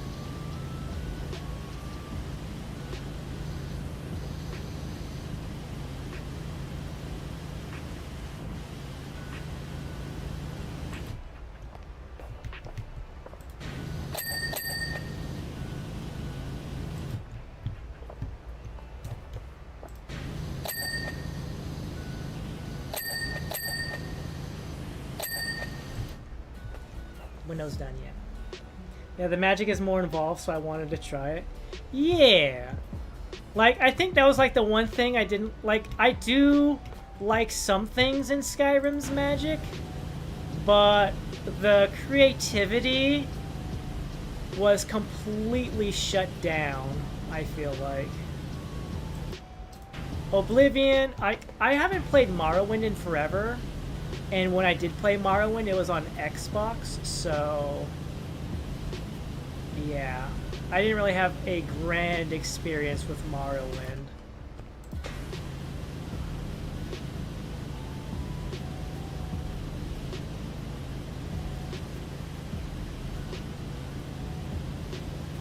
So I don't really know much about how Morrowind's systems work. But I do have, I also do have all the single-player Elder Scroll games. So I've actually never actually beat a single Elder Scrolls game, so I feel like that's something I should try to do, is maybe give it a shot.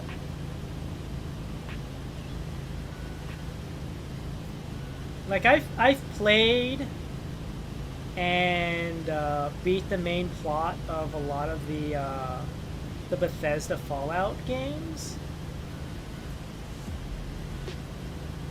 but I've never actually completed the story of any of the Elder Scroll games, surprisingly.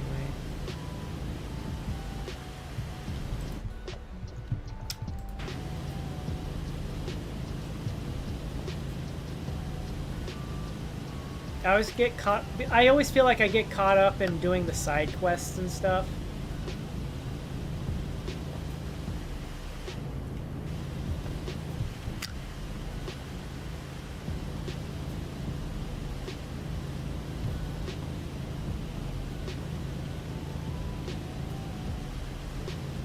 And then I get bored. Like, oh, I'm tired of doing side quests. But I don't feel like doing the main quest either.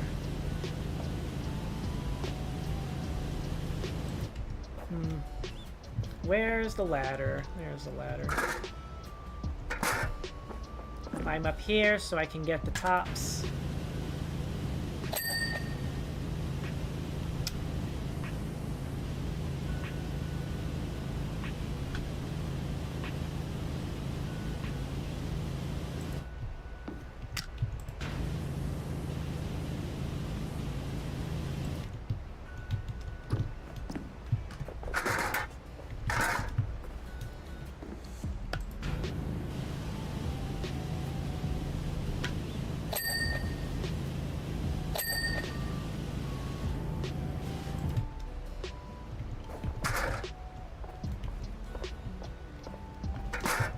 Over here, so I can do this.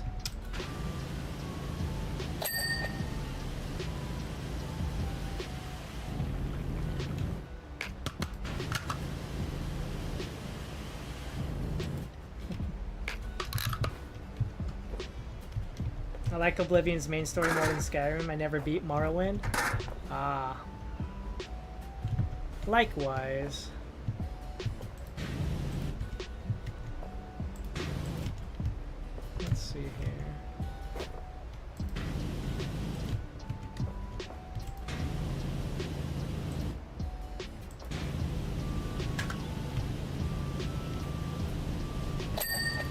Go. That's all done. Excellent. Yeah. I think the furthest I think that's one of the things about Oblivion that why I never beat it, is I got caught up in just trying to close as many Oblivion gates as possible. Exploring dungeons and stuff like that, and eventually I just got bored of that.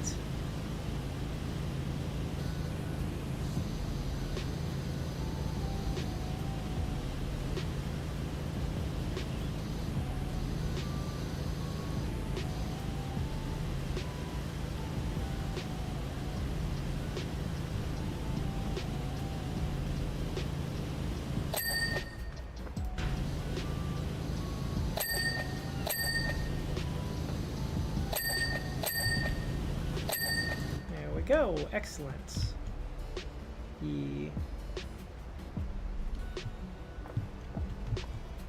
I think I have made it the furthest in Skyrim's main story, though.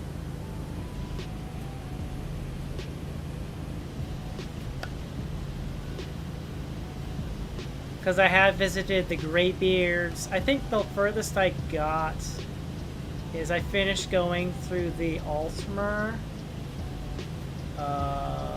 I think I went to the Altmer.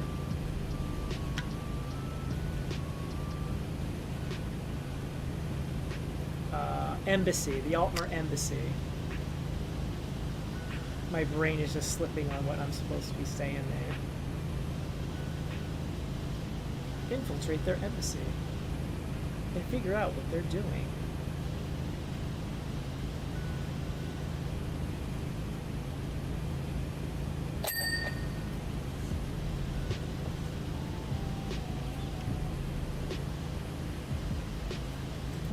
Oh, this must go all the way over that way then.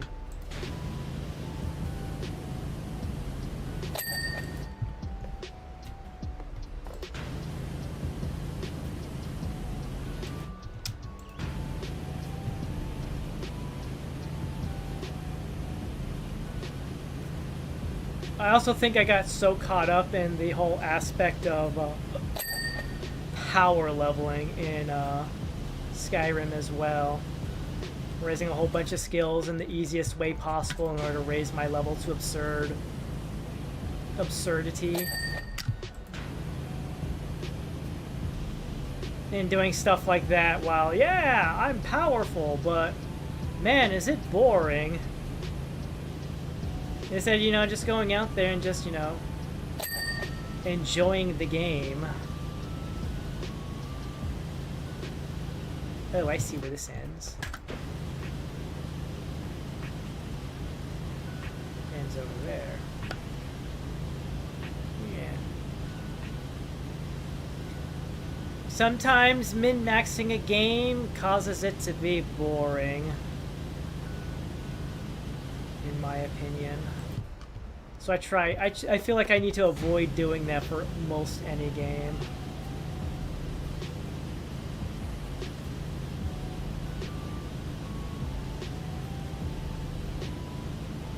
Takes the joy out of it, I guess. There we go.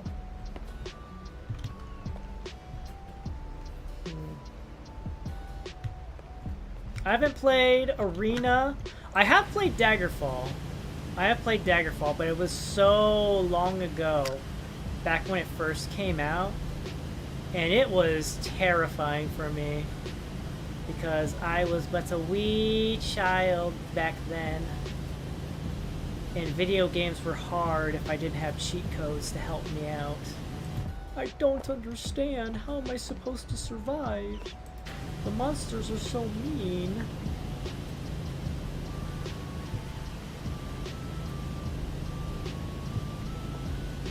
Yeah. That was how life was for me.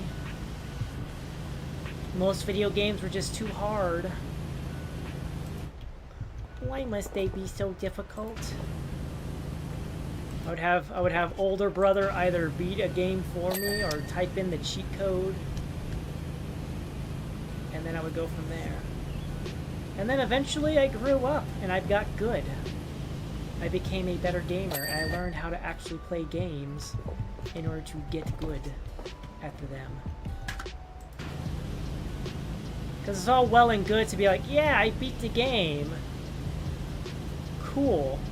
But did you actually beat the game, or did you let the game just get beaten up?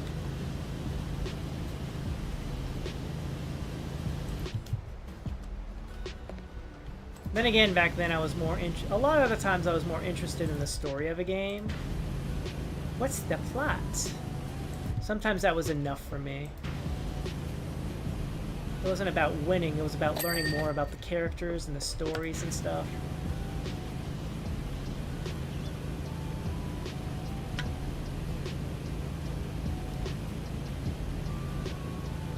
I think of like games I used to play that I just beat without that I was able to beat on my own. Like, I guess Zombies Ate My Neighbors.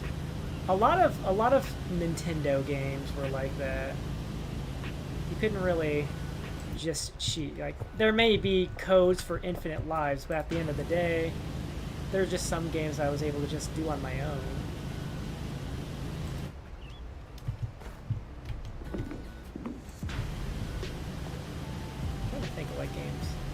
Definitely Teenage Mutant Ninja Turtles 4. That was probably like one of the... That's definitely a game. A lot of the Super Mario games didn't really have cheat codes. There was no way to like... Sure, you could do like a little tactic where you jump on a turtle shell and gain infinite lives or what have you. But I wasn't good at that, so it was just a matter of just winning by being good. And necessarily how good did you have to be in order to beat a lot of Mario games. Did I not get this side on really good? Oh no, I did not. There we go. Palm base, window, and a lower deck. Really? Well, I know where the window is. Which palm base is a question, and which part of the lower deck?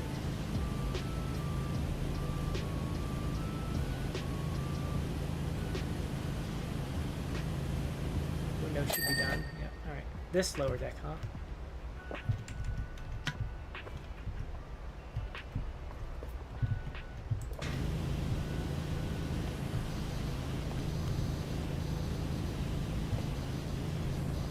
The edging here.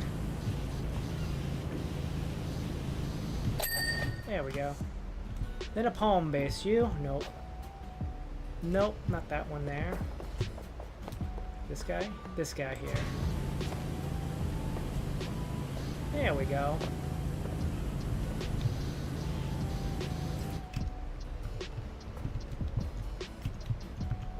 Really right there.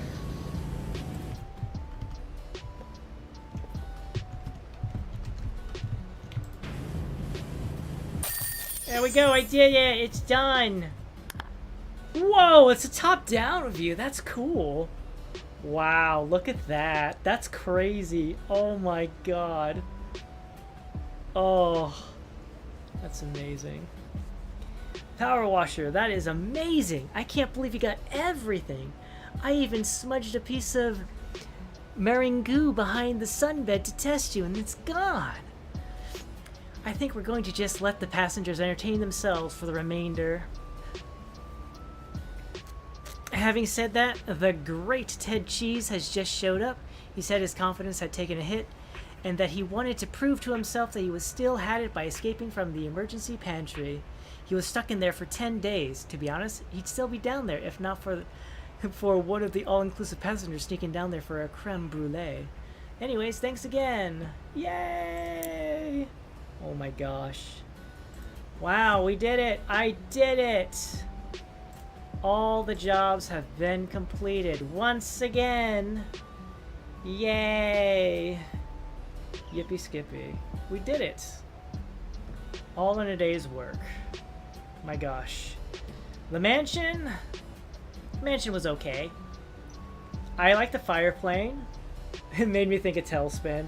Ramon mentioning Tailspin also didn't help too much in that regard. But man, the cruise ship? Oh my gosh, that top-down view for the cleaning was the best part. I feel like one of the better overlaps compared to some of the ones that have been like beforehand. Like I always feel like one of the best things is just seeing the time lapse of everything being cleaned. That is great. That makes me think of the credit sequence. Oh my gosh, I was thinking about the credit sequence when I beat Powerwash them the first time, and they did the whole thing of showing everything that got clean in their time lapse thing. That was great. All right, well, once again, everything has been cleansed in the Powerwash simulator, and thus the world is clean again. Until next time. Alright, well, thank you all very much for watching. Thank you for stopping by. I hope you enjoyed the chillness and the relaxation and the zenning of cleaning so many things. Yes. Have a good rest of your day, and until next time, ciao for now. Ciao for now. Bye!